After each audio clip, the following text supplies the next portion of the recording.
totally would make up for her not jumping off the high platform. Her parents' bedroom was at the end of the hall. There was that grunt again. Oh, God. Her heart thudding, nerves stretched so tight it seemed as if she was floating. Parker opened her parents' bedroom door. At first, she thought they were strangers. Naked strangers wrestling, that was her first thought. But no, they were having sex. Gross! In her parents' bedroom. Then, in a flash that also seemed to last a full minute, she realized that one of the people was her father, moving on top of someone. They were both making those moaning, hurt noises. "Oh, my God, Mr. Wells, don't stop," said the other person. It was Lila. "Daddy?" Parker asked, her voice small. The word was electrifying. Both Harry and Lila jumped, scrambling for covers, but not before Parker had seen Lila's boobies and her father's graying chest hair. "Jesus, Parker, get out!" her father yelled. "Oh, God, I think she peed herself," Lila said, her face twisted with sympathy. "I did not," Parker shouted, her face broiling hot.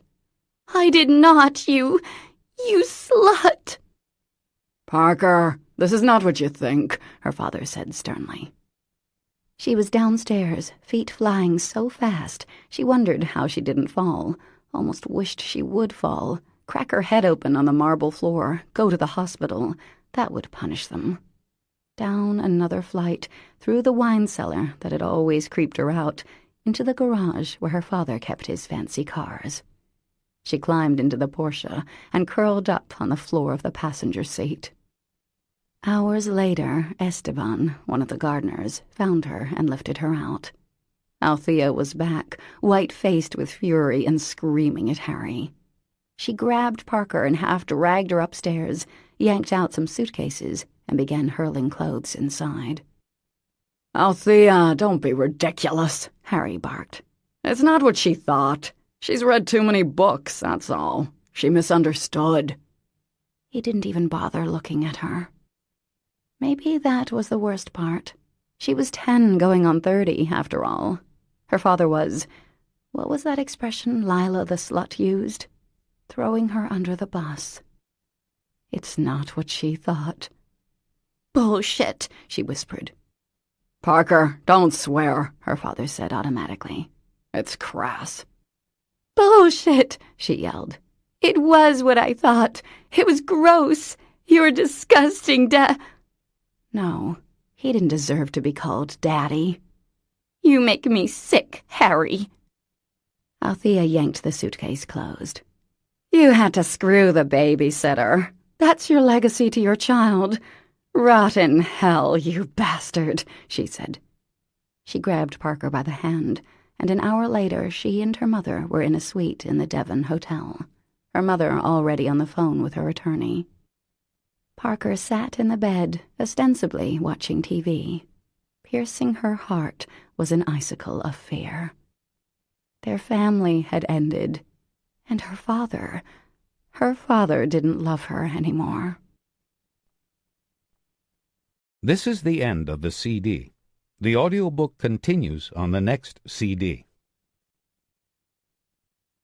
Chapter 18. Everyone has left us, everyone. You, Nikki, Lucy, and that Ethan. We're bereft. Bereft, Parker. Parker grinned. Ethan's mother didn't believe in Skype, and therefore couldn't see Parker enjoying the melodrama. "I'm sorry, Marie. I miss you and Gianni, too." "Our grandson. 6 weeks without him. I don't know if Gianni's heart can take it." "Well, Ethan will be back soon, Marie." "Who takes 3 weeks for a vacation? And then Ethan's taking that precious boy to see you." "Well, he is my son." "We're so alone.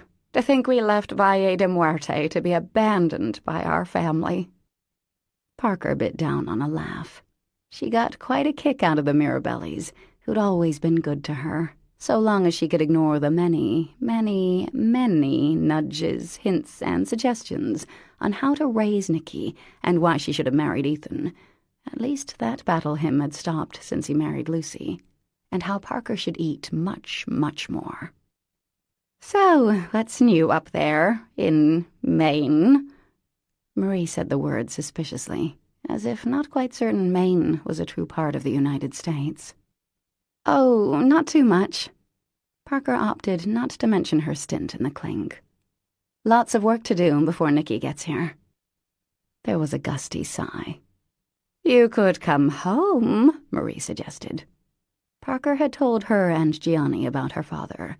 Hard to miss when CNN had done a special on him, and the change in her finances, but Marie didn't always pay attention to facts she deemed unpleasant. "As soon as I get this house ready to be sold, I'll be back. Nikki and I will be home at the end of August, at the latest."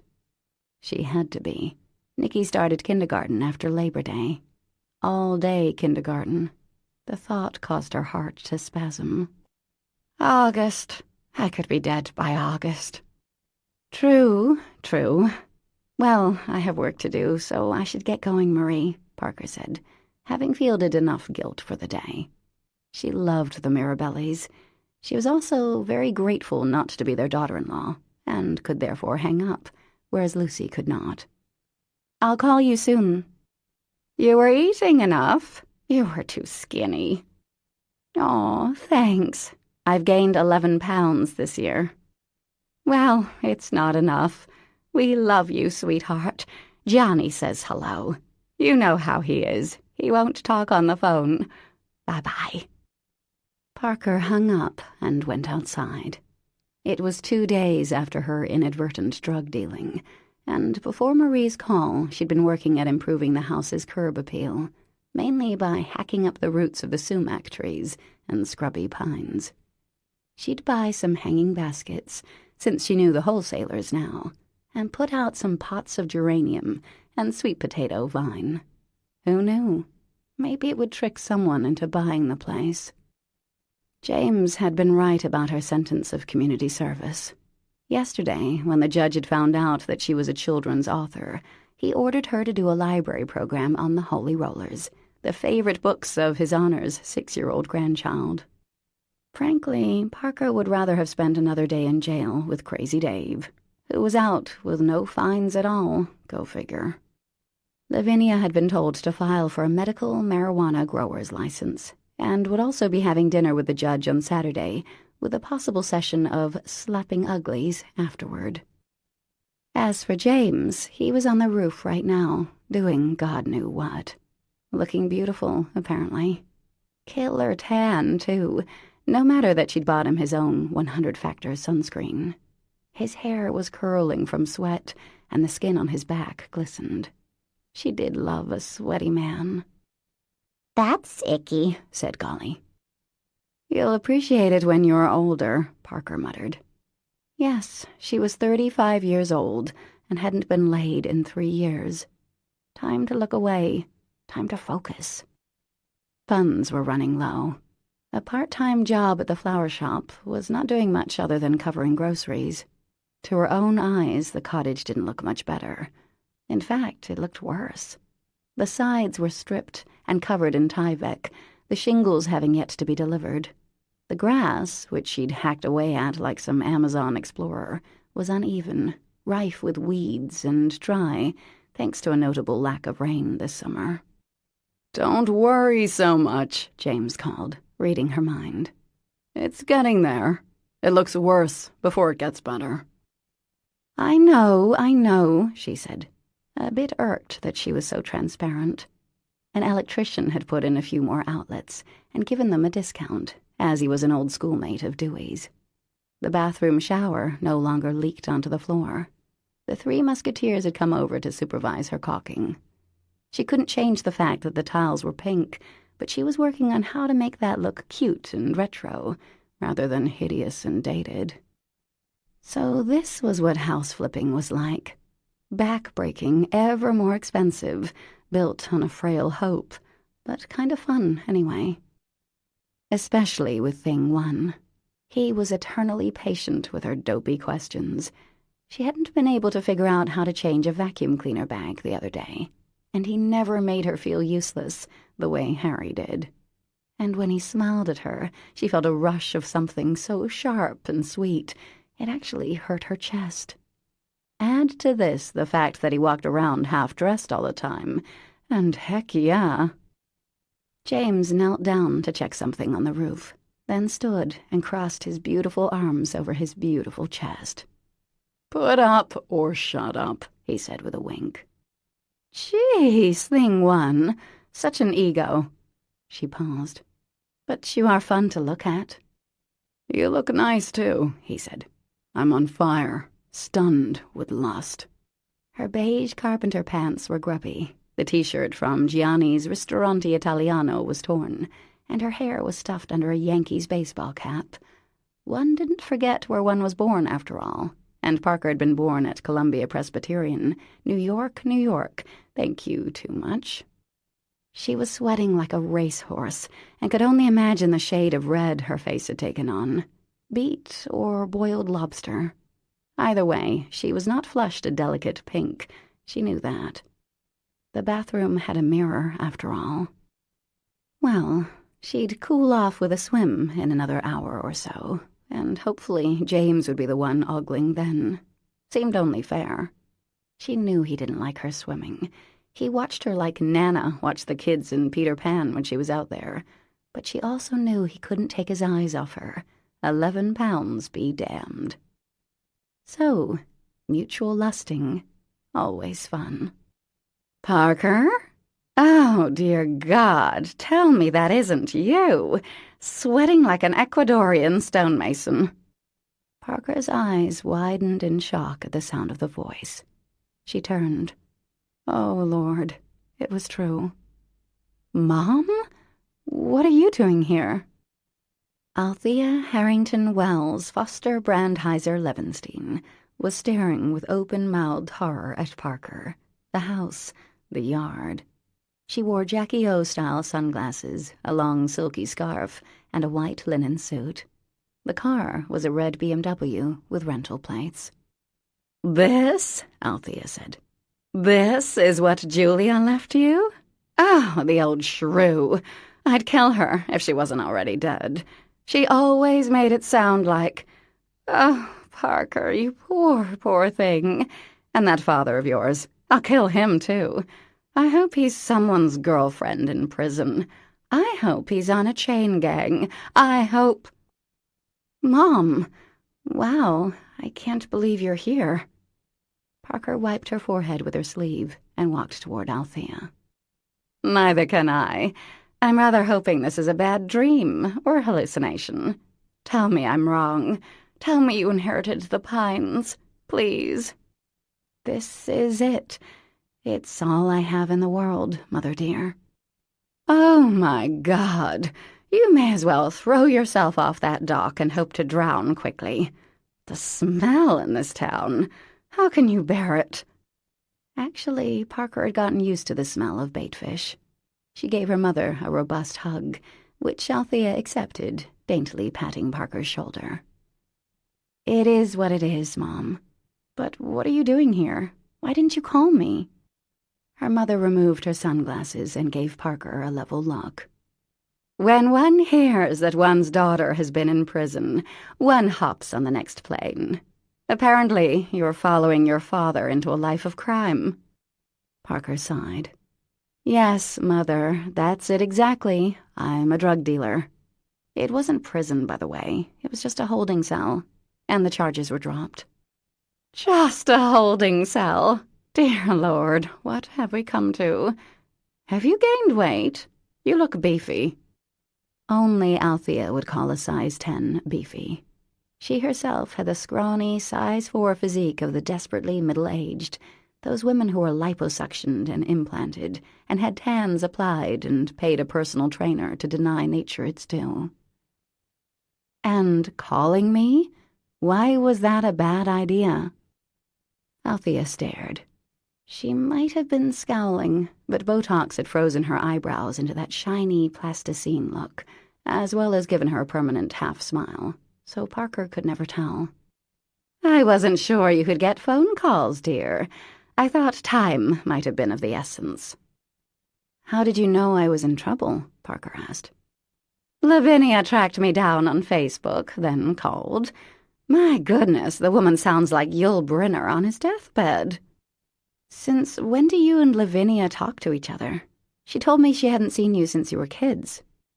Well, I appreciated the call, Parker. I'm here because I thought you might need bail money. Thanks, Mom. Althea would never win Mother of the Year, but her heart was in the right place. What is that? Her mother asked, squinting as best she was able. Beauty stood on the steps, not quite ready to defend the place, not quite ready to back down from a stranger either. Progress, in other words. Is that a dog? Shoot, I thought it was a pony. No, you're right, it's a dog. Dang. Sarcasm is the lowest form of humor, Parker. Did Harvard teach you nothing? And who on earth is that? James was coming down the ladder. He walked over, all sweaty male glory, and extended his hand. Hi, James Cahill. We've met a few times. Althea deigned to look at him. Have we? She asked. Yes, at your grandson's christening, and again on his 3rd birthday. He works for Harry, Mom. He's helping me out. Is he? How fascinating. Put a shirt on, young man. If I wanted to see a naked man, I would have stopped at Chippendale's. James smiled that wonderful, achingly wide smile, causing Parker's Ladyland to squeeze hot and hard. He gave Parker an amused glance and went off. He did not, she was pleased to see, put his shirt back on. Althea huffed. Well, this ruins my plans. I thought we might spend some time together, do a little redecorating, but I see it's hopeless. I absolutely cannot stay here. Actually, you could have my room, and No, I'll find somewhere. Surely there's a B&B around this godforsaken area. It burned over the winter. Small wonder. Well, give me some time. I'll see what I can find. Dinner tonight, darling? I'll pick you up around 6. She put her sunglasses back on and climbed back behind the wheel, then gunned the motor, leaving Parker in a cloud of dust. What a happy surprise, James offered. So happy, Parker said. By the way, he added, I think you look great, beefy or not. I'm not beefy, she snapped. You're beautiful, he said. There was that knowing grin, the I've seen you naked look. Just pipe down, you, she said. Gorgeous. Stop it, thing one. Stunning. Okay, you've pushed your credibility enough for one day. I'm going swimming. Wanna come? That shut him up. No, thanks. Be careful.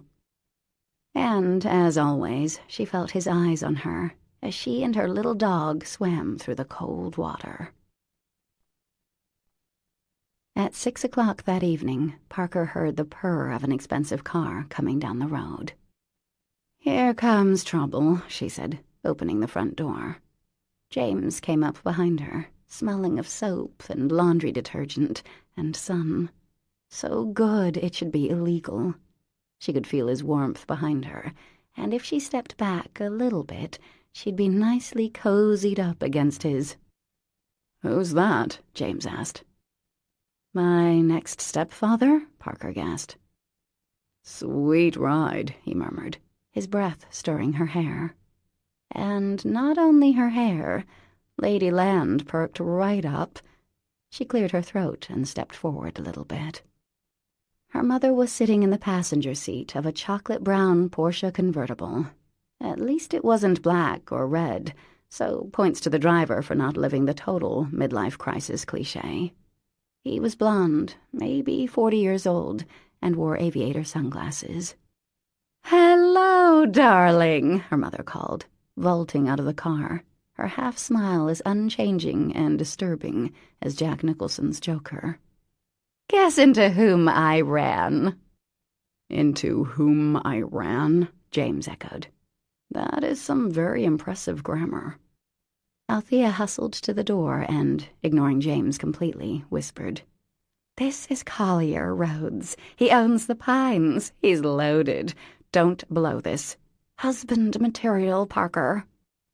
For you or for me? Parker asked. For you. Don't be ridiculous. I'm blissfully happy with Maury. Let's go. Hurry up. I don't want him to see this pig pen any more than he already has. She glanced back. Collier will be 1 second. Oh, damn, he's coming in. Now, Mother, Parker murmured. Hi, she said to the man. I'm the daughter. She was positive the man had already been briefed on her blue blood, education, career, and fertility. The man removed his sunglasses, revealing very blue eyes. Nice, he smiled. Hi, I'm Collier. I guess we're neighbors. Parker Wells. This is my friend, James Cahill. Good to meet you, man, Collier said, as they shook hands. He's not her friend, per se, Althea chirped. He's the help. Parker raised an eyebrow. Actually, he's... Darling, Althea interrupted, widening her tightened eyes with great effort. Collier has been so sweet. I wandered up to the Pines, a little nostalgic, and there he was, and before I knew it, he'd invited us to stay for a few days. A little nostalgic, her ass. It wasn't surprising Althea had tracked down the town's biggest landowner. She had a nose like a drug-sniffing bloodhound when it came to rich men. And he's having a little dinner party tonight for us. Isn't that wonderful? So let's go. She gave Parker a quick scan and apparently found her dress acceptable, though she unsubtly tucked her finger into her own neckline and made a downward motion, sign language for, show more boob, and he'll pop the question faster. James, you free? You're more than welcome, Collier said. Oh, I'm sure he had other plans, Althea said. My ex-husband sent him to do a little work for Parker, that's all. Parker glanced back at James. His hair was still damp from the shower. Why don't you come, James? She asked, suddenly quite aware that she really wanted his company. The more the merrier, Collier said enthusiastically. I'd love it. Oh, are you sure, Collier? Althea said, laying a hand on his arm.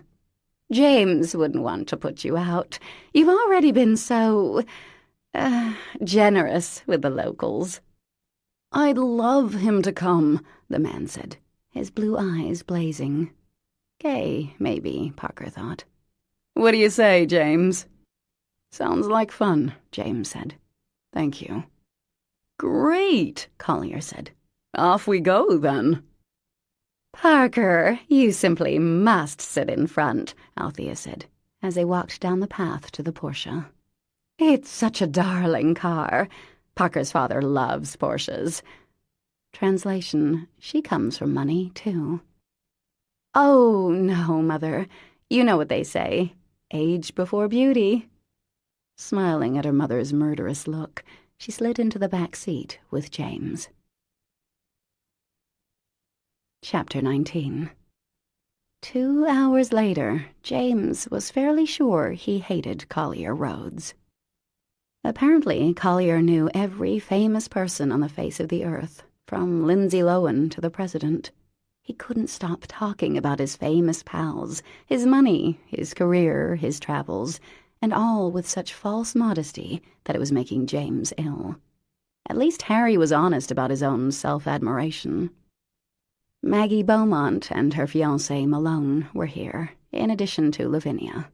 And thank God for that, because otherwise James was pretty certain Althea would have locked her daughter in a bedroom with Collier until consummation occurred. Between her references to Parker's suitability as a bride and Collier's name-dropping, James was feeling quite homicidal. He took another sip of whatever wildly expensive wine Collier was serving and tried not to roll his eyes as Collier dropped the 7th celebrity name of the night. "You're kidding," said Maggie. "You actually went rock climbing with Aaron Ralston? The guy who cut off his own arm?" Collier considered the question. It wasn't a hard question, but he seemed to need time to answer. I guess I don't really notice a person's disabilities. It's not my way of seeing people. "You didn't notice that he only had one arm?" Parker asked. "That's kind of a big thing to miss." Atta girl. She was sitting next to James, as ever, so close and so out of reach. "That's how I'm made," Collier answered thoughtfully. "To me, we were just two kindred spirits communing with nature. It was the same when Stephen Hawking, that is, were having drinks one time. I mean, yeah, he's in a wheelchair, but to me, that stuff's invisible." The invisible wheelchair, like Wonder Woman's plane. "How do you have drinks with a man who's completely paralyzed?" Lavinia asked. "Feeding tube? Straw?" "Good question, Vin." "Go on, Collier," said Parker's mother, staring at her cousin with her creepy, frozen face. "Tell us about the, climber." "Well, that Aaron can really fly when it comes to free climbing. He almost beat me to the summit." "That's so neat," Maggie said. "It's amazing," Parker's mother seconded. "Collier, the stories you have. Such a fascinating life you've led." Wait a minute, Lavinia barked. "Who just said he cut off his own arm? Maggie, are you shitting me?" "Let's not discuss that at dinner," Althea said. "Collier, tell us about that novel you mentioned. Parker, Collier wants to write a book, too." Oh, kill me now. Just one more reason Collier was perfect for Parker. James closed his eyes. "Another thing you have in common," Althea said brightly. "You don't really want to hear about my little idea," Collier said, gazing upon each guest in turn. "Most authors don't like discussing their work," James offered. "I've heard that too," Malone said, giving James a commiserating look. At least James wasn't the only one suffering. "I just read a book," Lavinia said, leaning back in her chair. "Pretty steamy stuff, written by some Chinese chick. Very dirty. I enjoyed it." "Please tell us, Collier. I know I'm dying to hear about it," Althea said. "Well, Jim there has a point." That was another thing. Jim. "But if you insist." "We do," Althea chirped. Malone sighed.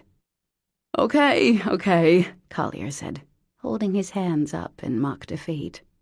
"It's about this retired Microsoft executive." "Like you?" Parker asked innocently. "Well, not really, but maybe. He's a little like me in that he retired young after making his fortune." Making his fortune? Did people talk that way? "And then he comes across this painting by Picasso, but there's this code in it, and no one's ever deciphered it before. But coding is what the Microsoft guy does.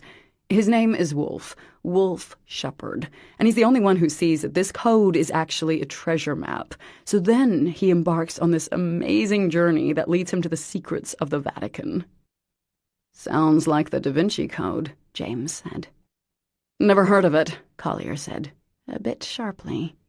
"I only read literature. Anyway, when the Vatican finds out, he's on the trail." The guy went on, and on, and on. This was hell. Worst of all, Parker seemed totally into it, laughing, asking questions. Then again, he was from the same world she was. Maybe she liked him. "But enough about me," Collier said. "I was thinking about maybe getting a boat and doing a little lobstering, like you, Malone. Cowboys of the sea, right?" James would bet both lungs that Malone had never thought of himself as a cowboy of the sea, for crying out loud. "I wouldn't call it that," Malone said. Maggie elbowed him in the ribs. But it's a good life." "Exactly," Collier said. "Hey, you guys want more wine? It's from a little vineyard I'm part owner in, this sweet place in the Loire Valley. Now, not to brag, but Robert Parker gave this a score of 98. You can't get it here in the States, but, well, ownership has some privileges. Hey, Parker, your dad is quite the wine seller, doesn't he?" "Had," Parker said. "His defrauded investors own it now." Right. Sorry to hear about that." "Oh, he had it coming," Althea said. "Always was a cheater." James glanced at Parker. Her expression was pleasant and composed. He hadn't been horribly surprised to hear her story of Harry and the babysitter. He knew how Harry was with women, after all. But he winced at picturing Parker at age 10 walking in on her father. And though his boss had been a complete and utter shit, he could well imagine Harry's panic on being discovered. Harry didn't like people knowing he had feet of clay. He tended to fire them if they found out. But you couldn't fire your kid. It sure explained the origins of the father-daughter Cold War. "So you two kids are getting married this weekend?" Collier said, turning those freaky blue eyes on Maggie and Malone. "It's true," Maggie said. "You should come. We'd love it." Malone winced, then coughed to cover. "Man, I wish I could," Collier said. "I have a meeting with my portfolio manager, then have plans to pop down to Maryland to look at a sailboat. But hey, where are you going on your honeymoon? You'd be welcome to use my place in Aspen. I'll call the caretaker, and it's yours. Or New York. I have a little apartment there on Central Park." "How little?" Althea asked. The woman practically had dollar signs in her eyes. "Parker loves the city. Of course, she grew up there. You two should get together sometime. Parker, wouldn't that be nice?" James was suddenly aware his jaw was aching. He was clenching it so hard. "Well," Parker said, "I don't get down there too often." "No, your mom's right," Collier said. "We should. But Maggie, if you'd like to use it, feel free, anytime. It's only 3 bedrooms, but I like it. Minimalist, a little Japanese flair. The view of the park is very nice." "That's really sweet, Collier, and thank you," Maggie said. "We'll probably go away in the winter when it's not so busy around here, but we'll keep your offer in mind." An older woman James recognized from Dewey's came out with a platter of something. "Bananas Foster," she said, setting the tray down with a clatter. She groped in her pocket for a match and set fire to the dish, making Collier clap like a little kid. "We supposed to eat that now?" Lavinia asked. The woman rolled her eyes and began serving the dish once the flames burned out. Rich people, always looking for more ways to gild the lily. "So, Jamie, I haven't really had the chance to talk to you," Maggie said. "Chantal says you're a lawyer?" "Yes," James said. "I worked for Parker's father." "May he rot in prison," Althea added, sucking down the last of her martini. The cook put a plate of slimy, burned bananas in front of him. Nasty. "I thought you were a carpenter," Collier said. "No, but I worked on a construction crew in college." He met Collier's eerie gaze. "And are you and Parker dating?" Collier asked. "Heavens, no," Althea cried. "No, Parker is completely unattached." Collier looked at Parker. "Is that right?" he asked with a small smile. James stared at the tablecloth. "Good question, Parker. You've been ogling me since I got here. You worship the paragon. Are you unattached?" Out of the corner of his eye, he saw her glance at him, as if feeling his thoughts. He didn't look up. "Well," she said, "I'm a single mom. Not much time for dating." "Please, Nicholas is 4 years old," Althea said. "He's hardly aware of your comings and goings." "He's 5.5, James said. "Thank you, James," Parker murmured. You have to think of yourself first, Collier said, folding his hands. Actually, she said, it's the other way around. Child first, parent second. In most cases, anyway. Collier shook his head as if coming out of a daydream. Anyway, Jim, with Harry Wells in jail, you must be looking for a job. Want me to ask around? I know a lot of people. As you've told us. I'm fine on my own, but thanks, he said. It's James, by the way. So why did you retire from Microsoft? Althea asked, pushing around her charred bananas. It's hard to say, Collier answered. I guess I wanted to be more than Bill's right hand. Not that he isn't one of my closest friends, right? I mean, just last week, he and Melinda and the kids and I had the nicest time. Have you been to their place? It's beautiful. Well, it's getting a little late, Maggie said. We're getting married in 2 days, and we have a ton to do. Thanks so much for a wonderful night, Collier. It's always great to see you, Maggie, Collier said. Best wishes for a long and fruitful marriage. See you in a week or so. I'm sure you'll make a beautiful bride. And off went the happy couple. The rest of the dinner guests weren't so lucky. Althea insisted they stay longer. Vin was working on her 3rd plate of bananas Foster, and Parker seemed to be having a fine time. The thing was, the idiot known as Collier was the answer to all of Parker's financial worries for several lifetimes at least. Richer than God, richer perhaps than Harry had been, and with Althea pushing Parker like a broodmare.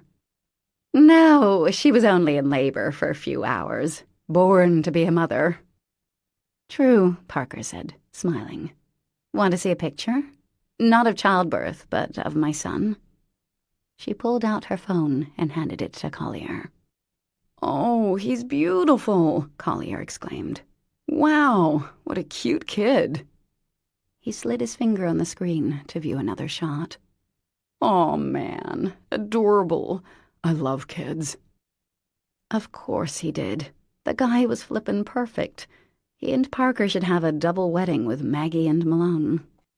Parker, I'd love for you to stay here, at least for a few days, Collier said now. Really? Come on, let me show you the guest suite. Well, it's one of 3, actually. Your mom took the Osprey's nest, but the Loon and the Puffin are both available. They have jacuzzis, too, if you like that sort of thing. Me, I like to start the day off with an early morning swim, and, man, that tub feels incredible when you get back. See? Perfect. The Paragon might have been taken, but here was another one, dying to hook up with her. That's okay, Parker said. I'm fine. Parker, don't be silly, Althea said. Go see the suite. Go. They're beautiful. And this is, in a way, your ancestral home. At least see what you're turning down, Collier said. He stood up and took her hand. Come on, it's really pretty. Parker hesitated. James said nothing. Okay, she said. Then I really have to go home. That shack is not your home, dear, Althea said. This is much more what you are used to. I'll come too. The 3 of them left the room. You want another drink, Vin? James asked. Nah, I'm good. She leaned back in her chair and cracked her knuckles. You gonna sit on your ass, son, and let him take your girl? She's not my girl. Seems like you'd like her to be. He gave her a dark look. She shrugged. How's the judge? He asked. He's still got it, she answered. Been a few decades, and things have all dropped a few inches, if you know what I'm saying, but he's still got it. James couldn't help laughing. How about you, sweetheart? She asked. What are your plans after this summer? Excellent question. Not really sure, Vin. Gotta find a job. Yeah. It's been nice having you back around. You sure were a sad sack back then. She reached over and squeezed his hand. I dated your uncle for a while, remember? No. Well, it was one of those fast and furious love affairs, you know. Burned out pretty fast. It was hot while it lasted, though. Yeah, okay. Lavinia sighed fondly. Oh, good. Here they come. I gotta get home, put some Bengay on my back. Althea, Collier, and Parker came back into the dining room. You sure? Collier was saying. Tell me that bathroom didn't tempt you. It's beautiful, Collier, Parker said. But I'm fine in the cottage. It's very cute. I think you're being silly, Althea said. But do what you will. You always do. She's got her own ideas, Collier. Which I totally respect, he said. I'll drive these two back, Lavinia announced cheerfully. No need for you to get in the car again, Collier. And hey, thanks for inviting me. It was great to see the old place again. James offered Collier his hand. Thanks for including me, he said. Collier squeezed hard and stared at him with his vivid eyes. Absolutely, man. 10 minutes later, they were back at the cottage. Cute, Parker had called it. Right. She was down on the dock with a glass of water, talking to her kid in the Paragon, while James stared at her, his hands jammed in his pockets, from the back porch, irritable as a hungover porcupine. He was mad. Jealous and mad, and an idiot. Collier. What an ass. And Althea pimping her daughter, and his own stupid self sulking like a teenager. And Parker constantly... just whatever. She was sitting, dog at her side, feet in the water, her white dress glowing in the darkness. God forbid she decide that now was a good time for a midnight swim, because he'd have to go in after her, no matter how good she was. No one should go in the ocean in the dark, alone. Currents, tides, drowning. Daylight was bad enough. Seriously, who the hell swam in the ocean up here? But knowing her, she'd do something like that. Midnight swim. Midnight skinny dipping, even. Yep. She'd take that dress off and jump in, half to torture him, half because she was the type to jump in dark, freezing water and come up laughing. Right before some drunken masshole mowed her down in a powerboat. It could happen. Plus, it gave him the excuse he needed. He was halfway down the stairs before he'd even finished the thought. At the sound of his footsteps, Parker stood up. Beauty, too. Her tail wagging a little. Hey, Parker said. Entertaining night, didn't you think? He only stopped walking when his arms were around her and his mouth was on hers.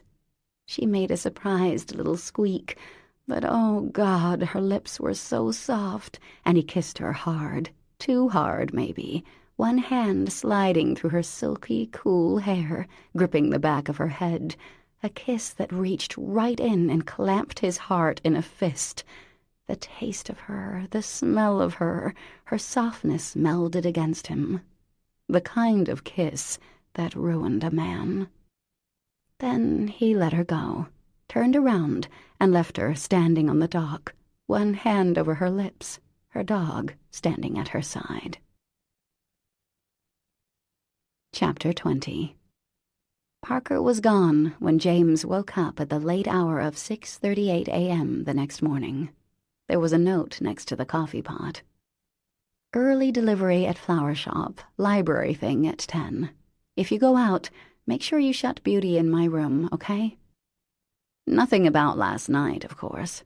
Parker Harrington Wells was not the type to leave a note saying, "Thanks for the kiss. It changed my entire perception of you. Let's get it on, shall we?" Or, "Never kiss me again, thing one. Don't even look at me." Nope. He'd bet his left nut she'd never bring it up again. And look, he was stroking the words as if he was that idiot Romeo, the prince of poor planning, and little Miss Capulet had sent him a lock of hair. Totally whipped. With a hearty sigh, he started making breakfast. Parker's dog was watching him from the doorway of the bedroom. He had yet to convince the scared little thing he wasn't about to kick her. "Want some bacon?" he said. She didn't move. He dropped half a piece on the floor and glanced over at her. Beauty wagged her tail and licked her chops, but didn't move from her spot. Another female who wanted nothing to do with him. Yep, whipped. Well, nothing a little hard labor and some headbanger noise wouldn't cure. He went outside, flipped the radio on to the metal station. Dream On by Aerosmith. "Point taken," James said. The tin roof was on, the chimney repaired. Time for some deeply satisfying physical labor. Forget the nail gun for now. James picked up his hammer in one hand, a cedar shingle in the other, and got to work. Too bad his father couldn't see the tidy job James had done. Of all 4 boys, James had always been the one most interested in their father's work. The best at it, too. Tom was a general contractor like their dad. Matt worked at a factory that made Adirondack chairs, and Pete did finish carpentry. If he'd thought there'd been a chance in hell they'd have come up here, James would have asked for the help. Sure. At the end of the day, they'd get a 6-pack and take turns flirting with Parker, and his brothers would bust his stones over his crush until their father told them to knock it off, at which point Parker would give him a sweet smile as she passed, and Dad would agree that, yes, James was pathetic, and the ribbing would start again. Dream On was right. What had his father called him the last time they'd spoken? A slick little bastard, which had not stopped dear old Dad from cashing any of the checks James had ever sent. Helping Parker was a way to do Harry a final favor, after all the man had done for him. Not just the healthy salary, either. He'd given James a place in the world when James had had none, given him a father figure, and when your own father hasn't looked you in the eye since you were 12 years old, that meant something. Harry was the only person James had ever told about Mary Elizabeth, and one of the few who saw him as a loyal, decent person. The irony was so thick, James would need an axe to cut it. So, yeah, he owed Harry. And he owed his own family. He sure as hell owed Mary Elizabeth, and Parker, and her son. But it got tiring owing everybody everything all the time, living in a debt of guilt, trying to look at yourself in the mirror. He felt a tickle at the back of his leg and looked down. It was Parker's dog, standing next to him, looking up at him with those big brown eyes. Her tail gave a tiny, non-committal wag. "Hey, Beauty," he said. She wagged again. "Are you a sweet girl?" She bent her head, seeming to acknowledge that, yes, in fact, she was. Very slowly he knelt down. She didn't run. "Are you a pretty girl, Beauty?" The wagging grew more constant, though still tentative. "You got any pointers for me, dog?" When James was a kid, they'd had a dog. Brandy. A big old Irish setter. After what had happened, it seemed as if she was the only one left who still liked him. She died 2 years later, and the Cahills had never gotten another. Slowly, James reached out to pet Beauty's head, but just as he almost touched her, a car came roaring up to the house, and the dog bolted, disappearing around the front and down the stairs toward the dock. Collier Roads. Why not Jay Gatsby, right? Same overall message. The Porsche purred to a stop, and James threw his hammer down with more gusto than was perhaps necessary, and walked over to the driveway. "Hi, Jim. How's it going here?" Collier. "So, is Parker around?" "Why don't you go step on a rusty nail, huh, pal?" "She's either at the flower shop or the library." "Awesome." Collier glanced around the cluttered little yard. "Think she'd be interested in having dinner on my boat tonight?" "Yep. Lockjaw would definitely improve you." "Better ask her." "I will." The guy looked at him for a second. "So this buddy of mine and I were talking the other day." "Sebastian Younger?" "No. Though he and I did shoot the breeze at a fundraiser a few years ago. Why? You know him? No. Collier frowned. Anyway, this buddy of mine happens to work at the SEC. Oh. James gave him a long look, noting the smug gleam in the alien blue eyes. I have to get back to work, he said. He turned and walked back to the side of the house. Does she know? Collier called. James didn't answer, and a minute later he heard the snug thunk of the sports car door closing, then the expensive thrum of the motor as Collier left. Poor little kitten went through the pearly gates into heaven, where there were rainbows and butterflies and flowers and fields and so many friends. Poor little kitten was not poor anymore, nor was she squished from the tractor. "It's beautiful here," she mewed happily. "I know," said Spike. "Now don't forget, you have to choose a heaven name." "I choose Princess," said the sweet little cat, and all the other cats cheered. With that, Spike kissed the little kitten on her soft, fluffy head, then sped back to Earth on his magical roller skates. "Her heaven name is Princess," he told the children, as their tears dried in the sunshine. "And she's very, very happy. Now, who wants some angel food cake?" And with that, Golly, Polly, and Molly, Ike, Mike, and Spike brought the mortal children to their special treehouse, ate cake, and everyone felt much, much happier. The end.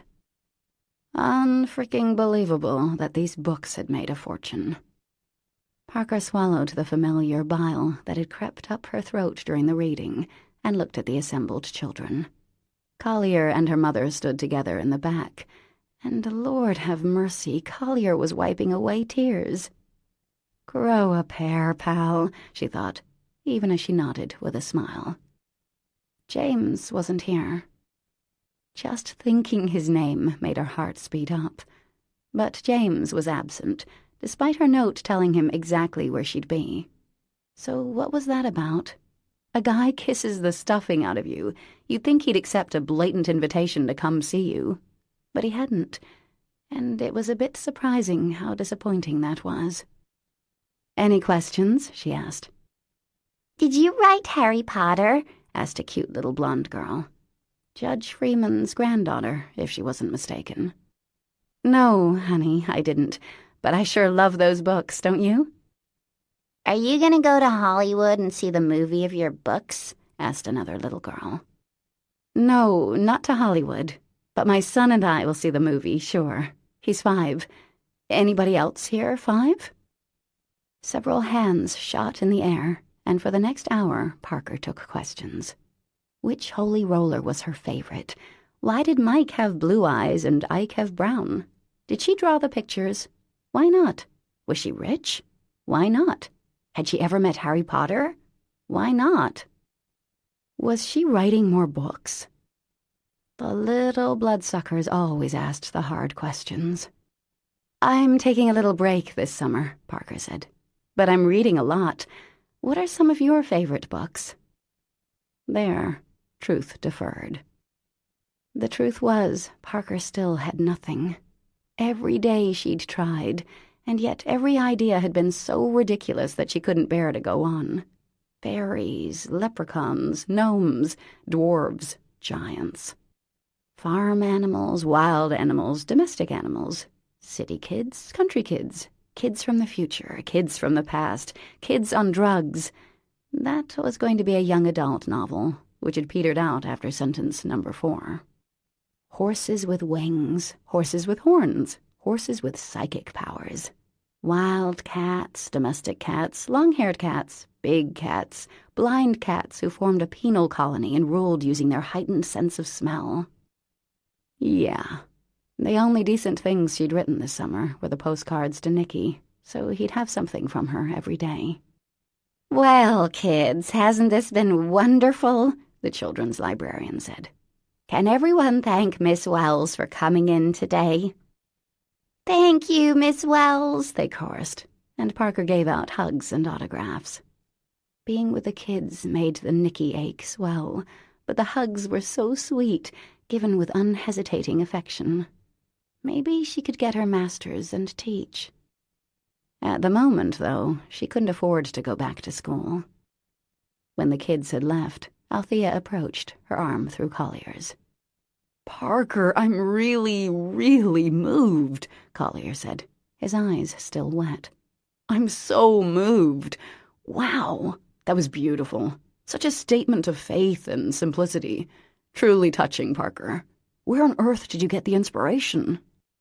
"A pear. Grow one." "Oh, heck, you know how it is, right? I mean, you're a writer, too." Collier gave a pleased shrug. "I guess I do. Yes. Hard to put a finger on exactly where ideas are born. The muse strikes when she chooses. Well said. You're right." "Darling." Althea put a bejeweled hand on Parker's bare arm. "Let's have lunch, shall we? Collier knows a wonderful little place in Bar Harbor. He's friends with the owner." Of course he was. "Actually, Collier, do you mind if I steal my mom so we can have a little time alone?" she asked, smiling up at the guy. "I'm going on Skype with my son, and he'd love to see his Mimi's face." "Mimi, that's adorable. Of course, I understand completely. Your son comes first." He winked, as if showing her he'd truly been listening last night, then kissed Althea on the cheek. "See you later, beautiful ladies." "I really think you have a shot with him," Althea said, as they watched him leave. "I really don't want one," Parker said. "Come on, Mom. I was serious about Nicky. Over here." She waved to the librarian, who was used to Parker coming in every day, and sat in front of the computer. A few minutes later, she was looking at her son's beautiful face, his twinkling brown eyes, that adorable nose. "Hi, baby," she said, the sight of him filling her with a bubble of joy. I have a loose tooth, he announced. Look. He grabbed his top front tooth and leaned closer to the computer screen and wiggled. Nothing seemed to move, but Parker cooed anyway. "Oh, Nick, that's so exciting. Hey, buddy, look who's here. It's Mimi." She slid over and gestured for her mother to get closer to the screen. "Hello there, Nicky," Althea said. Hi, Mimi. My tooth is loose. See? Again, he demonstrated the alleged looseness of the tooth. Guess what? Daddy got me a knife. I whittle now. I'll make you a bird, Mimi. Or a worm. A worm's easier because I'm not too good yet. Also, my knife isn't sharp. Daddy says he'll sharp it up when I get better. As her son babbled on, Parker felt almost dizzy with love. Sweet, sweet Nicky. He didn't think it was strange that Althea rarely visited. It was simply the way it was. Far away Mimi, close up Nani, he'd once said. "My goodness, you're such a handsome boy," Althea said, and her frozen smile seemed to grow a bit. "Are you having fun in—" "Yosemite," Parker supplied in a low voice. "Yosemite," Althea added. It's great. I'm gonna live here when I grow up. "Is that Althea I hear?" came Ethan's voice. A second later, his face appeared next to Nick's on the screen. "Hello, you gorgeous creature." "Oh, Ethan, you devil. How are you? I hear you got married. Such a shame." Parker rolled her eyes. Ethan had a way with a hot flash crowd. It was undeniable. Part of his appeal. As her mother chatted with Nicky and Ethan, Parker checked her phone. No messages. Not that James would call her. Not when they lived in the same house. Not when he was steaming mad. That kiss last night. She'd never been kissed like that, just grabbed and owned. She swallowed. Hot. It was hot in here. Mommy, I found a rock this morning. Want to see? "Yes, hold it up," she said. Rocks were Nicky's thing. Ethan had already shipped a box back home, he told her, since clearly Rhode Island didn't have enough. When she signed off from Skype after blowing 12 kisses to Nikki, she turned to her mom. "Want to have lunch at the diner? It's really cute." "That diner was here when I was a girl," Althea said. "Yeah, it's a classic, isn't it? Let's go. I'm starving." "And you wonder why you're getting beefy." Beef. You're right. I'll get a cheeseburger." A half-hour later, Parker was eating her beef with gusto as Althea picked at her salad, low-fat dressing on the side. "How is everything?" Maggie called as she came out of the kitchen. "Fantastic," Parker called back. Aren't you getting married tomorrow?" "I most certainly am," Maggie smiled. "Shouldn't you be doing something other than working?" "Nah," Maggie said. "It's a low-key thing. How are the flowers coming? Have you started?" "They'll be beautiful," Parker said. She hoped that was true. Lavinia hadn't seemed too concerned over what they were making. Maggie checked her watch. "Oops, gotta fly. I have to pick up my dress in an hour. I ate so much last night, I'm not sure it'll fit." She waved and bopped into the kitchen. The woman seemed perpetually happy. Then again, with tall, dark, and smokin' as her fiancé, why wouldn't she? Plus, she was a twin, which Parker had always thought would be so cool. A brother, too, Chantal's husband. Nice to have siblings. Or so Parker imagined. "She's back there cleaning," Althea said, incredulously, craning her head. "She's getting married tomorrow, and she's cleaning." "She seems pretty laid back." "Hey, Parker, guess what?" Georgie said, stopping by their booth. "I got a tux. I'm the best man for Malone." "I heard that, Georgie. That's really great. Are you nervous?" "A little bit. I've been practicing." He solemnly pantomimed reaching into his pocket and handing over the ring. "Looks like you've got it nailed," Parker said. "Thanks. It's a nice day, isn't it? Well, I have to mop the kitchen floor. Bye." "Bye, pal." Althea was frowning. Sort of. Must be time for another shot of botulism if Parker could read her expression. "Parker, how do you know all these people?" she asked. "Small town, Mom." "Well, you fit right in, don't you?" Parker paused. "I guess. Lavinia helps. I'm related to her, can't be too bad, that sort of thing." Althea shrugged.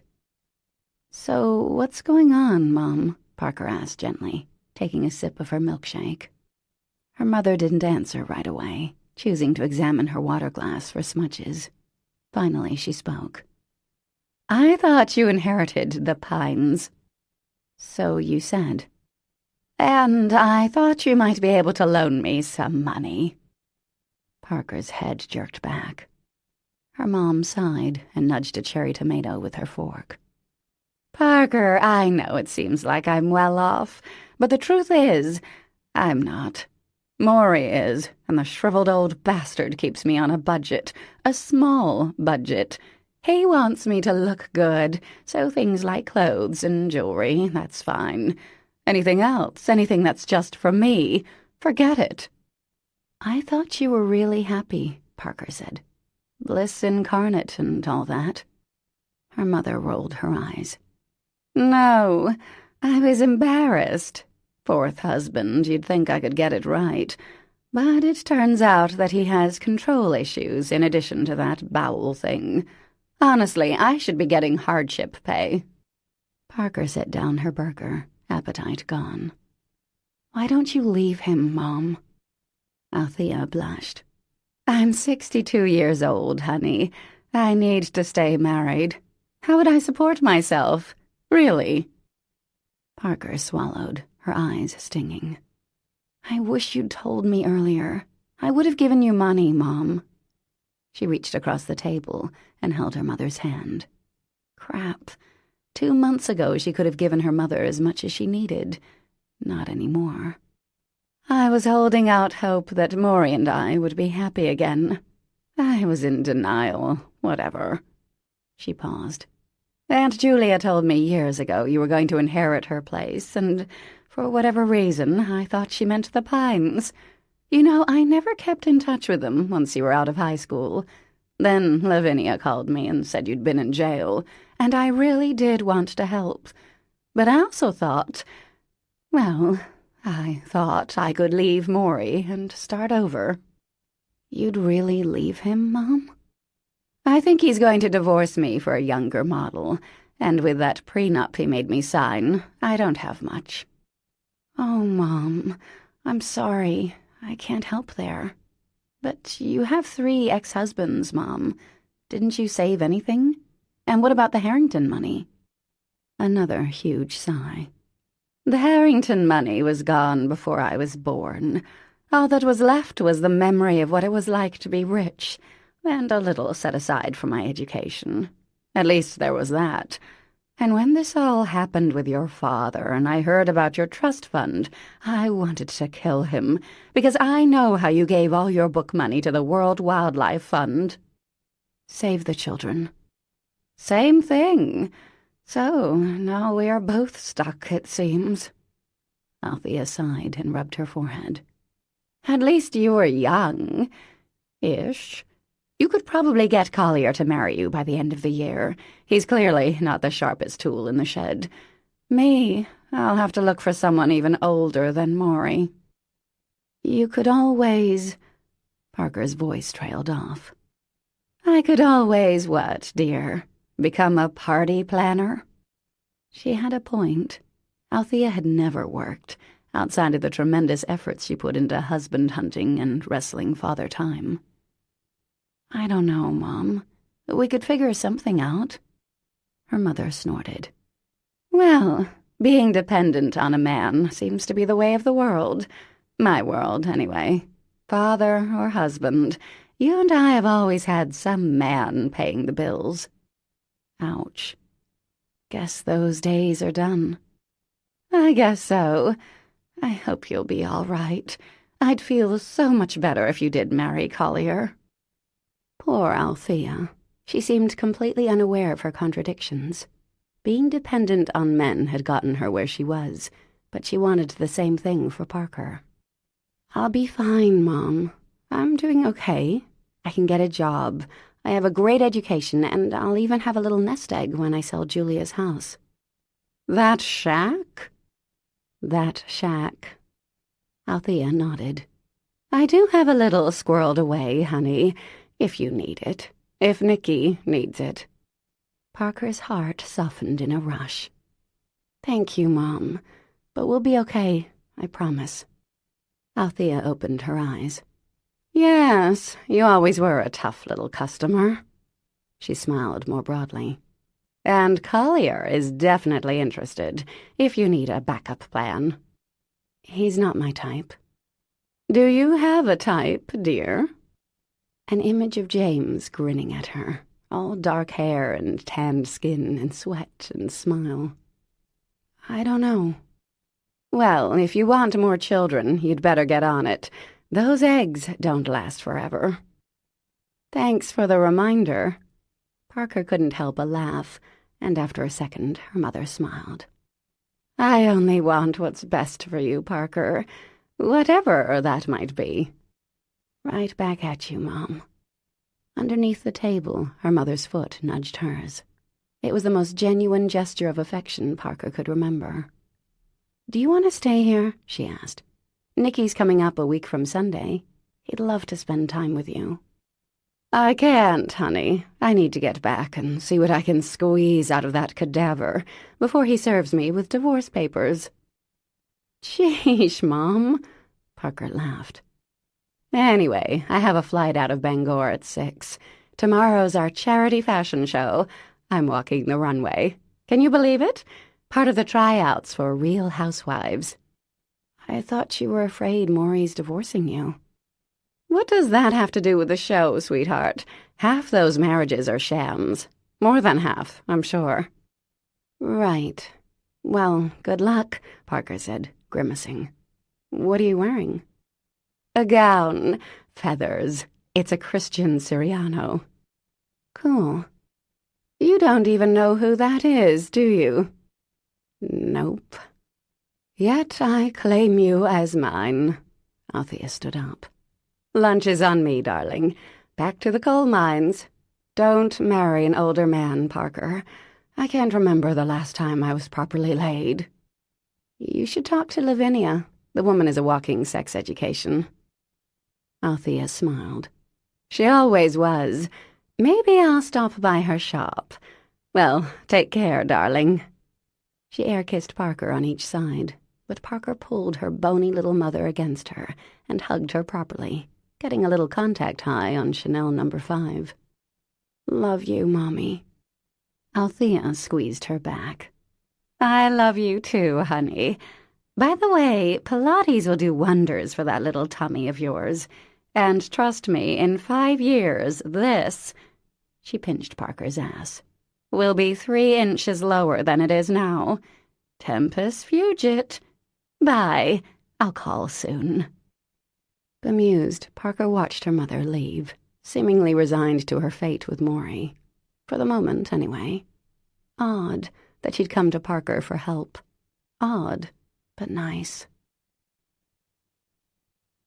Chapter 21. Don't know why your panties are in such a twist, Lavinia said a few hours later. It's not your wedding. Well, I like Maggie and Malone. She wound a blue ribbon around the stem of a bouquet, fingers flying. So do I, Lavinia said. Just don't see what's so awful about them there. She gestured toward the Teleflora book, circa 1972, at the arrangements she told Parker they'd be reproducing. Orange chrysanthemums, Vin? We are not doing orange chrysanthemum centerpieces. Trust me, we can do gorgeous. Well, for $300, it's gonna be only so gorgeous. Lavinia did her trademark stub out, and while Parker's own hands had developed some calluses these past couple of weeks, the sight of Siggy against Palm still made her flinch. It'll be gorgeous. You'll see. Get here early, okay? No way in hell I'm getting up at 5 a.m., Parker. I got a date with His Honor tonight. I'm sure what he's doing is illegal. Oh, it is all right, in some states. Parker laughed.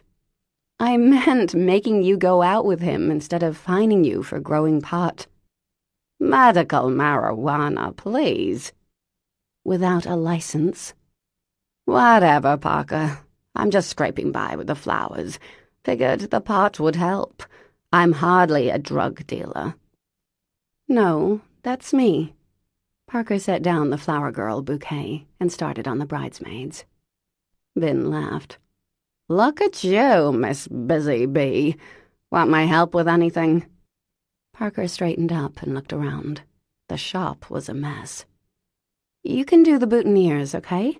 A little bitty sprig of hydrangea and a piece of ivy, like this. I think I can make a boutonniere, Parker, her cousin said. I've been in business for 30 years. Got it. Sorry, Vin. Lavinia gave her a grudging smile. Ah, well, I admit, you're not half bad at this. By 4 o'clock, Parker's back was aching, and they still had miles to go. But Lavinia was growling about the judge, and honestly, everything that could be done today was done. She'd take care of the rest in the morning. Then, you go ahead. You have a date. I'll clean up. It's more of a sex date. What do you kids call that these days? Booty call? Hey, don't get me wrong, my eyes are wide open. Men would fuck a fur-lined knothole, you know what I mean? I'm just glad to be getting a little sum-sum at my age. Parker grinned. I'm so glad we're related, she said honestly. You're a good cousin, Lavinia said. Not much like your mother, are you? Mom's not so bad. That branch of the family never got over being rich. We had more practice over on my side. Ah, well, gotta go pluck some hairs and shave my legs, Lavinia said. Thanks, kid. You bet. Parker cleaned up the mess of stems and bits of blossom and ribbon, then swept the floor. Admit it, Spike said, stubbing out a ciggy the same way Lavinia did. You're avoiding him. It was true. James was 5 years younger than she was. Did he want a serious relationship with a single mom, or a roll in the hay? Did she want more? James always seemed so much like Harry, slick and sincere. Parker, always lovely to see you. She couldn't help feeling as if he was mocking her, that lifted eyebrow, that gleam in his eye. His compliments in her books always stung a little, as if she didn't already know they were nauseating and fake. And yet, James had spent the past 2 weeks working like a draft horse. There had been moments between them, sure, chemistry and all that. But the truth was, she really didn't know what kind of a man he was, and... She paused in her sweeping, a little surprised at the thought that was forming in her brain. And if James ever found out just how lonely she really was, it would be horrible. Because nobody knew that. She wanted a husband. She wanted more kids, maybe. And yes, she was 35. She wanted someone who loved her the way Ethan loved Lucy, who looked at her the way Malone looked at Maggie. And let's be honest, she'd never had anything even close. James was here under orders from her father. He wanted her, sure, but Nikki was coming in 9 days. Well, she couldn't avoid him forever. She locked up the shop and headed for home. The Volvo was comforting, the smell of goldfish crackers and old leather, the indentation in the back seat from Nikki's booster, reminding her who she really was. A mom. With a sigh, she pulled into the driveway. James was shirtless, sweaty, and doing stuff for her house. Parker's knees weakened. He's beautiful, said Golly. Preach it, sister, Parker muttered. She forced her attention to the house. Her purpose in being in Maine, after all. Flip the house, earn a little money for a place back home. She dragged her eyes off Thing One's arms, those lean, muscular, capable arms that had crushed her against him last night. A kiss so fierce and angry and hot that... House, Parker, house. James had reshingled the entire western side of the house. For now, the color was creamy cedar, but the salt winds and water would turn the shingles to gray. He didn't look up as she got out of the car, but Beauty came bounding over, her plumy tail wagging, her nose cool against Parker's leg. Wow, Thing One, you've been busy, Parker said, as she bent to pet her little dog. Yes, adopt a casual attitude. Definitely the way to go. It looks great. Thanks. He didn't look at her. You're welcome. Thank you. My pleasure. Still no eye contact.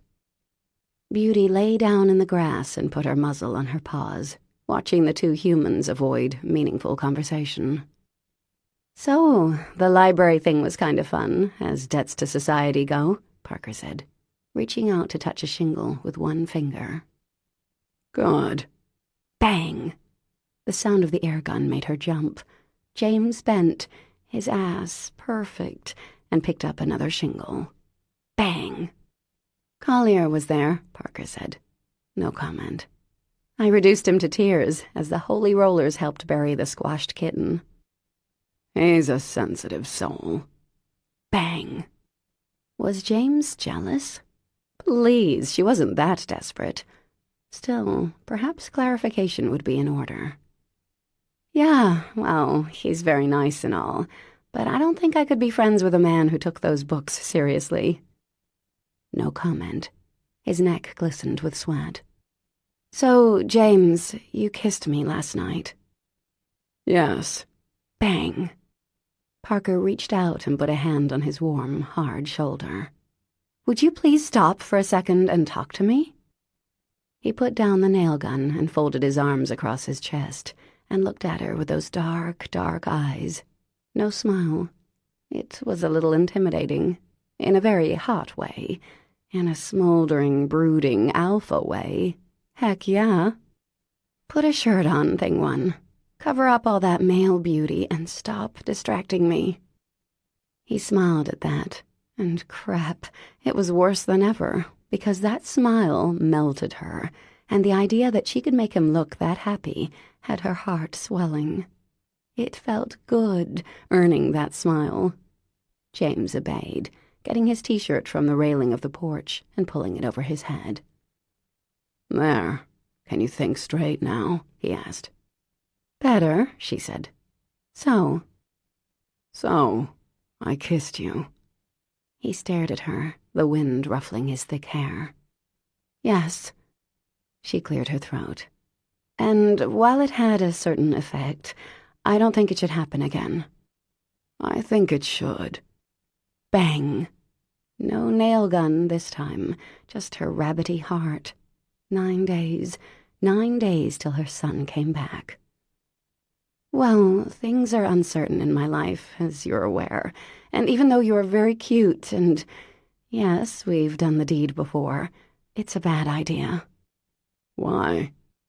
Not sure, actually. It just is. A smile began at the corner of his mouth and spread slowly. Parker's skin actually broke out into goosebumps. Get a grip, Parker, she told herself. Fling, fling, fling, chanted Ladyland. You're scared, he said. Could be, thing one. Or it could be that I'm smart. Either way, not gonna happen again, okay? I'm flattered, and, as I said, you're quite cute. But no, thank you. Now, I'm going inside to start painting your bedroom. Can I get you a drink of water? The smile was full-blown now. Devastating smile. 2 more seconds of that smile, and James would find himself flat on his back with her on top of him. That'd be great, Parker. Thank you. She stood there another second. How could she have thought he looked sulky and brooding when he had the most wonderful, open, generous, happy, genuine smile in the whole world? Crikey. 1 ice water coming up for my hard-working boy. She smiled, too. See? We can get along just great. And went inside, stuck her head in the freezer, and told Lady Land to pipe down. An hour later, Parker paused outside James's bedroom, which would soon be Nicky's bedroom. His was the last room to be painted. She'd discovered that she loved painting rooms. Painting was good for the soul. It was soothing and exciting both. The invigorating smell and luscious texture of the paint, the hissing of the roller as she zipped it against the walls. Pulling off painter's tape, the revelation of the perfect line, the tidiness of it all, had become one of the great thrills of her life. Pathetic, but true. She'd chosen a very pale green for her bedroom, sage mist, and repainted the trim bright white. Amazing how it perked up the room. Her quilt was green, blue, and pink, and the other day Maggie had taken her to World of Curtains. Maggie was moving in with Malone, who had no curtains, which both women had found stunning and inexplicable. Parker had found some pale green drapes, a shade or 2 lighter than her walls, lined with pink, and they were 80% off. Bargain shopping, another new experience for Parker, was also proving quite thrilling. The kitchen was a nice sunny yellow, northern sunrise, the battered cupboards much improved by a glossy red. With the formica and steel table and the funny yellow chairs, it now looked pretty nice, if you could overlook the linoleum, which was the color of dried blood. A new and cheap floor was next on her list. Maggie had had a tag sale a few days ago, so there was finally a little furniture in the living room, a couch, and a pretty nice-looking mission-style chair. One day, while out walking Beauty, Parker had come across a great hunk of bleached driftwood and hefted it home as the dog tried to chew on it. Ordered a piece of beveled glass from the boys at the hardware store, and voila, a coffee table was born.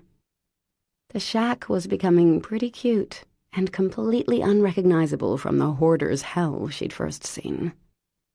It was almost too bad she had to sell it. At any rate, it was time to paint James's room. It felt extraordinarily intimate for some reason, opening his door. Also, her father's snake was in there. She paused, then went back to the kitchen, where she could see him through the open window. "I'm going to start painting your room now," she said. "Want to move your porno stash first?" "It's all up here," James said, tapping his temple. "Okay. Hope your diary's not open. I'd hate to see how you yearn for me." "That's hardly a secret," he said, his tone cheery, his smile killer. "Is Apollo's cage locked?" "Sure is." Then he hefted the ladder, his biceps bulging most attractively, and moved past the window. Lady Land was getting downright hostile. She sighed, then went back down the hallway. She hadn't been in here since day one. It contained almost nothing. Bed, night table, battered old bureau, the glass tank containing her father's beloved. Had she mentioned the bed? A sudden image of James's tanned skin against the white sheets made her mouth dry. Down, girl. On the night table was a battered paperback by Harlan Coben, a clock.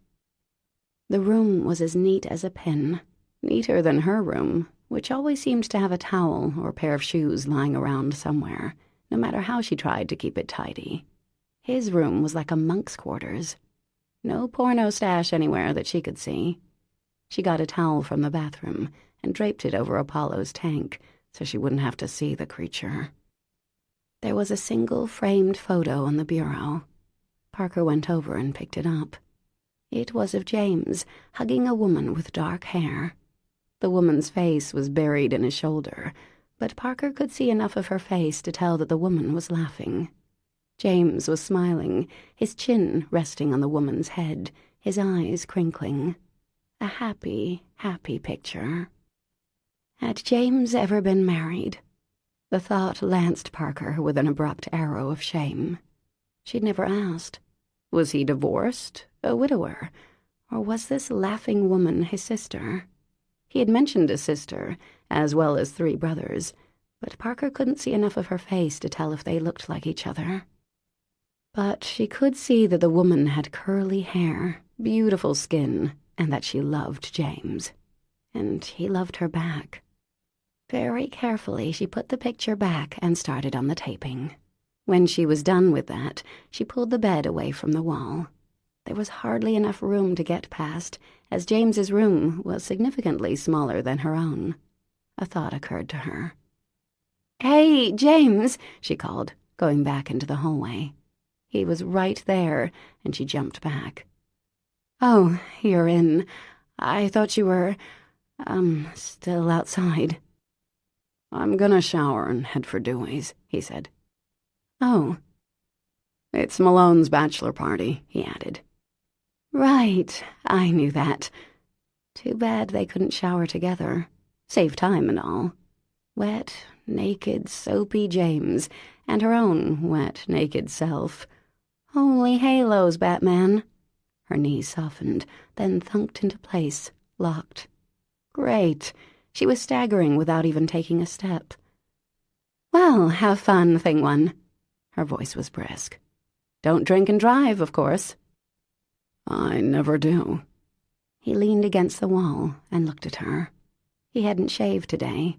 He was still fairly baby-faced, in fact, not one of those men who could grow a beard in a couple of days, like Malone, or, what's his name? Ethan. "What did you need?" he murmured. What indeed? She felt her cheeks warm. God, this was just not her, all this swooniness and blushing. "Well, if I start painting tonight, the fumes might bother you. So maybe you should sleep at your uncle's house, or on the couch, or something." "Your bed is pretty big, Parker," the Holy Rollers pointed out. Great. Now her angels were becoming pimps. "Okay. Want me to move Apollo while you're painting?" "Sure. Your call. Whatever. It's all good." "You babble when you're nervous," the HRs noted. "Thanks," Parker added, then closed her eyes. So, who's the woman in the picture? She inclined her head toward his bureau. My sister. Oh, goody. Sister, not wife. You guys are close? Yes. His mouth pulled up on one side, and her knees wobbled again. Well, you have fun tonight, James. He smiled and went past her, and the brush of his arm against hers was enough to make her entire side tingle. Fling. Chapter 22. James was possibly a little bit drunk. The thing was, he never really could hold his liquor. His father and brothers, man, those guys could pound beers like coal miners or teamsters, or some other group who drank a lot of beers. And these lobstermen, damn, they were drinkers too. But James had been working in the hot sun all day. He hadn't slept much the night before because of that kiss, and he might have been pretty dehydrated and fairly exhausted before those beers hit his system. 3 beers, 1 cheeseburger, a very loud bachelor party with guys making toasts to things like not being a priest and Maggie's desserts and stuff like that. Jonah, the brother of the bride and Chantal's husband, lucky bastard, was sitting next to him, talking about nothing, the way men do. Why Boston could beat the Yankees in practically every game this season, yet still be in 3rd place. Guy stuff. Same sort of nothing James talked about with his buddies in Providence. All in all, James felt slightly dizzy, pretty foggy, and generally happy. I got a question for you, Jonah, he said, watching as Malone won another game of pool. How'd you get Chantal to marry you? Got her pregnant, he said. Then I kept bugging her till she said yes. Why? Oh, hang on a sec. Georgie's calling me. Here's the deal, James said, possibly slurring a little. I have a thing for this woman, right? A big thing. But it's like her heart is, I don't know, made out of plexiglass. Stuff bounces off plexiglass, right? And that shit's hard to break. Know what I mean? Dude, you are whipped, a female voice said. James blinked. He thought he'd been talking to Jonah, but this was not Jonah next to him. No, it was a woman. A very, very, very, very, very beautiful woman who could even give Perfect Parker a run for her money. If you liked black-haired, blue-eyed, Liv Tyler type of princesses, that was. Which guys did. And you know what? He was a guy who probably should look for a woman whose heart wasn't made out of plexiglass. She looked like, what was that thing that turned into a seal? Mary Elizabeth loved that book. A selkie, that was it. Hi, I'm James. You are so beautiful. I shouldn't even look directly at you, or I might go blind. She smiled, growing even more beautifuler, if that was a word. Hi, I'm Emery, Malone's 18-year-old daughter. Shit. I take it back and apologize, and if we could pretend this conversation never happened, that'd be great. He looked at her glass. Also, I hope that's soda, because I'm an officer of the court. Yep, drunk. She laughed. It's root beer. Why are you here? Aren't women banned from these things? Nah, I hardly get to see my dad, so I got to come. Dad, come over here. No, that's fine, James said. But Malone turned, his eyes locking on James in an unmistakable look. If you touch my daughter, I will kill you, cut up your body, and use it as bait. James shoved his chair a little farther away from the Liv Tyler sulky thing as Malone approached. Is he bothering you? Malone growled. No, James said. No, I'm not. Absolutely not. I barely even know her. Besides, I like someone else. Father, dear, James was telling me his romantic woes. He's in love with someone who doesn't love him back. It's really tragic. Malone's face creased a little. I know. You do? James asked. Malone here was psychic or something. Cool. Hey, Parker, right? Right, Parker, James said, nodding. Nodding made him feel a little sick, so he stopped. You guessed? Is it really obvious? Hey, Okay, here was a guy who'd spoken maybe 3 sentences that James could remember, but he was marrying the cutest woman in town. There was Jonah, who wasn't even as old as James, and he dated and mated Chantal the Delicious. So how'd you do it, man? James asked. 'Cause I'm trying my best, and she doesn't seem to even notice. Her heart is like plexiglass, or cement, something really hard, whatever. Cheese him, Crow, Emery said, taking a sip of her soda. It's like watching a puppy being put to sleep. Help him out, Malone. Yeah, help me out, Malone, James said. 'Cause you got Maggie, who's so cute. Another glare from scary lobsterman guy. Sorry, she's not. I mean, she is. I'll stop now. Good job, is what I meant to say. Emery laughed. Yeah, well, it wasn't that easy, James. My dad was as pathetic as you are. Right, Dad? Malone took a sip of his beer. So what'd you do? James said. Malone shrugged. Waited her out, I guess. Emery shoved his shoulder. He didn't wait. He kissed her. And according to her, he's a great kisser, which made me throw up in my mouth. I mean, ew. We have to have a talk about boundaries, since she's going to be my stepmother and all. And why anyone would want to kiss that ugly mug. Malone slid his arm around his sulky shoulders and smiled. I tried the kissing, James said. Didn't work. Malone grinned. Try again. James leaned back in his chair and pretended to fire a pistol at Malone. Good advice, partner, he said, just before the chair tipped over. An hour or so later, James followed his uncle upstairs to the little apartment. You have fun, kid? Dewey asked. Definitely, James answered. Thanks for letting me crash here. He'd switched to water after beer number 3 and was feeling much improved. Your mom called today, Dewey said, pulling a blanket out of the closet and handing it to James.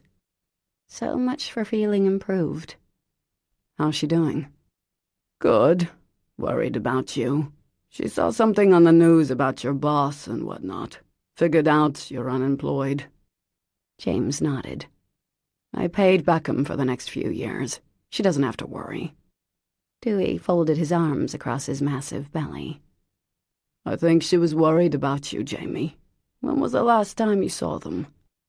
It's been a while. Well, they're your parents. Yep. His uncle sighed. I know it's tough, kid. And for whatever it's worth, you're welcome to stay here as long as you need. Wouldn't mind having you around more. You're always my favorite nephew. James gave a half-hearted smile. Staying was a nice thought. Find a sweet, easygoing girl, do some blue-collar job. Carpentry, maybe. Those options, however, had died when he was much younger. Thanks, Unc, but I can't. Gotta make the big bucks, or at least as big as I can manage. Dewey nodded. Right. Well, you're a good kid, you know that? Sure. All right. Sleep well. He probably wouldn't.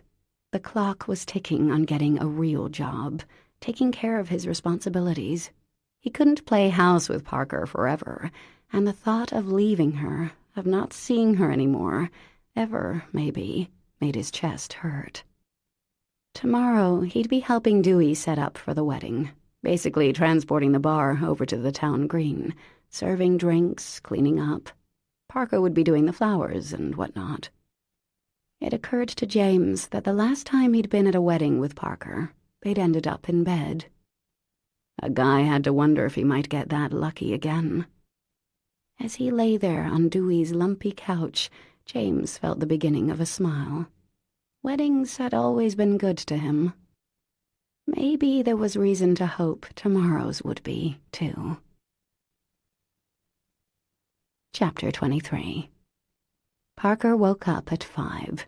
The curse of a parent. Nicky had always been an early-to-bed, early-to-rise kind of kid. He could sleep through fireworks, thunderstorms, and alien invasions, but he was bright-eyed and bushy-tailed long before the sun came up.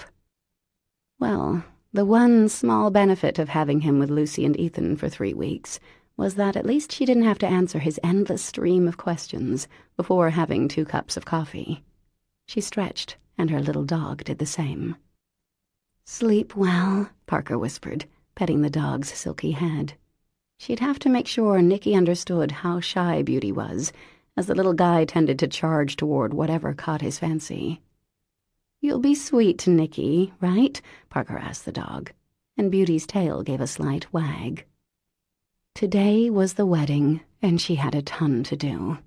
She got out of bed, pulled on jeans and a Joe's Diner sweatshirt, because prior to this month she hadn't owned a sweatshirt, for heaven's sake. James wasn't on the couch. Parker figured he must have opted for his uncle's place instead. Or maybe he'd found some cute woman who didn't have so many hang-ups and suspicions. That was a definite possibility. Sure, he'd kissed her the other night, and she told him not to do it again. "You really need to figure out what you want," Spike advised sagely. "Shush," she told him. When the coffee was finished brewing, Parker filled a travel mug, clipped a leash on Beauty, and got into her car. She drove through the silent town, past the lovely brick town hall, the more modern and uglier police station where she'd been a guest. Across the diner was a paper banner. "Congratulations, Maggie and Malone." The couple was getting married by a justice of the peace right on the town green, in the little gazebo next to the flagpole and war memorial. A potluck reception, Parker had never been to one of those, would be held under the white tent. The tables and chairs were already there, Parker could see, though not yet set up. They might not have much in the way of a flower budget, and Maggie was definitely a casual bride, but there was something really touching about the two of them. Lovely, outgoing Maggie and the quiet, honorable Malone, and Parker wanted to make their day beautiful. Going to all those wildly expensive, over-the-top weddings of her cousins and family friends and college mates, well, she knew something about floral arrangements. A short way out of town, she pulled off the road. A field, rich with lupin, was just past the scrubby pines that lined the road. Parker had never seen the cone-shaped wildflowers in bloom before, but last week she'd nearly driven off the road at first glimpse. She pulled over, got a few buckets out of the back of the Volvo, and started cutting. By 3 o'clock that afternoon, Parker was finally satisfied. Everything looked, well, stunning. She really had to give herself credit here.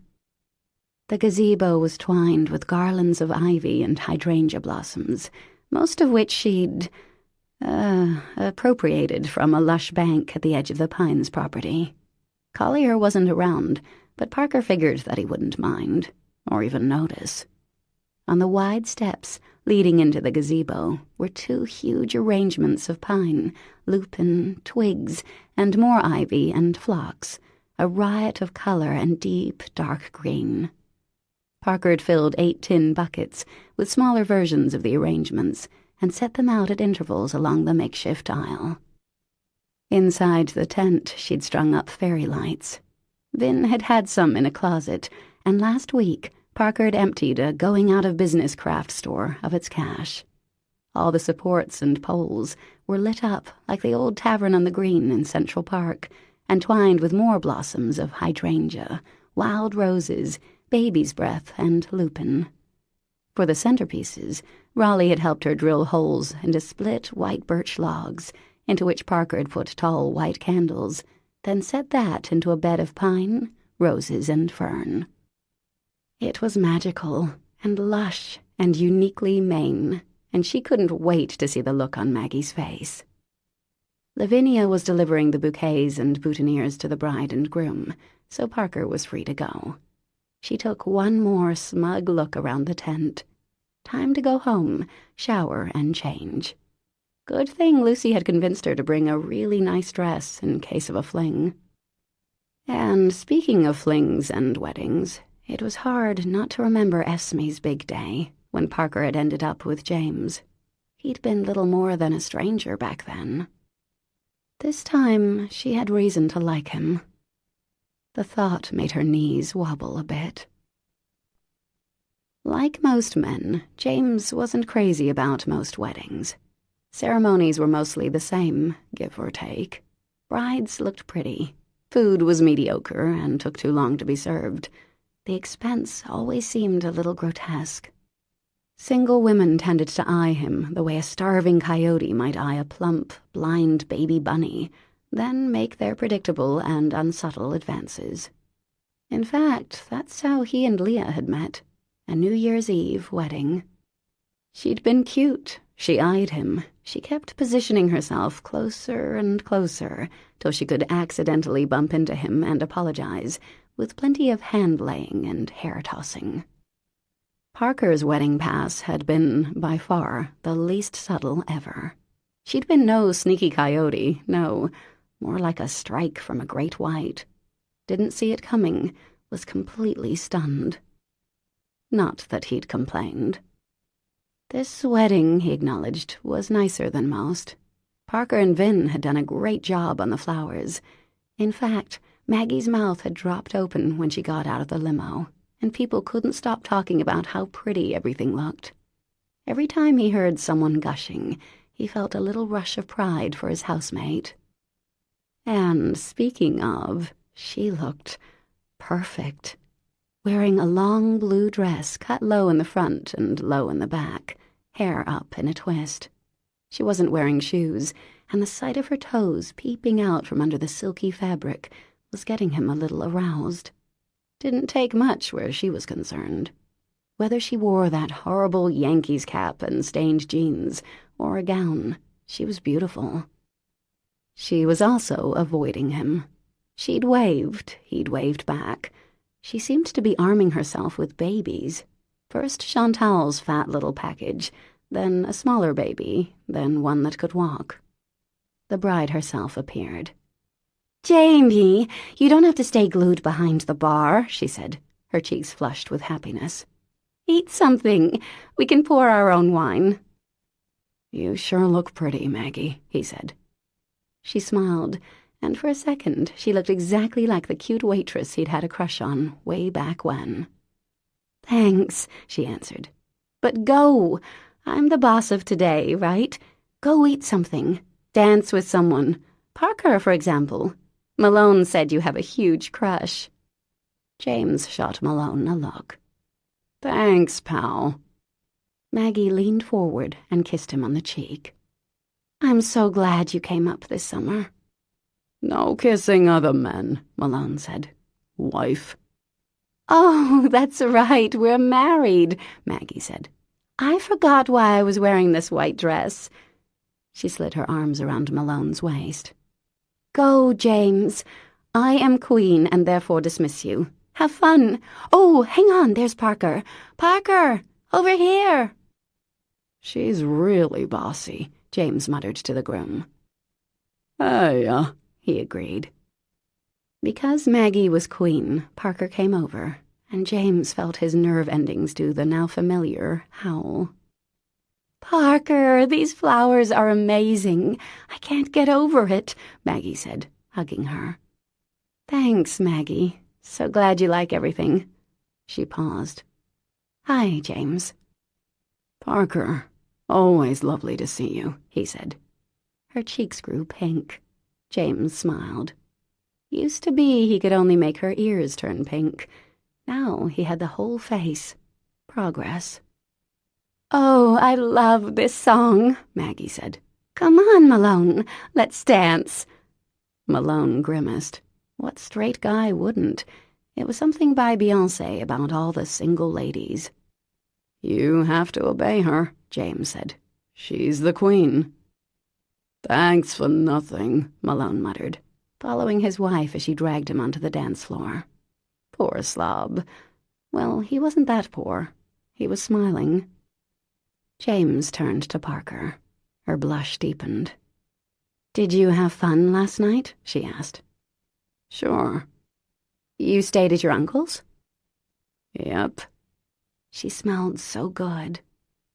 "You look beautiful," he said quietly. "Thank you," she answered, then cleared her throat. "You look very, nice to see you dressed." She winced, closing her eyes. "Dressed up, I meant. In a suit. More like yourself." "Whatever, don't listen to me. Nice wedding, don't you think?"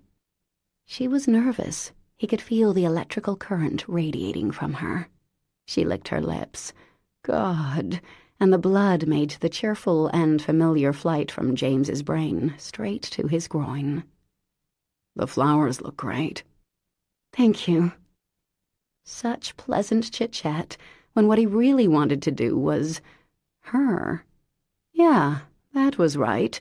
Just clear off this table and tip her back on it and let nature do its sweet thing. A lock of her hair slipped out of its twist, brushing against her cheek. James reached out and slowly tucked it behind her ear, his fingertips brushing her silken skin, touching her earlobe. Her lips parted. He looked in those green eyes, which had grown soft and unguarded, and felt his heart slow to thick, solid beats. The Beyoncé song ended, and something slow came on. "Want to dance?" he murmured. "Excuse me?" she whispered. "Would you like to dance, Parker?" She blinked and seemed to come out of the trance that had wrapped around them both. "Oh, I have to check something. Rain check?" "Okay." With that, she turned and fled, like a scared little horse or something, stopped and fussed with an arrangement, and glanced back at him, then looked quickly away. James felt a smile begin in his chest. Parker was afraid of dancing with him. Had to be a good sign. He looked over the guests. There were a couple of age-appropriate women there, giving him the coyote stare. "Not today, ladies," he thought, and approached a tiny, ancient old lady who was looking at the group on the dance floor with a bit of longing on her face. Bingo, his date for the evening. "Would you do me a favor and dance with me?" he asked. "Oh, my word," she exclaimed. "I can barely stand, let alone dance, sweetheart." "I'm extremely handsome and strong," he said. "You sure you want to turn me down?" "Fine, you've convinced me," she said, standing with the help of her cane. She came up to his chest. "What's your name, young man?" "James Francis Xavier Cahill." "Oh, what a lovely name. I always did love the name James. I was so sorry when they shortened James Stewart to Jimmy." She patted his shoulder fondly. "You can call me Bess. Do you know it's been at least a dozen years since I danced?" "I think you're lying," he said, maneuvering very carefully among the other dancers. "You're too pretty to be on the sidelines. You must have at least 3 boyfriends." He grinned as she laughed. Parker had made herself scarce. Well, they happened to live together, so she couldn't hide forever. James also danced with Lavinia, danced with Maggie's mother, dodged a pass from a woman he didn't know, and made his way back behind the bar and stayed there, watching the crowd. Parker stayed on the sidelines, though she did dance with one of the 3 musketeers, the guy whose wife died earlier this year. She didn't come his way again. A while later, his uncle approached, sweaty from having danced with Maggie's twin. He sat down in front of the bar and eyed James. "Why don't you go home, kid?" he said, wiping his forehead. "We're all set here." "No, I'll stay, Unc. Help you pack things in later on." "Nah, you did all the setup. Don't worry. The McConnell kid will do it. He needs a little money. Going off to Dartmouth this fall." James hesitated. "Okay." He started to walk off, then stopped. "Dewey," he said, "I wanted to thank you." "What for?" "For letting me come stay with you when I was a kid, when things were tough." Dewey's expression changed. "Sure, kid. Now go home. Go. Get. I'm gonna see if Chantal would dance with me for old time's sake." Little Monkey watched the other monkeys swinging through the vines. Gosh, it looked like fun. But what if she missed the vine? She might fall, breaking her bones as she crashed through the branches, possibly rupturing some organs as she fell to the jungle floor, where hungry Jaguar was waiting to gobble her up. On second thought, maybe she'd stay in the tree instead, make a martini, and call it a day. Parker sighed, put aside the red notebook, and sat back in the old wooden chair. She'd slipped away from the wedding and was down on the dock, still in her dress. Beauty lay at her feet, contentedly staring out at the water, which was a purplish blue under the darkening sky. Lovely wedding. Just lovely, all that happiness so palpable.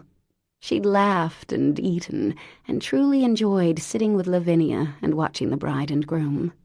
Little Violet Jones fell asleep on her lap, an achingly wonderful moment, the sweet smell of the little girl's head, her limp, warm weight so welcome. But mostly she'd felt James, felt his every smile, directed at her or not. When he'd touched her face, his eyes so dark, she'd been unable to even breathe. Thought he might kiss her for a second. So, in typical fashion, she bolted, but from that moment on she'd felt him. His laugh hit her in the stomach in a warm, aching squeeze, and each time those smiley dark eyes met hers, oh, hell, there it was again, that strong, tingling pull she'd only ever felt around him. Music from the reception drifted down from the green and out over the water, the thump of bass and occasional roll of laughter easily heard from the dock. The music changed from fast to slow, something by Norah Jones, the words just out of reach. The tingling pull started again. She turned her head, and there he was, the sleeves of his dress shirt rolled up, his tie loosened, standing at the foot of the dock, watching her. Beauty's tail swished. "Hey, James," she said mildly. Mildly, right. Her heart was shuddering, it was beating so fast. "Jump him," Spike advised. "He's a guy. He'll love it." In her mind, the former child angel wore a black leather jacket and squinted through a haze of cigarette smoke. She should look into medication for this. James came over to her, the dock rocking gently. He stood in front of her and held out his hand. "Come on, coward," he murmured. "You owe me a dance." His hand was warm and sure. He pulled her to her feet, right against him, and Parker thought she might actually swoon because he smelled so good, was so warm. Her entire body seemed to melt into his as his arm slipped around her waist. Her hand went to his shoulder, and James tipped his head and smiled at her just a little. Parker swallowed, then put her cheek on his solid shoulder. Norah Jones's smoky voice floated across the water, and the waves lapped against the dock, and she and James stood there, barely moving. "Do something, James," she thought. "Help me out here." Slowly, slowly, he slid his hands down her bare arms, threading his fingers through hers. His hair tickled her neck as he bent his head, his lips warm as he kissed her shoulder, and the relief was so immense that her knees wobbled. He smiled against her neck. Parker slipped one hand against his chest, feeling the solid thumping of his heart, such a sweet, intimate feeling that the ache in her grew sharply. His lips moved higher up her neck, his beautiful mouth smooth and warm against her skin. Beauty suddenly decided that James was all right, because she chose that moment to stand, putting her paws against his knee, as if she was cutting in. James smiled down at the little dog, then looked at Parker. And honest to God, she was actually dizzy. His smile was that good, crinkling his eyes, changing his face. He leaned in a little closer, still smiling, still not kissing her. But please, it had better be soon, or she might die. She closed her eyes, and thank goodness his lips were against hers, the softest brush, so smooth and warm. Another brush. Then he did kiss her, a gentle, soft kiss that she returned carefully, almost shyly. This was so different from that first time, so long ago when she'd barely been thinking, when she'd used him to distract herself from loneliness. This was slow and tender and meltingly wonderful, James's mouth against hers, waiting for her response. Then he cradled her head in his hands, angling for better access to her mouth, and kissed her more fully. Her hand slid into his thick, curling hair, and he held her closer, that beautiful mouth kissing hers as if there was nothing more he wanted to do other than stand out here and do exactly what they were doing. Beauty whined, and James smiled. He pulled back a little and smoothed Parker's hair back from her hot face. "The black flies are starting to bite," Parker whispered. "Maybe we should go in," he said, that smile still playing at his mouth. "Okay." Then he took her hand and led her off the dock, up the stairs and into the house, and Parker went with him as if it was normal, not as if her legs were watery and her whole body was pulsing with a warm, honeyed glow, as if this was old hat, no big deal, when the truth was she felt something akin to terror here, all that warm, glowing stuff aside. Beauty leaped neatly onto the couch, ditching them, the good dog. James led her down the hall past his room. There was her bedroom. Yep, terror. James stopped outside her door, tilted her chin up, and kissed her again. He stopped almost immediately this time, pulling back to look at her. "You okay?" His voice was gentle, which made sense. He was a gentle man. The thought somehow made her more scared than ever. "Yeah. No. It's just, I'm a little nervous," she heard herself say. Yes, the woman who'd given birth to an 8-pound, 9-ounce bouncing baby boy in a total of 3 hours. No drugs either. Not really virgin bride material. His eyes were dark. "We don't have to do anything, Parker," he murmured, and his voice alone made Lady Land croon. "Right. No, I know that. Which, thank you, by the way." She took a shaky breath. "No, James, it's just, the last guy I was with was—" She felt her head wiggling around like a bobblehead figurine and managed to stop. She looked at his chest, which seemed like a safe place to park her eyes.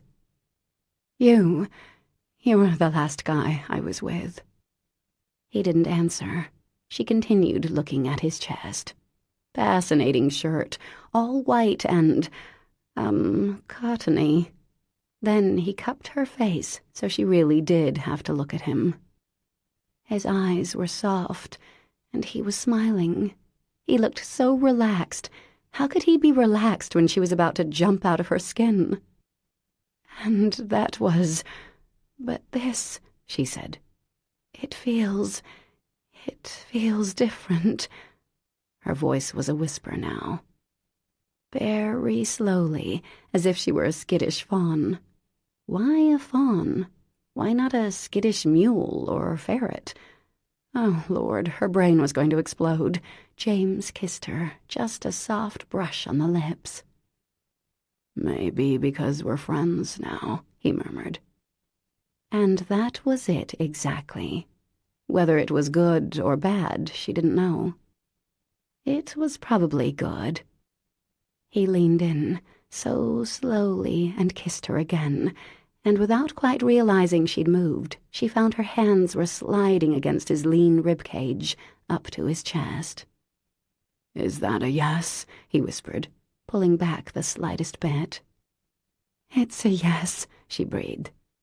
"Good." "Yes." He reached behind her and opened the door, his mouth finding her again, hot and slow and sweet, backed her into the room, one hand undoing her hair clip, sliding his fingers through her hair, down her back. Her dress was suddenly looser. He'd unzipped it, clever lad, and his tongue brushed hers, and suddenly her hands remembered what they were for. They were for unbuttoning his shirt, even if they were shaking a little. His skin was hot and smooth, and she jerked his shirt open, exposing that beautiful torso, and pulled him down on the bed, suddenly desperate to get him on her, in her. He captured her hands in his and pinned them gently above her head, his fingers twining with hers. "Not this time," he whispered, kissing just below her ear. "This time we take things slow." Then, his mouth hot and sure as he tasted her neck, his hands releasing hers to slip her dress off her shoulders, James proceeded to show her why some things in life shouldn't be rushed. And you know what? The guy had a point. Chapter 24. When James woke up, the sun was at an odd angle, shining right into his face. The bed felt different. He bolted upright. Reality or really, really excellent dream? Nope, this was her room. Clock said 8:13 a.m. The latest he'd slept in months. He turned his head, and sure enough, a gorgeous female was looking at him. Just not the one he expected. "Hey, beauty," he said, and the dog wriggled closer and rolled on her back, offering her stomach, which he rubbed obligingly. Man, best night of his life. Parker Harrington Wells with him, all night. For a few seconds there, when they'd come up from the dock, he'd thought she might bolt and they'd have to start all over again. Or never. Nope. The fates smiled on him, and if she wasn't the most beautiful, softest, the way she'd said his name with a little gasp of surprise as she came, and the sweet, soft sinking afterward, as if her bones had dissolved and all she could do was curl against him, her hair cool and smooth against his shoulder. Shocking. It was shocking how good it had felt. Maybe it was years of unrequited imagining, but James could honestly say that there was sex, which was always a good thing. And then there was last night, which was unbelievable. Where was she, anyway? He didn't hear anything going on in the rest of the house. No shower running, no noise from the kitchen. He got out of bed and pulled on some clothes, an image of Parker on top of him, actually making him stop in his tracks. Best night ever. She wasn't in the kitchen, wasn't on the dock, wasn't painting in his room, wasn't outside in the little yard, wasn't swimming, thank God. No note either. Odd, because she'd been leaving him little notes as to her whereabouts lately. At that moment, his cell phone rang. New Hampshire Correctional. Shit.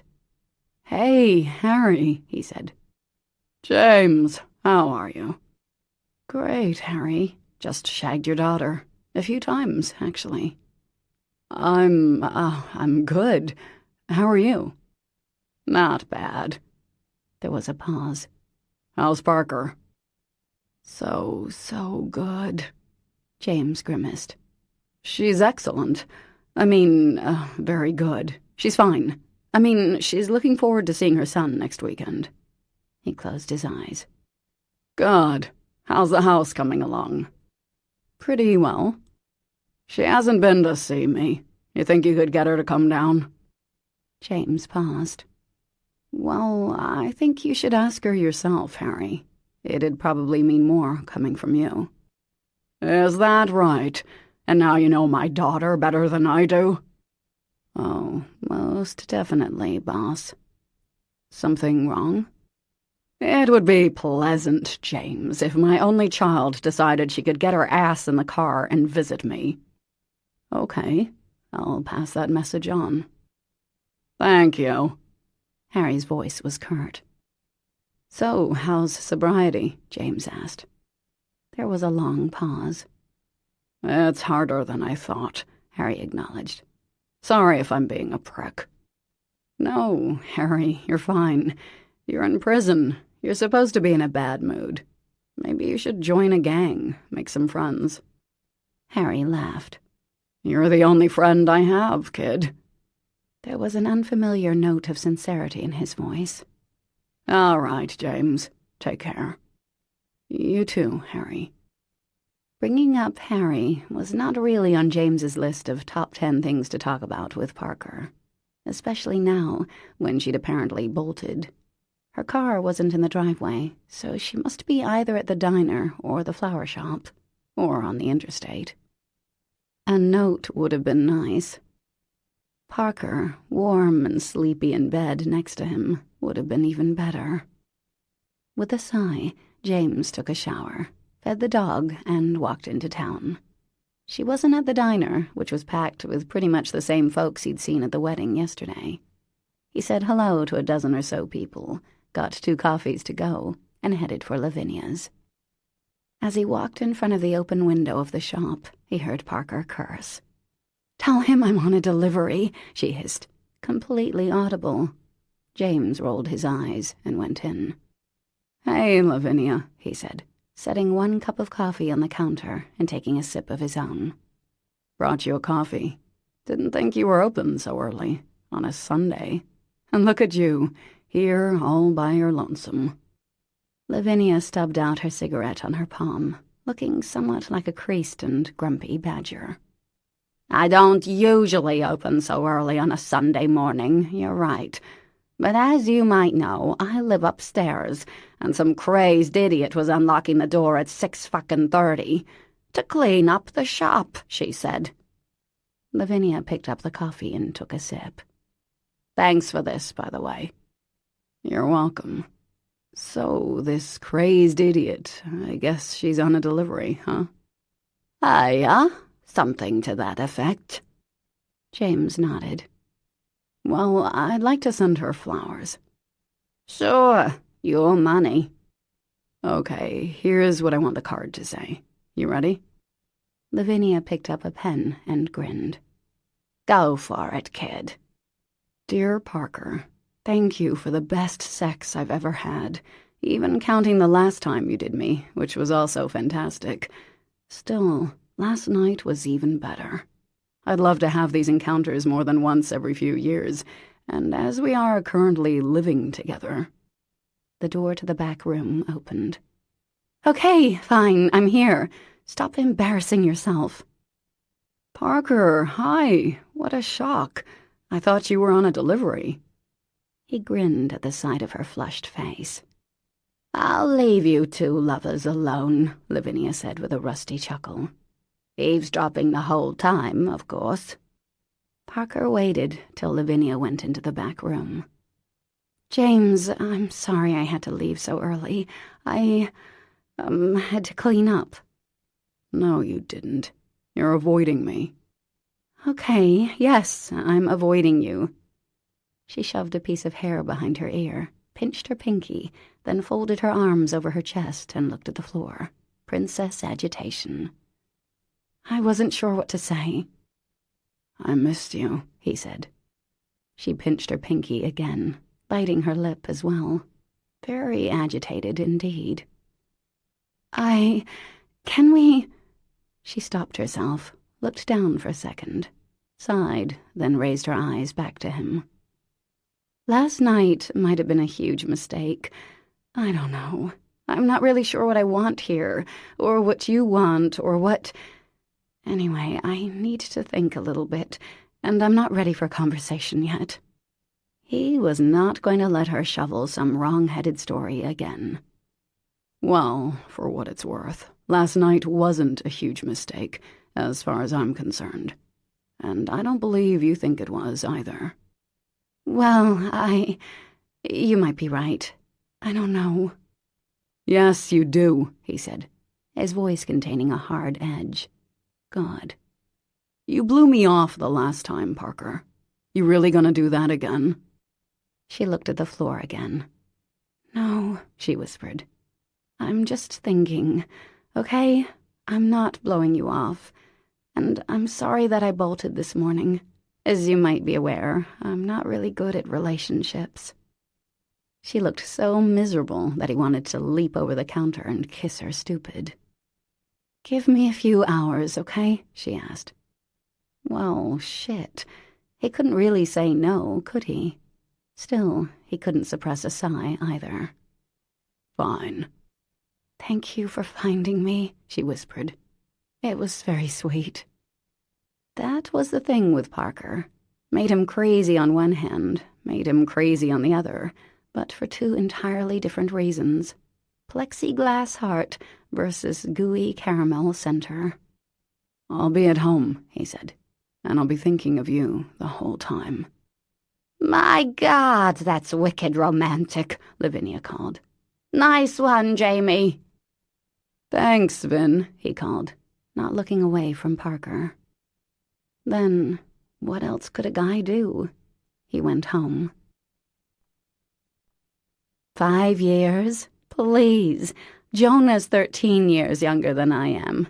Jamie's what, 29, 30? That's totally legal. So he's your beautiful boy toy. Run with it. Beats the electronic solution, Lavinia added. Parker sighed. Advice from Chantal and Lavinia. Probably not the best role models.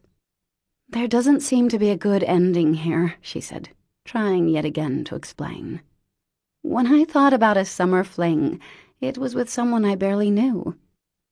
Trashy, Vin said admiringly. So he's not just a fling, but he's not stepfather material either. He's, I don't know, glib. Is he glib? What does glib mean, exactly? Lavinia said, scratching her head. It means insincere and shallow, Chantal answered. They were drinking cheap white wine at some odd little structure in the middle of nowhere, half bar, half restaurant, and the only alternative to Dewey's in a 40-mile radius. Chantal had dropped by the shop to chat that afternoon, and Lavinia, claiming Chantal was an expert on all things male, had spilled out Parker's deeply personal issues. A girls' night had been deemed necessary, and as Parker wasn't really sure about going home, here they were at Jason's Taverne. Parker sighed. See, he's only here this summer because my father told him to come. He's being paid. Not to have sex with me, maybe, but still. I can never tell if he's sincere or jerking my chain, and half the time I think he's only nice to me because it's part of his job. But your father's in jail, so James doesn't have a job, does he? Vin asked. Parker shrugged. And he might be glib, Chantal said thoughtfully, but he has the best ass in town since Father Tim. Hey, I'm married, not blind. So have a fling, Lavinia said. God knows you could use one. Thanks, Vin. You're so sweet to say so. Parker sighed. Why not, Parker? Chantal agreed. Lavinia's right. Have a fling. He's there, he's edible, you're horny. Okay. What if I'm not fling material? Parker said, cheeks hot. This whole conversation was extremely uncomfortable. Don't sell yourself short, Chantal said, eating some popcorn and waving to some guy at the bar who was eyeballing her. Sorry, she called. Happily married. She refocused on Parker. Call it a summer romance. What are you afraid of? If James was good at 17, I can only imagine.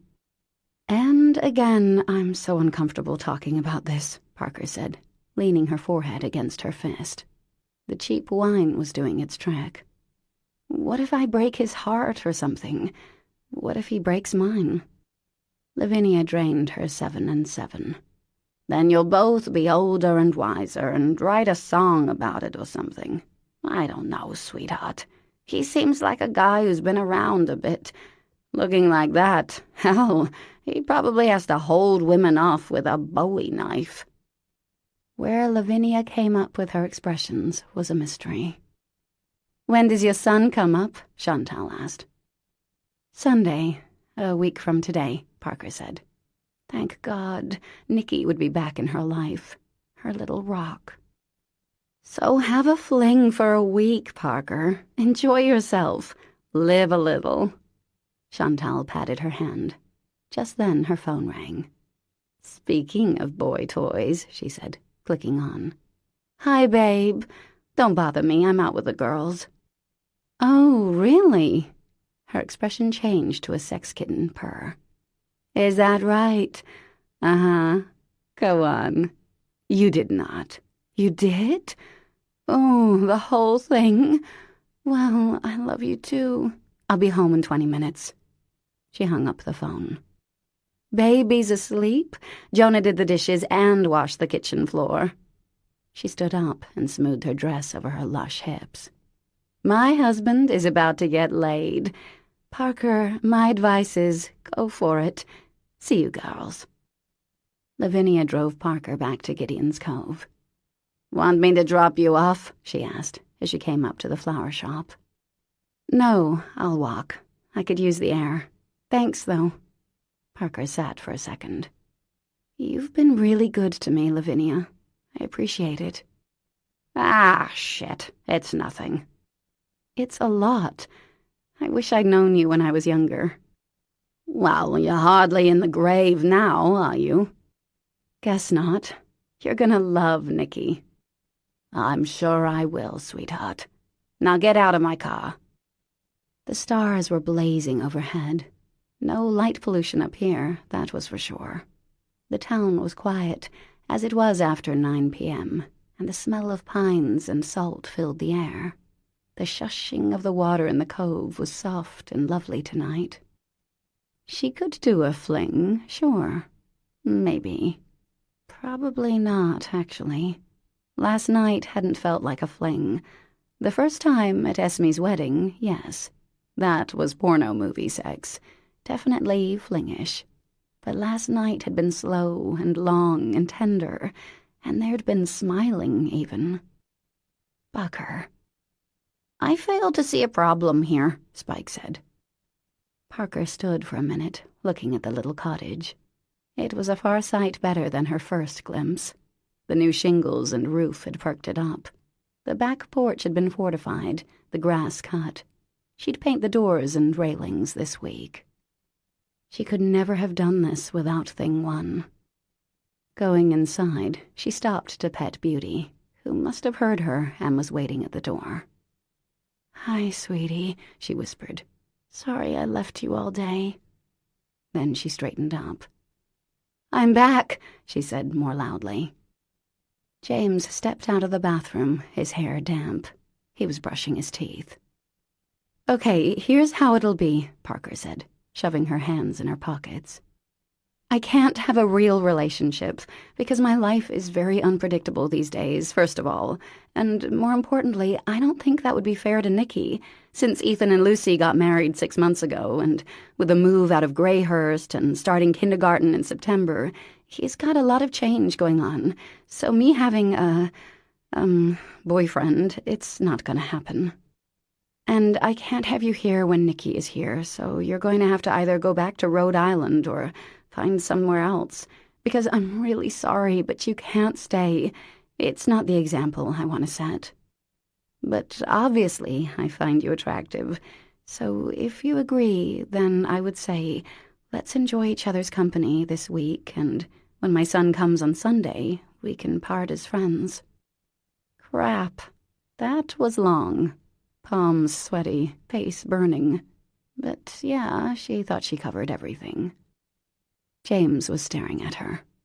"Can I spit now?" he asked thickly. "Oh, sure. Sorry. I'll be, in the living room." He raised an eyebrow, then closed the bathroom door and turned on the water. Rolling her eyes at herself, Parker went down the hall and sat down hard on the couch. Beauty came up to her and pushed her nose against Parker's hand. Such a soft little muzzle, the nap of her fur so deep and velvety. "How do you think that went?" Parker whispered. The dog wagged her tail. "Good. Me too." The dog jumped neatly onto the couch and curled against her side. Nice to have a pet. She should have gotten one long ago. The water stopped running, and James appeared, smelling of soap and mint. Kind of hard to look him in the eye after her speech, but he was smiling, and her stomach flipped as he knelt in front of her. "Okay," he said. Parker swallowed. "Okay to what?" "To everything." Then he was kissing her, his work-roughened hands under her shirt, hot against her skin, and without further ado he pulled her to her feet and did her against the wall without even bothering to take off all her clothes. Meow. Chapter 25. On day 3 of the 7 days in paradise, as he was thinking of it, James called Lavinia and asked her she'd look after Beauty for the day. "What for?" she asked. "I want to take Parker out of town." "You two gonna elope?" she said, coughing that rusty bark. "She's been all smiles the past few days." James laughed. "We're not eloping. I'm not that lucky." "I'll listen to him. Sure, I'll watch the dog. Bring me a present. I'm low on ciggies." "Thanks, Finn." Parker was in the shower when he got back. She was singing. He tilted his head. Wheels on the bus. Maybe it was because her kid was coming up this Sunday, but she did seem happier. He sure was. For years now, Parker had been in the back of his mind, and in the front a lot of times, too. Though he'd had the expected hookups with Leah on and off for the past year, as well as a few before her, James hadn't really been in what he thought of as a real relationship. He'd never met a girl's parents, never thought of himself as wanting more, except for a few hours at the cousin's wedding, that was. Last night, he and Parker had gone down to the dock with a bottle of wine and the dog, spread out a blanket, and just lay there, looking up at the stars, Parker's head on his shoulder, as she pointed out constellations he pretended he could see, blinded by the perfection of the moment. The water lapped gently at the rocky shore, and his fingers had played in Parker's smooth hair, and it occurred to James that he'd never even imagined a moment like this happening to a guy like him. And right there, see? That's Orion. See the belt? "Sure," he said, seeing nothing. "It's Armani, isn't it?" Okay, you don't have to mock me. It's just that Harvard had a fabulous planetarium, and until now I haven't had anyone to impress." He held her a little closer. "In that case, impress away." She'd rolled on top of him instead. And how he'd been very impressed at what she'd done next. "Come on, Parker," he yelled now, thumping on the bathroom door. "You rich girls take forever in there." "I'm not rich anymore," she said, opening the door. Wearing a towel, her wet hair streaming down her back. "Let's get out of here," he said. "Hurry up. We have a long drive." She smiled and padded into her bedroom. She sat on the edge of the bed. "You sure we should go anywhere?" Those green cat eyes were inviting. "Actually, we can wait a little," James said. And so it was that they were a little late in getting down to Machias. "Why are we here?" Parker asked. "I thought we could see a movie," he answered. "Which movie?" "Oh, come on." "What?" "Parker, the Holy Rollers in 3D opened a few days ago." He glanced at her. "Oh, crikey," she said, putting her hand over her eyes. "Dang, I knew there was something great about having spotty internet. She peeked at James. How'd it do? 14 million, second only to the Alien flick. He was well aware that she'd been paid quite a bit for the film rights, all of which had been donated to Save the Children. Do we have to see it? I'm taking Nicky as it is. Let's get it over with. You can make gagging noises with me. With him, you'll have to behave, he said. Good point. 20 minutes later, they were in the little theater, along with about 20 rowdy kids between the ages of chair-kicking and squealy texting. The previews began. Smurfs, gnomes, wizards, dogs. The kid behind him spilled his popcorn and started to cry. The tweeny girls in front of them giggled shrilly. Mommy, Mommy, Mommy, Mommy, one kid chanted over and over, while her mother ignored her and talked to another kid's mom. Even Dante couldn't have imagined this circle of hell. He glanced at Parker, whose face was a little gray. Hey, he whispered. It'll be great. It'll suck, James, she whispered back. Terrible attitude. Put on your glasses. It's starting. The lights lowered completely, and the movie began. Parker was right. The Holy Rollers in 3D was ghastly. Obvious, blatant, manipulative, and all wrapped up in more sugary coating than Lucky Charms cereal. Could there be any more shades of pink in the Holy Rollers treehouse? One angel's voice was so high that James imagined every dog in a 2-block radius was howling. Rainbow-colored butterflies floated out at them in 3D effect, as did bubbles, bluebirds, and the glittery rush of angelic roller skates. James glanced at his watch. 15 minutes had passed. This felt longer than a problematic colonoscopy. He sighed and put his arm around Parker, who was staring, horrified, at the screen. He kissed her temple, but she was mesmerized. I can't believe people paid money to see this, she whispered.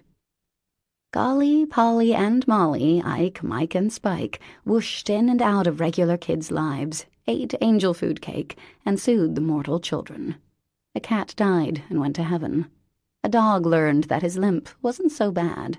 A bat, previously thought to have rabies, was accepted by the owl family, and through it all, the Holy Rollers delivered squeaky messages of mercy and good cheer. A lifetime later, the sappy 6 had earned their sparkly wings, which seemed to flutter right into the audience. A few kids clapped. The tweeny girls pronounced the movie, "So, like, totally stupid," and the audience filed out. Parker and James sat there, watching the credits. There, based on the best-selling children's book series by Parker Wells. James looked over at her. Even wearing 3D glasses, she was beautiful. She was also crying. Hey, it wasn't that bad, he said, taking her in his arms. No, it was, she said unevenly. And the thing is, I hate the Holy Rollers, James, but somehow they are the best thing I ever did, and how rotten does that make me feel? I can't write anything else. I'm completely tapped out for ideas, and this is my legacy. She tucked her face against his shoulder, her back heaving in little spasms. Meanwhile, Nicky's having the best summer of his life. Lucy's the world's greatest stepmother. She bakes cookies every day, James. Every day. They have this cute little family. Ethan is perfect, and you know they'll have kids of their own pretty soon, and Nicky will have siblings. He'd probably miss me if I died, for a couple weeks anyway, but Lucy would be a great mom, and the only thing I'm good at is being fake. Those squeaky little bastards were the best I could do, and now even that's done. She pulled back, her face wet and blotchy, and looked at him. Wow, he murmured. So much self-pity in one big sloppy breath. I can't believe I slept with you. Then he grinned, and she gave a little surprised snort of laughter and smacked him on the shoulder, hard. You're no help. I shouldn't have said anything. You're just my boy toy." She swallowed and wiped her eyes with a napkin. James looked at her for a long minute. "Come on, princess. I want you to meet someone." It took 2 hours to get from Machias to wherever James was taking her. They didn't talk too much on the way. They did hold hands, though. Parker couldn't remember the last time she'd held hands with someone other than Nicky, who always grabbed on without thinking. It was, admittedly, the sweetest feeling in the world, his warm little hand in hers. But James holding her hand so firmly, so naturally, this was pretty great, too. Around 4, they slowed down in front of a long, solid-looking rock wall. The sign said Beckham Institute in brass letters. James pulled up to the guardhouse, which sat in front of an iron gate. "Hey, Bert," he said. "Hey, James, how's it going?" The guard looked into the window. "Hello there," he said, smiling. "Hi," Parker answered, feeling suddenly shy. Bert punched a code, the gate swung open, and James drove in. The grounds were lush and beautiful, carefully landscaped, dotted with robust beds of red and white impatiens, well-placed trees and brick pathways. It looked like a college campus, the old brick buildings in good repair, window boxes overflowing with ivy and geraniums. But it wasn't a college. There were a lot of staff members identified by the red shirts they wore, Beckham written in white letters across the back. There were also quite a few people in wheelchairs. Parker saw one man on a bench, wearing a helmet, rocking, as a staffer chatted with another client, this one on the type of metal crutches that bespoke lifelong use. Some of the clients were older, with white hair and spines bent from osteoporosis. Others were heartbreakingly young. Someone was kicking a ball. Parker could hear snatches of music. There was a large playground with wider-than-usual swings and pathways to accommodate wheelchairs, Parker guessed. She'd seen one such playground before. James parked in front of a more modern building and got out. "Come on," he said, extending his hand. Parker would have asked who was here, but the lump in her throat was too big. She had a good idea, anyway. "Hi, Carol," James said to the woman at the front desk. "Hi, honey," she said. "How are you?" "I'm great. This is my friend, Parker." He bent to sign a book, writing Parker's name as well, she noted. "Hello," the woman said. "Nice to meet you," Parker said. "I think she's in her room," Carol said. "They just got out of music therapy. She'll be thrilled to see you." "Thanks." James went down the hallway, and Parker followed. How had she never known? Then James stopped in front of room 111, knocked once, and opened the door to a dorm-style room. A twin bed, posters on the wall, stuffed animals. Parker hovered half in the doorway, half in the hall. "Hi, sis," he said, smiling. "James!" the woman exclaimed. "Hi, James, hi!" She launched herself into James's arms, laughing with joy. "You're here!" It was the woman from the photo on James's bureau, the blue-eyed, dark-haired woman. She had her brother's smile. "How have you been?" he asked, kissing her on the forehead. "I had art. I made a bird. It's not so good. I kept it, though. It's drying. Pete sent me a teddy bear." She picked up a bear from her bed and handed it to James, then twisted her fingers together. "Oh, that's a really nice bear," James said. "What's his name?" "Duh, Teddy. It's a teddy bear, James. Pete sent it." He gave her a look. "I know what it is, Mary Elizabeth, but you don't have to name them all Teddy. James is a great name for a bear. I'm just saying." Mary Elizabeth found this pretty funny, because she stopped twining her fingers and laughed, a big open-mouthed laugh that ended in a squeak. "James, that's your name." He smiled and reached up to smooth her curly hair. "Hey, Mary Elizabeth, I brought someone to see you, James said. "This is my friend Parker. Parker, my sister." Mary Elizabeth looked at her a bit warily. "Hi, Mary Elizabeth," Parker said. "Hi," she said, glancing back at her brother. The finger-twisting began again. "Okay, bye, James's friend." "She's gonna stay a little while," James said. "You know the Holy Rollers, right?" "Duh, James. The Holy Rollers and the Blind Little Bunny. You gave me a Spike doll. He's the head angel." "Well, Parker here, she wrote those books," James said. Mary Elizabeth's eyes widened. "You did?" she breathed. "You wrote those books? You wrote the Holy Rollers books?" "I did," Parker said. The girl's, woman's mouth dropped open, her fingers moving faster now. "You like those books, right, Mare?" James asked. "I like those books. I love those books. I have a Spike doll. They live in a tree fort." "We saw the movie, Mare. It was great. I'll take you next week, okay?" James offered. Mary Elizabeth Cahill had all the Holy Rollers books on a shelf. James had given them to her, she said.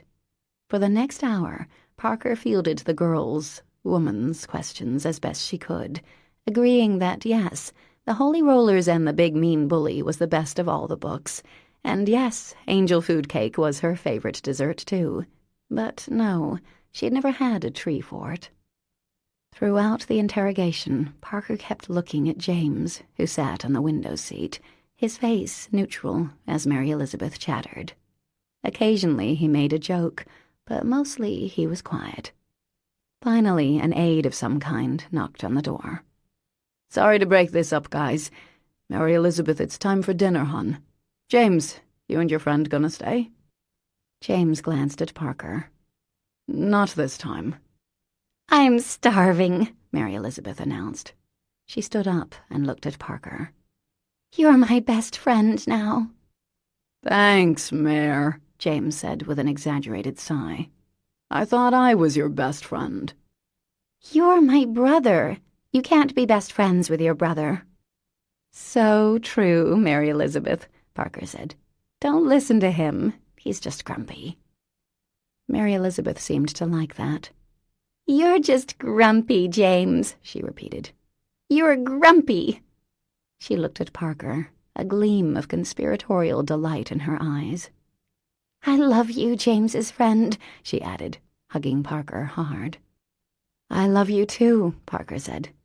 Then Mary Elizabeth detached and hugged her brother. "Bye, James. See you tomorrow." "Bye, Mare. I love you." James hugged his sister back, kissed her twice, then waved as she and the aide walked from the room. "See you tomorrow?" Parker asked. "She doesn't really have a sense of time." "Oh." James stood up and put his hands in his pockets. "Well, thank you for making her life." He grinned, but it was a pale imitation of the usual. "Want to take a walk?" "Sure."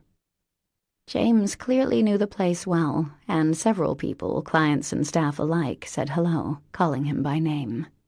They walked through the campus, down a wide brick pathway to a little garden. There was a fountain in the middle, and 2 sparrows were taking a bath. The grounds were quieter now, and Parker could smell garlic and roast chicken. "Food's pretty good here," James said, as if he heard her thoughts. "That's a plus." He was staring at the birds. "The technical term is anoxic brain injury. Deprived of air during a near drowning." Parker bit her lip. "I'm so sorry," she said. He leaned back, took a deep breath, and ran a hand through his hair. Then he told her the story. Mary Elizabeth had been a surprise baby. The 4 Cahill boys had been born within 6 years of each other, with Mary Elizabeth coming 5 years after James, the youngest son. She'd been as spoiled as a little girl could be. If one brother failed to obey her command, surely another would. She had them all wrapped, James said, especially their father, who viewed Mary Elizabeth as a reward for enduring 4 boys. Her brothers would give her piggybacks, ride her on the handlebars of their bikes, even play Princess Tea Party with her. She was the light of the family, everyone's favorite. Then, when James was 12 and Mary Elizabeth was 7, Tommy graduated from high school. The school gave out only 4 tickets per family, so James volunteered to stay home and babysit. The Terminator was on, and his mother hadn't let him see it when it was in the theaters. The rest of the family went off to the high school. Mary Elizabeth asked to go swimming. The Cahills lived on a lake, and the kids swam almost every day. James said no, gave her some popcorn, made her a fort out of blankets in her bedroom, left her there, playing with her dolls. Then he went into the living room and sat in front of the TV. By the time he realized she was in the lake, she was already way too far out. He yelled for her to come in, and she turned and headed for shore. All the Cahills were excellent swimmers, but she was tired. When her head slipped beneath the surface, it took him a second to realize what was happening. There was no splashing, no yelling, no flailing. She just disappeared. I remembered what my dad always told us. Row, throw, go. Row out, throw them something, or go for help. James's voice was horribly quiet and calm. We had a little dinghy, and I don't even remember getting in it. I was pulling the oars as hard as I could, and I could hear myself screaming her name. He jumped in where he thought she'd gone under, but the lake was murky, and it was hard to see anything. He swam around, eyes burning, chest aching, resurfaced for air, and went under again. And then he saw his sister's hand, floating there, white against the green murkiness. He grabbed and pulled, kicking for all he was worth. They made it look so easy in the movies, he said. We were barely moving. She was a chubby little thing, weighed almost as much as I did back then. Then we broke the surface, and I held her face up, but the boat had drifted off in the wind, and I couldn't make it. But I couldn't let her go, either. Oh, honey, Parker whispered, wiping her eyes. We both went down, and I thought that was it. We were dying. I could see the light getting farther and farther away, and I felt so bad for my parents to have to find us in the pond. But at least Mare and I would die together. Parker pressed her hand against her mouth, but a sob slipped out. He gave her an oddly wry look. I know. It's a horrible story, isn't it? She squeezed his hand, unable to talk. So, next thing I knew, my father had me by the arm, pulled me up, tossed me in the boat, and went back for Mary. Got her to the dock, did CPR, all that. My mother was screaming. My brothers... Well, it was a nightmare. James, I'm so sorry, she said in a shaky voice, the words pathetically inadequate. He shook his head. The TV was still on when I went back in the house. That's what I remember. I wanted to watch the movie, and my sister almost died because of it. James, you didn't know what would happen. You told her not to go in, and you thought she was playing. It's not your fault. Oh, sure it is. My father grabbed the wrong kid first, that's all. Parker's heart seized. No, James, you can't think like that. You can't. He gave her a bleakly rueful grin. It's what he used to tell me. Jesus. Parker squeezed his hand, unable to speak. So, he took a breath, and his voice became more brisk. Mara was in the hospital for weeks, then a rehab center. Mom started drinking. My brothers blamed me, and my father couldn't stand the sight of me. That's why I got shipped off to Dewey in the summers. And that's the end of the tragic tale. I guess every family has one, and that's ours. You can't hold yourself responsible for that, James. You were 12 years old, she said. I was in charge. I knew she wanted to go in, and I knew she usually did what she wanted, but hey, the Terminator was on. No, James. You were only a little kid yourself. It wasn't your fault. He didn't contradict her, but she could tell he didn't believe her either. The little birds were done with their bath, and a breeze rustled the leaves of the willow tree behind them. "Do you pay for this place?" she asked, wiping her eyes on her sleeve. He nodded. "Shitty consolation prize. Hey, Mary Elizabeth, I'm sorry I almost let you drown, but at least you can live in a nice institution." No words were going to help here. Parker scooched onto his lap and wrapped her arms around him, kissed his head, her throat tight, and held him close, smoothing his hair, not saying anything. "Parker," he said eventually, his face against her neck. "Yes?" "I turned your father into the SEC. The words took a minute to sink in. She blinked. "Excuse me?" James pulled back to look at her. "He let something slip about a deal one night. Something that would be as good as Apple. I wasn't sure at first, but it sounded off." His eyes were sad. "A drug company had a product really close to FDA approval, and he sank everything into it. He was absolutely sure it would be huge, but it didn't pass its final trial. When he came to me and asked to liquidate your trust funds, I knew he'd screwed up." "Oh." She took a deep breath, utterly stunned. James was quiet for a minute. "The law says if an attorney suspects a client is committing fraud that results in financial loss for other people, he has to turn him in. And even though I owed Harry everything, because I could never afford this place without him, I had to do it. I called the SEC, and they took it from there." Parker blinked. A sparrow landed on the back of the bench, then flew off. "Does he know?" she asked. "He might. He probably does. He's not an idiot, but he's never said anything. He knows about my sister and how I pay for this place."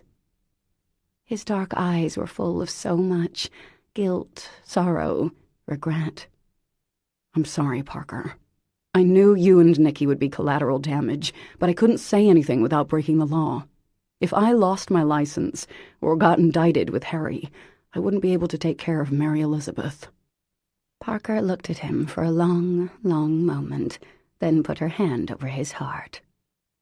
"Oh, James," she whispered, "I would have done the exact same thing."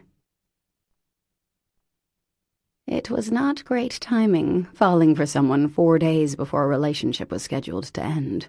Parker admitted that. But that night, James asleep on one side of her, Beauty on the other, both of them sound asleep, she had to acknowledge that it was true. She was in love. She studied him as he slept. Cheekbones of an angel, perfect, smooth skin. They would make beautiful babies, that was for sure. Oh, holy halos, where had that thought come from? Now was not the time to be thinking babies. She had a child. That child and reality were returning in 4 days. And James had never said anything about wanting kids or a future or anything other than getting exactly what he was getting now. The L word had not been exchanged. Given the horror he'd lived through, having kids was probably not on his list of things to do. But hearing about James's past, seeing him with his sister, it changed things in her heart, if not in the world. James stirred, frowned, then opened his eyes. "Hi," he muttered. "Hi." He looked at her, his eyes softening. "Everything okay?" "Yes." Then she leaned over and kissed him on the cheek, on the chin, on the temple, until he was smiling, and then she kissed him on the mouth, and the feeling was so overwhelming, so right and wonderful, she thought her heart might come right out of her chest. 4 days, 4 more days of this. It didn't feel like enough.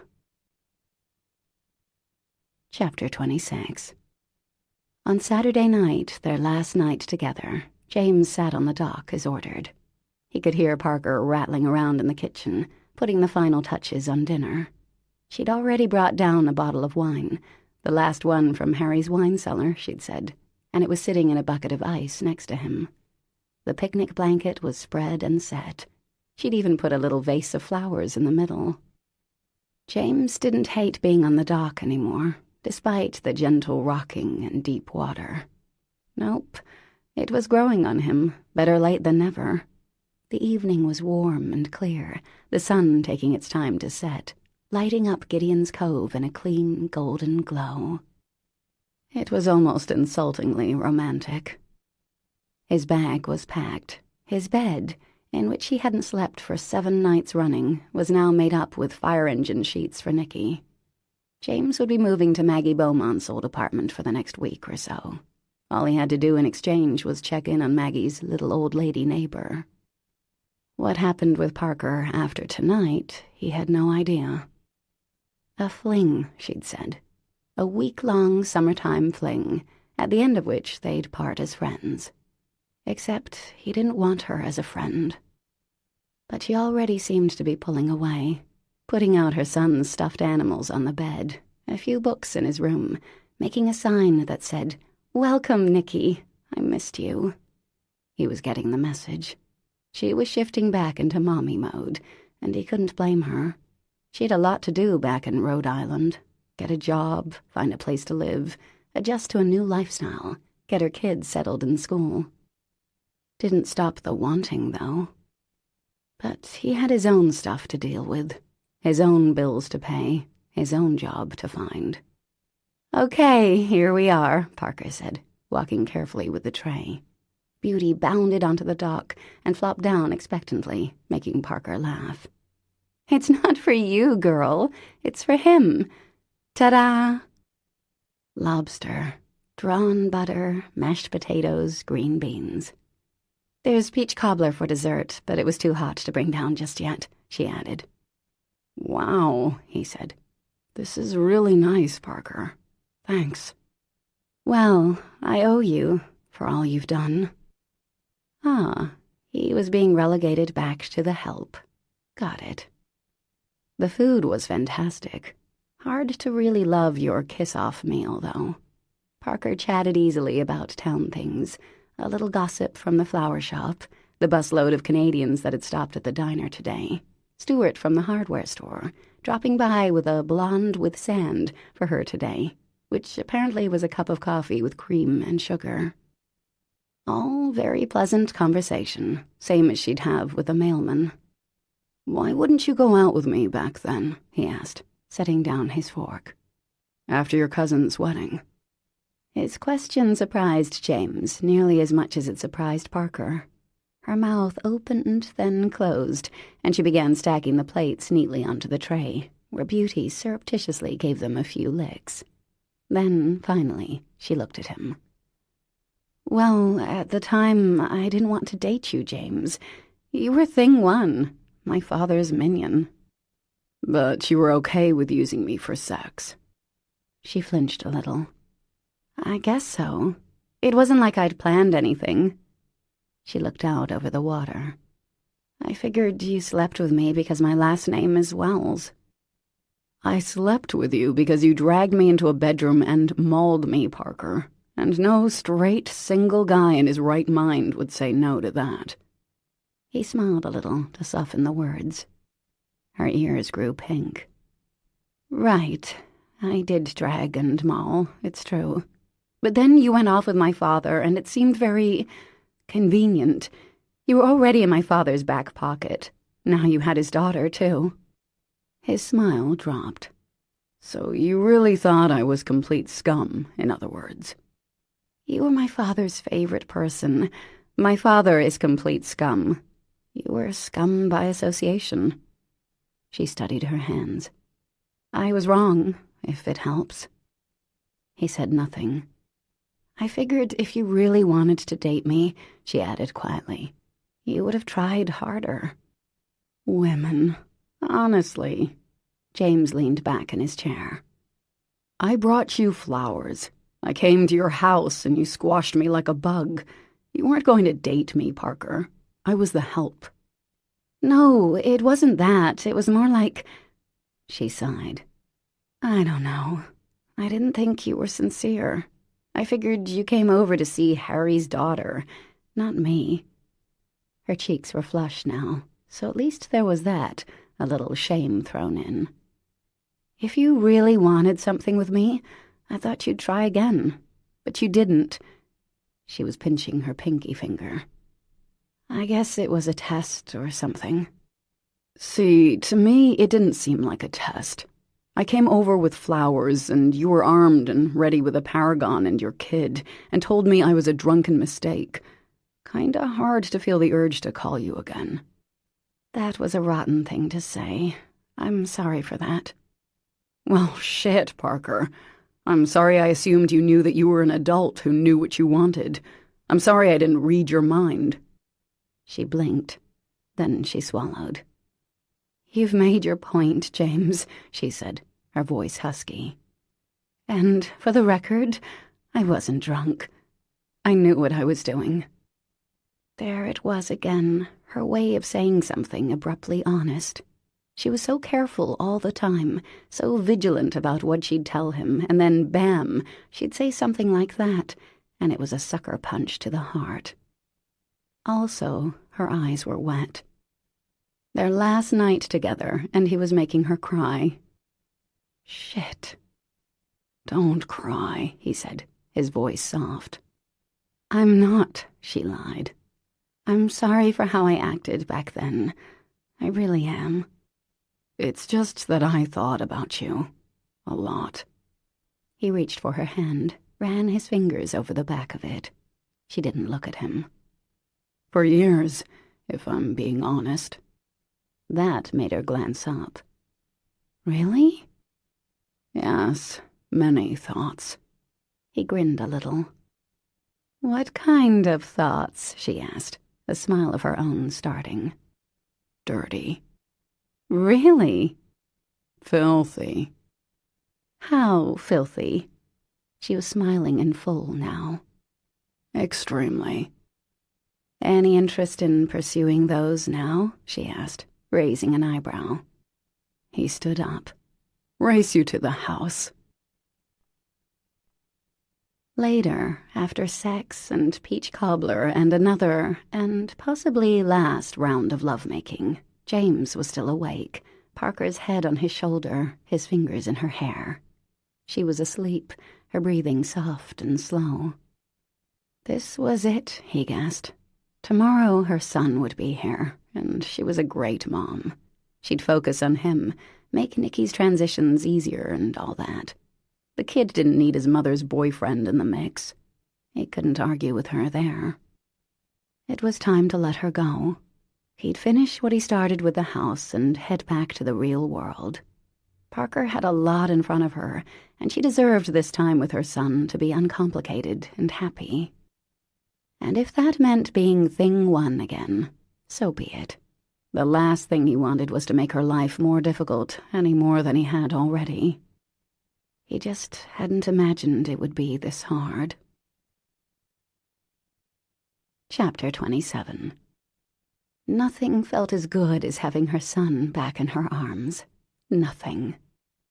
"I missed you, Mommy," he said, wrapping both his arms and legs around her. "Oh, sweetie, I missed you too. Felt like I was going to pop without you." Nikki laughed at that, and Parker breathed in his good Nikki smell, kissed his sweet little neck again. He'd gained 2 pounds in the 3 weeks they'd been apart. She could tell. "Let me see your beautiful face," she said, pulling back. "Oh my gosh, the handsomest boy in the universe. Am I right, Ethan?" "The image of his father," he agreed with a grin. "There's a dog! You have a dog! Hi, doggy!" He wriggled out of her arms to investigate, and Beauty, who was crouched in the corner, trembled at his approach. "She's a surprise for you, honey, but she's really shy," Parker said. "Just hold out your hand and let her sniff it." Nick obeyed, and, wonder of wonders, Beauty's tail wagged. "She likes me," he announced, kneeling down, and sure enough, Beauty licked his hand, then came closer. "Mommy, she's kissing me. What's her name? Is she mine? Can I keep her?"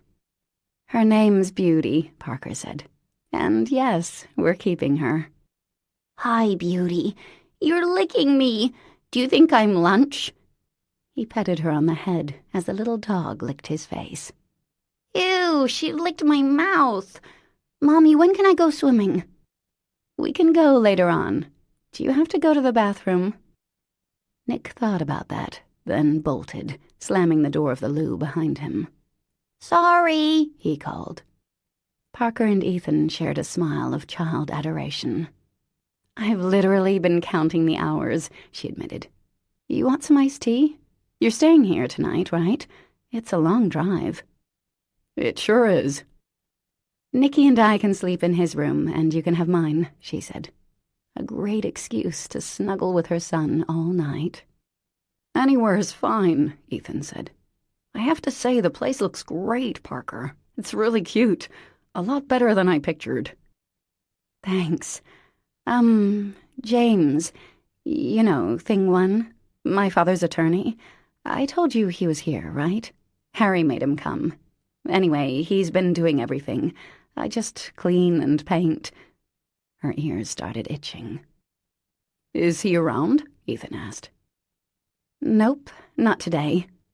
James had said he wouldn't be by today, so she could have some time alone with Nicky. He'd even left Apollo, remembering that her son loved the snake, and had offered to take the creature when it was time to leave Maine for good. The thought gave her a pang, not of parting from Apollo, of course, but of the summer ending. I always thought he was a good guy, Ethan said. She was spared from having to comment with Nicky's return. Mommy, Elephant loves it here. He already found a fort. Elephant, you are so good at finding forts. She kissed Nicky's favorite stuffed animal on the nose. So who's hungry? I have enough food for an army. Or in the case of the Mirabelli men, 2 people. Ethan had pictures of the big trip on his iPad, and Parker admired them, as well as Nicky's collection of rocks which he'd brought with him. This one's quartz, he told her. And this one is, I don't know what. And this one's shale, right, Daddy?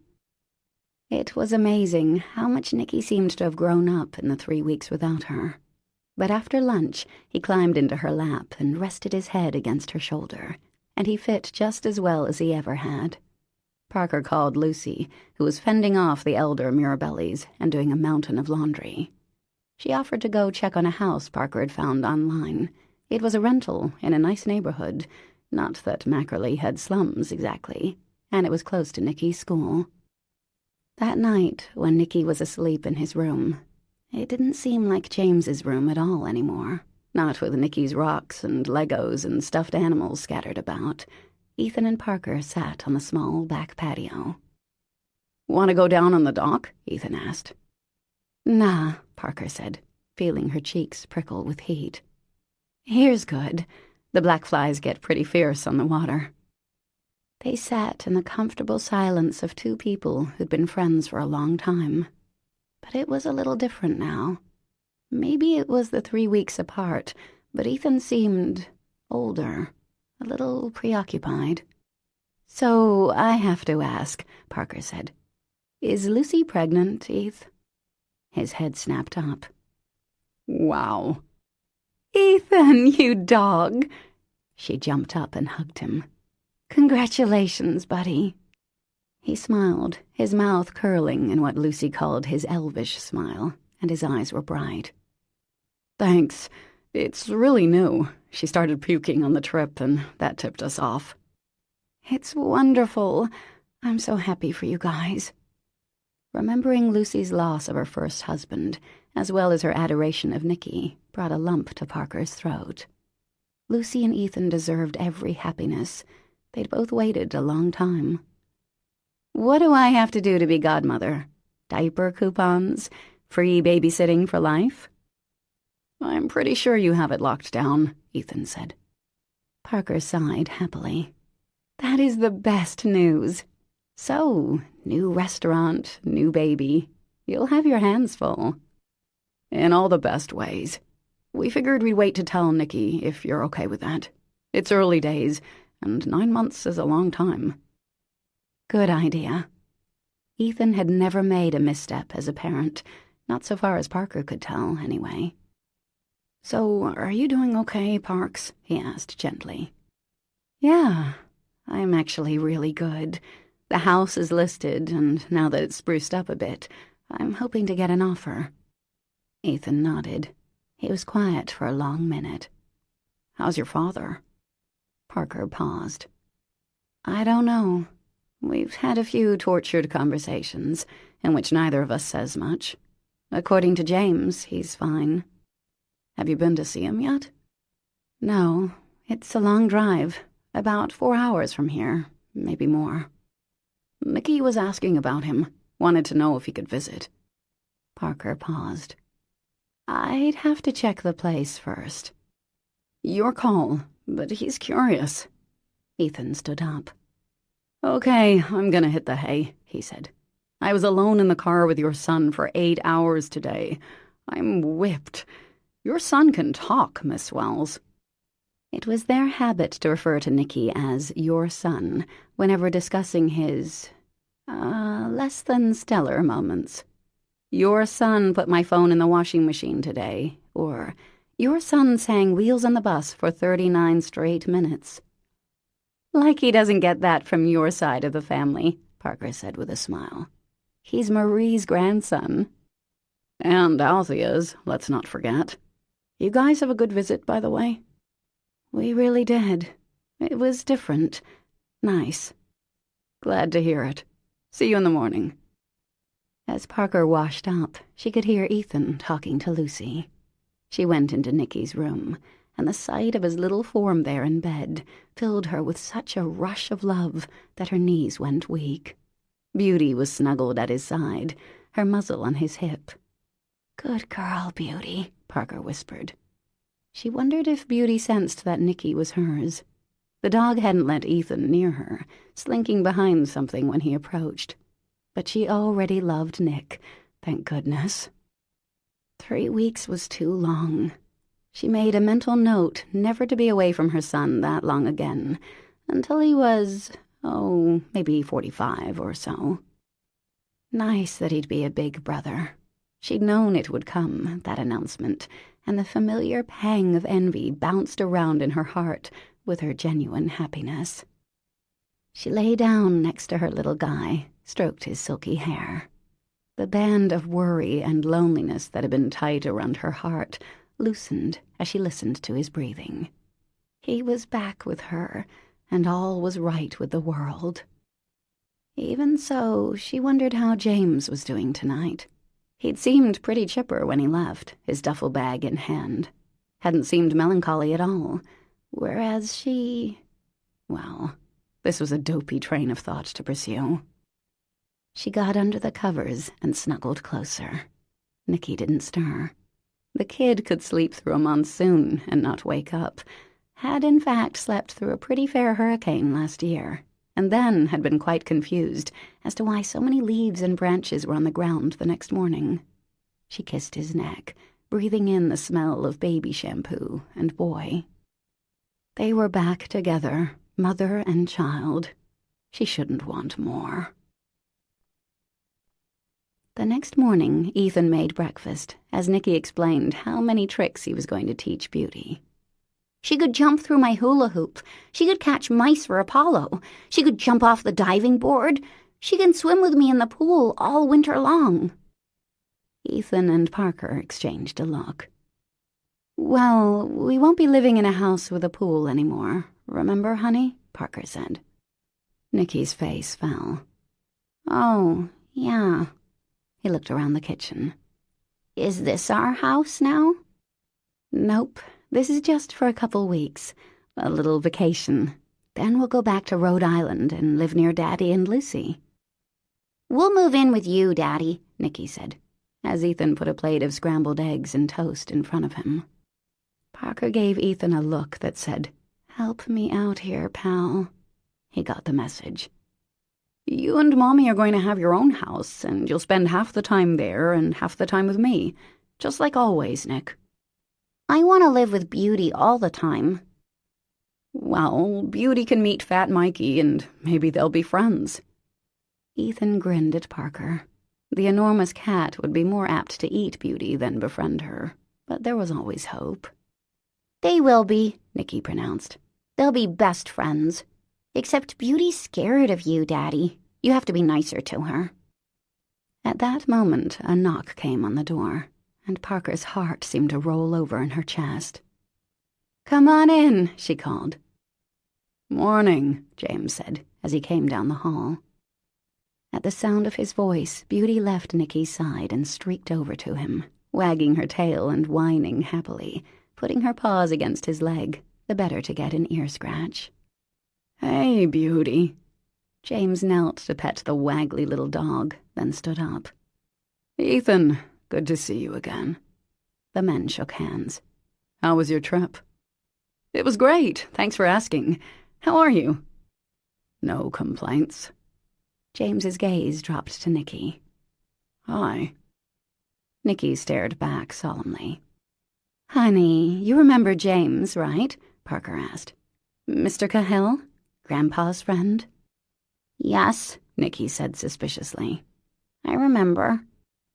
"Can you also remember your manners?" she prodded. "Hi, Mr. Cahill." "Did you have fun on your vacation?" James asked, rather solemnly. Nick nodded. Not his usual chatty self. Of course. Maybe her son sensed something. Ethan did, apparently, as he was gazing steadily at Parker. James cleared his throat. "Well, I figured I'd get to work on the stairs to the dock." "Oh, okay. Would you like some coffee?" She was abruptly aware of the little tableau she, Nicky, and Ethan made. "No, thanks. I got some at the diner." "Want some help, James?" Ethan asked. James glanced at Parker. No, that's fine. But thank you." "Parker says you've been great," Ethan added, as Nick climbed into his lap. He dropped a kiss on Nicky's head. "Yes, you've really been, great," she blurted. Lordy, this was uncomfortable. "Well, my pleasure." He paused. "I can come back later, if that would be better." No, it's fine. Whenever you want, James," she said. "Do you have a nail gun?" Nicky asked.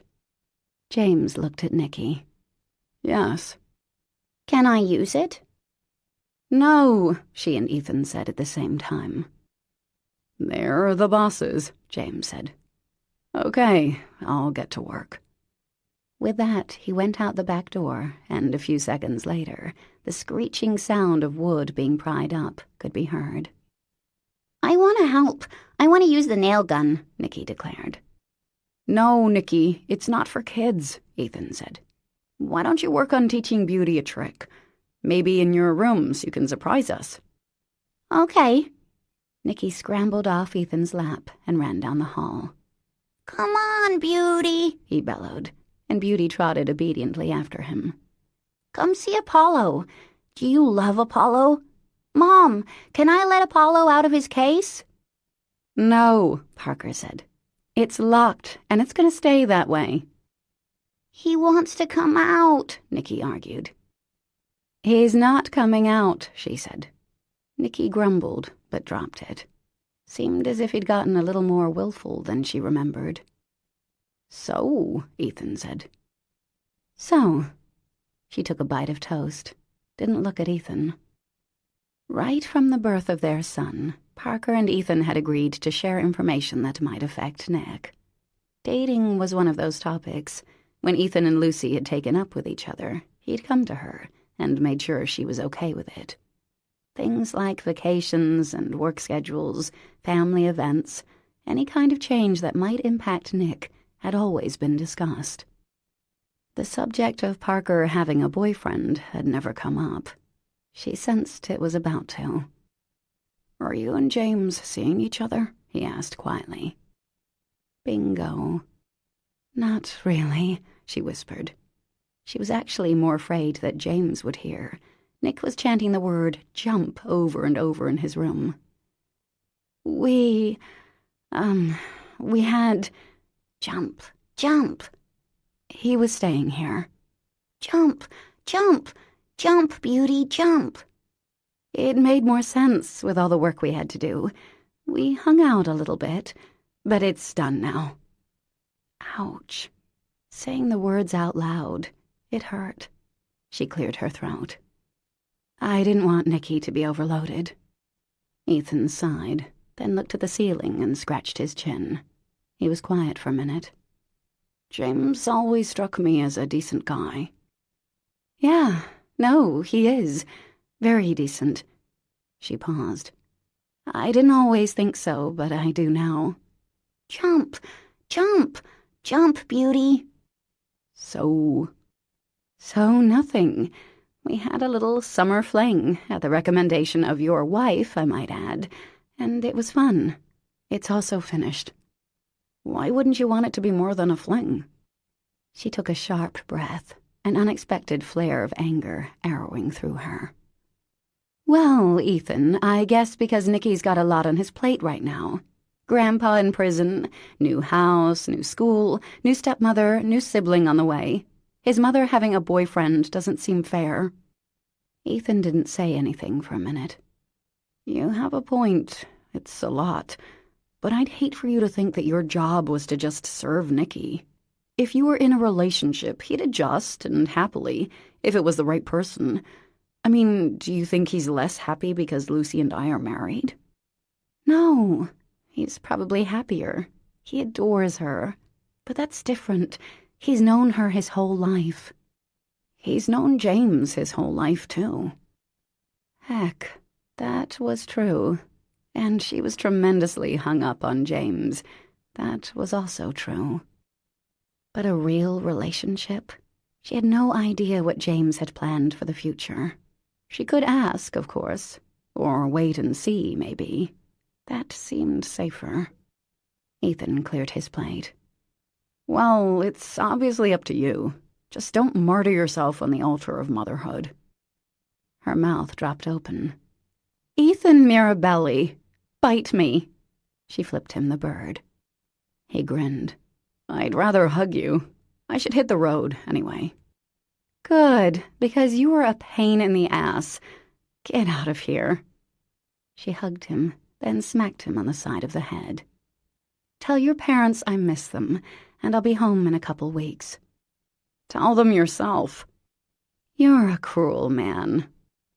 He grinned, then went down the hall to say goodbye to their boy. Chapter 28. James was being watched. For the second day in a row, Nicky Mirabelli was staring him down, sitting at the top of the hill that led down to the dock, idly digging a hole with a gardening spade. Parker was planting flowers, and Nick was allegedly helping. More than that, he was staring at James. Occasionally he'd announce a fact. I can swim a mile. I can eat 5 pancakes. I'm stronger than you. It was making James nervous. He never felt comfortable around kids, not that he got much chance. The natural, automatic affection that flowed effortlessly from both Parker and Ethan toward their kid. He couldn't imagine that. Maybe it happened when it was your kid. Maybe he wasn't the kid type. That seemed more likely. I can use the nail gun, Nicky said now. My mother said so. Really? James said. Well, if she tells me that herself, I'll show you how. Mommy, the kid bellowed. Mr. Cahill said I can use his gun. I did not say that. James, Parker said, appearing at the top of the hill, sweaty and beautiful, a red bandana around her blonde hair. He can't use the nail gun. I know, and I didn't tell him he could. Nicky scowled at James and flung a little dirt down the stairs. Come on, Nick, leave Mr. Cahill alone. Why don't you fill up Beauty's water dish, huh? Make sure it's nice and cold. The kid trotted off obediently. You better have a talk with him about going in the water, James said, turning his attention back to the ancient, splintering staircase. He tells me he's a great swimmer. He is, and he already knows. Maybe you should get one of those leashes they have. Make sure he doesn't decide to jump off the dock like his mother. I'm not going to leash my child, James. Her voice was sharp. He won't go swimming without me. He grew up at Greyhurst. He knows the rules. So did my sister. Parker looked away. "I'm sorry," she said in a gentler tone. "I'll talk to him again. But please don't tell me to use a leash on my son. He's a good boy." James nodded, tore up another chunk of wood. "So how are Mr. and Mrs. Paragon?" "Are you jealous? Is that what this is?" "Hey, I'm just the help." "You're not the... You know what? I think I'll strangle you. With a leash. How would that be?" "I'd die happy, so long as I was in your golden presence." He smiled at her, perversely happy to see her irritation. She rolled her eyes and turned to go. "Parker." She stopped. "I'm sorry. Your kid is giving me chest pains. Your kid doesn't like me." Her face softened. "Sure he does. He likes everyone. Nikki, come here, honey." "Shit," James muttered. The kid cantered over. "Do I get to use the nail gun?" he asked, chewing on the ear of a stuffed animal. That stuffed animal. "No, you don't get to use the nail gun. Mr. Cahill might stay for lunch. We can have a picnic on the dock and maybe go swimming after that. How would that be?" "Could I use the nail gun then?" Nikki asked. James was only half listening. The stuffed animal was familiar. "I like your rabbit," he said. Nikki spit out the ear. "His name is Elephant, 'cause he has big ears." "I see." James looked at Parker, who suddenly felt the need to look out to sea. "I think I gave you that rabbit when you were born," he said. "No, you didn't." "I'm pretty sure I did." "No, someone else gave it to me." "Mr. Cahill's right, Nikki," Parker said. "He brought you that in the hospital." So she remembered. "You brought me Elephant?" Nikki repeated. "Yep." "Can I use your nail gun then?" Parker laughed, but Nikki was serious. "Sorry, pal," James said. "Come on, Nikki. Let's finish the flowers." Parker turned and walked back toward the house. "I don't like you," Nikki said. "Sorry to hear that," James answered. It was more mature, he was almost sure, than saying, "I'm not sure I like you, either." "How's that, Mrs. K?" James asked, wiping sweat from his forehead. Maggie Beaumont's ancient tenant was a tyrant. This was the 4th time James had rearranged her bulky living room furniture in 3 days. "It's wonderful, honey," she chirped. "I'm finally getting the hang of feng shui." Or James was, as the muscle of the operation. "Great," he said. "Can I do anything else for you?" "No, you've been an angel. It's true. Besides, I'm having dinner with Maggie and that nice husband of hers tonight. Do you know him? Mahoney?" "Malone. I was at their wedding, remember?" "Of course I do, dear. You're quite a good dancer. Malone, you're right, that's his name. For some reason I can never remember." James smiled. Mrs. K was a sweetheart, even if she was a despot. And a spy. Still, it was kind of nice to have someone caring when he came and went. He went upstairs to the tiny apartment, got a beer from the fridge, and sat on the floor. The only furniture left was a bed, a little kitchen table, and 2 chairs. But he'd be leaving soon, so it didn't really matter. The kid had been here for 5 days. Parker's stairs were nearly finished. And that was a problem, because James was running out of things to do. He'd gone to see Mary Elizabeth yesterday and sat through the Holy Rollers in 3D for the 2nd time, which definitely registered him for sainthood. Had a near miss with his father, but luckily he'd caught a glimpse of his father's battered truck from Mary Elizabeth's window and said his goodbyes before dear old Dad had appeared. He'd told Dewey he'd help with a few things at the bar. The door to the men's room stuck. A windstorm had blown the gutter off. A faucet leaked in the kitchen. If James was slow and lazy, he maybe had a week's worth of excuses to stay in Gideon's Cove. Real life was waiting. It was time to get back to work. This morning he'd had a phone interview with an old crony of Harry's, who was a partner at Goldman Sachs. James was fairly sure a job offer would be coming, the old boy network in play, despite, or perhaps because of, Harry's felony. He'd have to move to New York, not that he really wanted to, but a job was a job. A buddy from law school had even offered to sublet his Brooklyn apartment for a year. It would be stupid not to take it. Except he didn't want to leave Parker. Even the kid had his moments. Well, one moment anyway. James had been at the hardware store this morning, shooting the shit with Raleigh and Ben, and picked up a pair of lobsterman gloves for Nicky. The kid had gone wild. Wore them all morning, chasing the dog around the yard, digging with them, trying to eat lunch with them. "You give really good presents," Parker observed. Then, as if realizing this was too intimate a thing to say, now that they weren't together anymore, she'd sidled off to start the dishes. That was about as close as they'd come to a conversation lately. A knock on the door startled him. Speak of the devil. "Hey," he said, opening the door. "Everything okay?" "Everything's fine," she smiled. "Can I come in?" "Sure." "This is really cute," she said, looking around at the empty rooms. He was going to have to buy a bottle of the shampoo she used and keep it around for an occasional hit, because he was incredibly pathetic.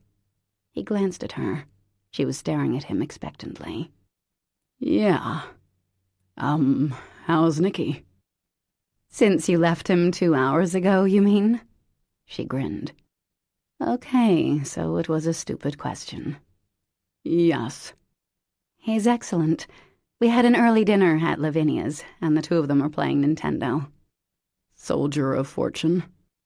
Parker laughed. "She does own that one, but no. This is Mario Brothers or something. Anyway." She sat down on one of the 2 chairs. "How are you?" Ah, so this was a booty call. There was nothing wrong with being used for sex, right?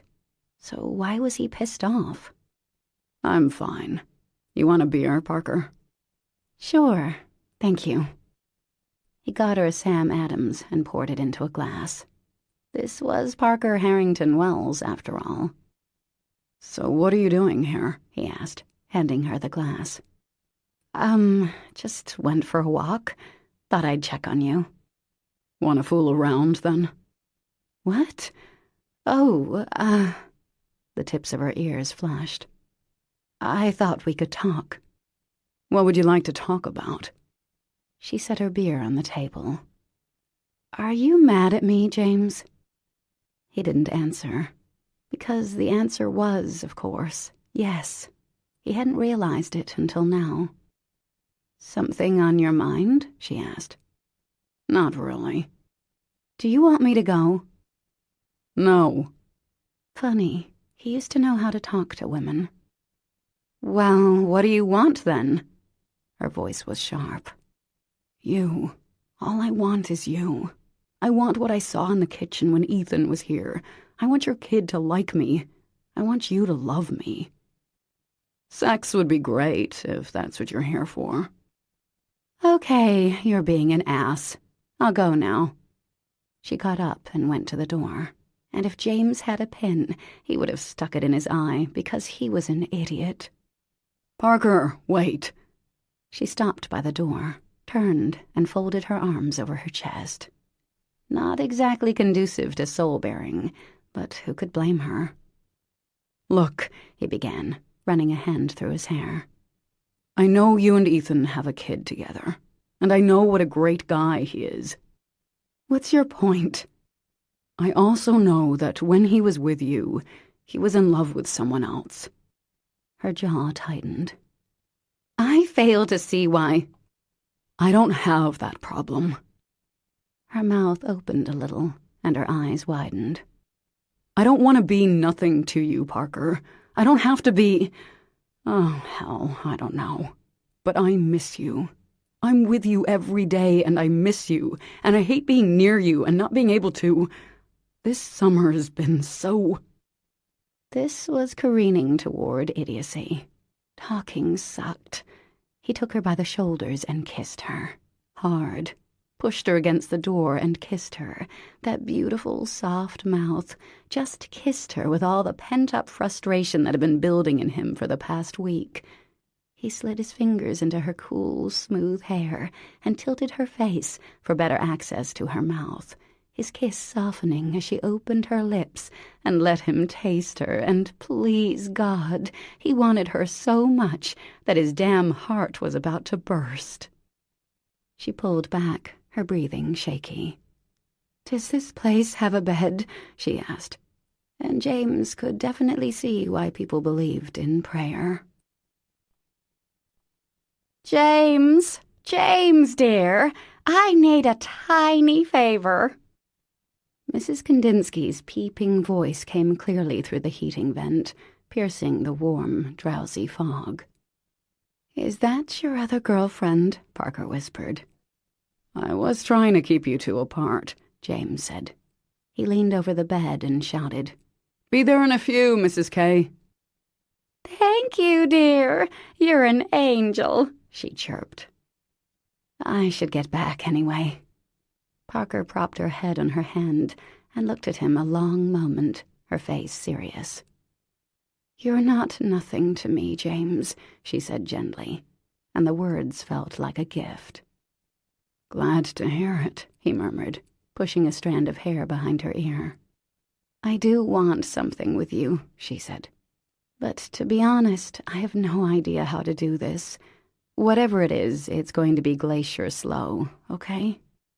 "I like glaciers." She smiled, and there it was again, that aching pressure in his chest. Love, or a heart attack. Kind of the same thing. They pulled on their clothes. James followed her to the door and kissed her, and watched as she blushed, and then made her way down the stairs. She waved from the sidewalk, then walked briskly away. He closed the door, smiling like a fool. An hour ago, he'd been moody, horny, and glum. He wasn't any of those things anymore. Life was good. Wicked good. "James, dear, the pretty blonde is gone. Could you help me find the remote?" "Coming, Mrs. K." Chapter 29. Chantal had shown the house twice, and the second couple had seemed genuinely interested. It was August now, and Parker had to face facts. Her time in Maine was winding down. She sighed, sitting down at the kitchen table, the sun streaming in through the windows. 2 nights ago, she and James and Nicky had gone to Dewey's, along with half of Gideon's Cove. Nicky had shown off his impressive belching abilities, though Lavinia had him beat in that area. Parker had held little Luke Beaumont, while Chantal and Jonah danced. Maggie sat on Malone's lap to make room for Collier Rhodes, who'd come in to mingle with the locals. And every time she'd glanced at James, he seemed to be looking at her, a little smile playing on his face. They hadn't slept together since she'd gone to his apartment. There'd been some very hot groping on the couch after Nicky had fallen asleep one night. The things her boy toy could do with his hands, without even taking off her clothes, should be documented and sent to men everywhere. But James didn't seem to mind that it hadn't gone further. "Another satisfied customer," he'd murmured against her neck. And if she hadn't been so weak and trembly, she would have smacked him. Ended up kissing him instead. He'd left with a grin on his face. During the day, James was around, putting on some final touches to spruce up the little house. The fresh shingles, green tin roof, and the pots of flowers had sweetened the place. It might not be a jewel, but it definitely looked like a house, not a shack. As for Nicky, well, if he didn't adore James, he didn't hate him either. But while James did have a knack for bringing her son great presents, the lobsterman gloves, a keychain flashlight, and a shovel that folded. He wasn't exactly comfortable around her boy.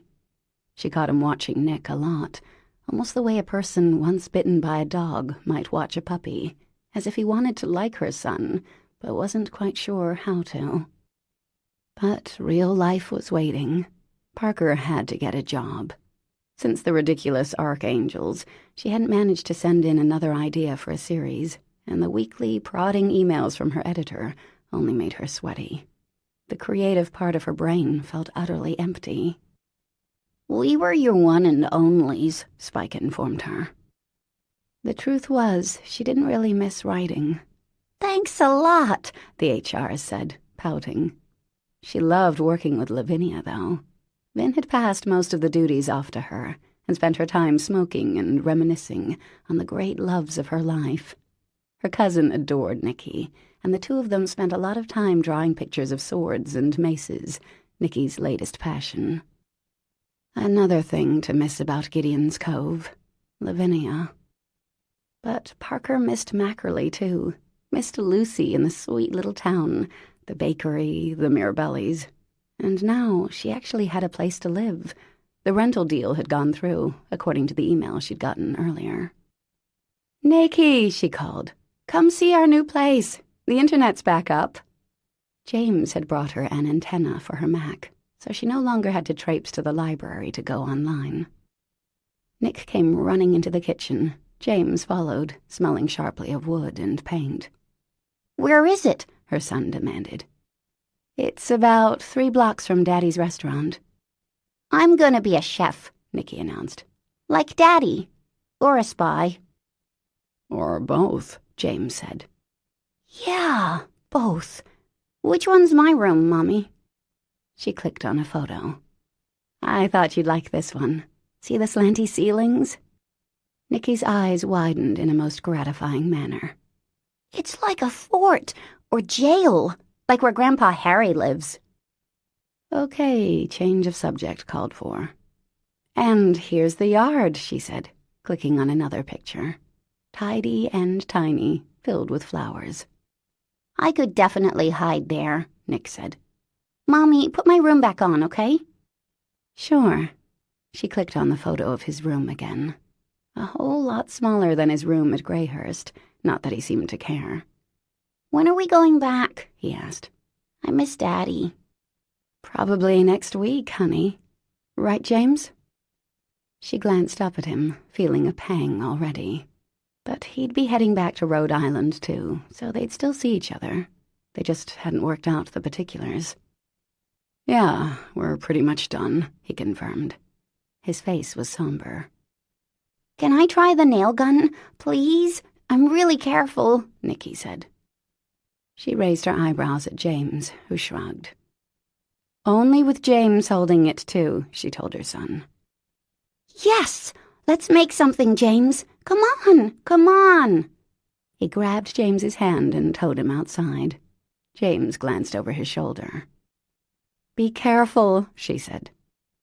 "Got it," he answered. He smiled, and her heart lurched. Her guy, her son, together. She sneaked outside, camera in hand. James was kneeling behind Nikki, putting on safety glasses. "You don't want to shoot your eye out, so you always wear these," he said. "I love these," Nikki answered reverently. "Good. Now, we're going to hold the nail gun up like this. Nope, I'll hold the shingle, okay? You put the gun right there, where the nail's going to go. Good boy. Now, squeeze." Bam! The nail went in and Nikki flinched, dropping the gun. James caught it. "Good job, kid." "I did it!" Nikki's face was alight with joy. Men and their tools, Parker thought with a smile. She raised her camera and took a stealth picture. "Can I do more?" Nikki asked James. "Sure. Nice and careful now, and try not to drop the gun." "It makes a loud noise." "It does. You're right." Parker went back inside, feeling a wicked case of the warm fuzzles. Nauseating term. Excellent feeling. Her menfolk bonding. It'd be good for them both. The photo of Nikki's attic room was still on the computer screen.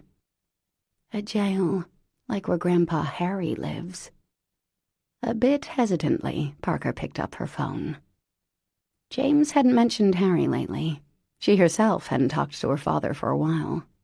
Well, being a minimum security place, inmates were allowed to get phone calls pretty liberally. She figured she'd give it a shot. "Harry Wells, please. This is his daughter speaking." A few minutes later, her father's commanding voice came on the line. "Parker, is anything wrong?" "Hi, Harry. No, everything's fine. I had a second, figured I'd call." A breeze blew in from the cove, fluttering the kitchen curtains. "Oh." There was a pause. Another bang from the nail gun came from the side of the house. "How's my grandson?" Harry asked. "He's wonderful. He's here in Maine with me. He had a great time in Yosemite." "Good." Another breeze. Nice day, the sun shining, temps in the upper 70s. "So how are you, Harry?" "I'm fine." "Got enough to read?" It was the only question that came to mind. He sighed. "Yes." Parker glanced at the computer.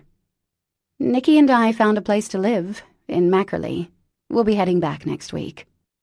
"I see. He's starting school?" "Yes, after Labor Day." "Wish him luck for me." "I will." There didn't seem to be anything else to say. She waited to see if her father would offer any other subject, but there was only silence. "Well, take care, Harry." "You too." He hung up. A memory of her father, picking her up from Stanhope Academy on the Upper West Side, came to her. She'd been in 2nd grade, wore a white shirt and green plaid skirt as a uniform.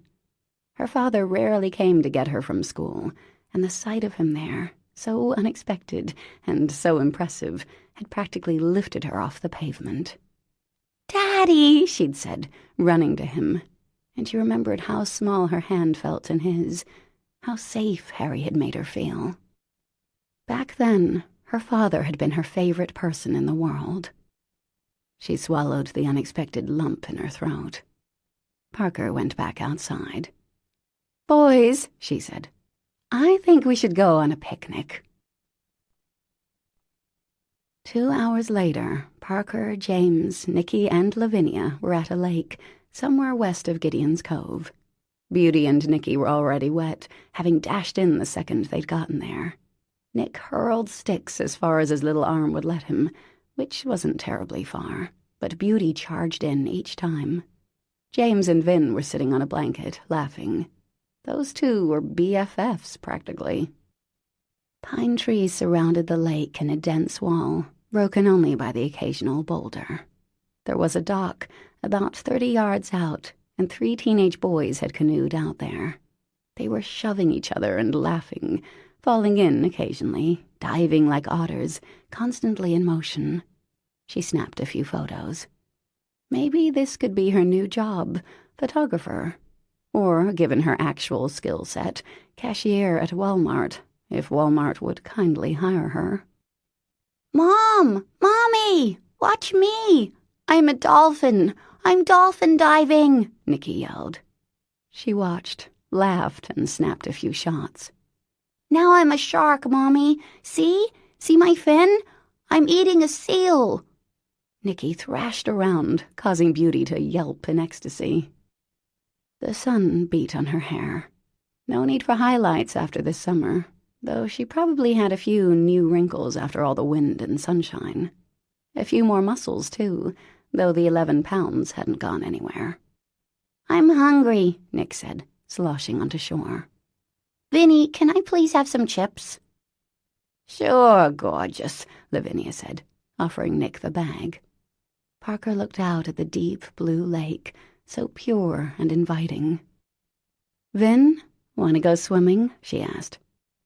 "Hell no," her cousin answered. Parker sighed. "James, that leaves you." "Hell no," James echoed. "Hell no," Nikki said, falling to his knees and digging in the sand like a dog. Beauty joined the effort.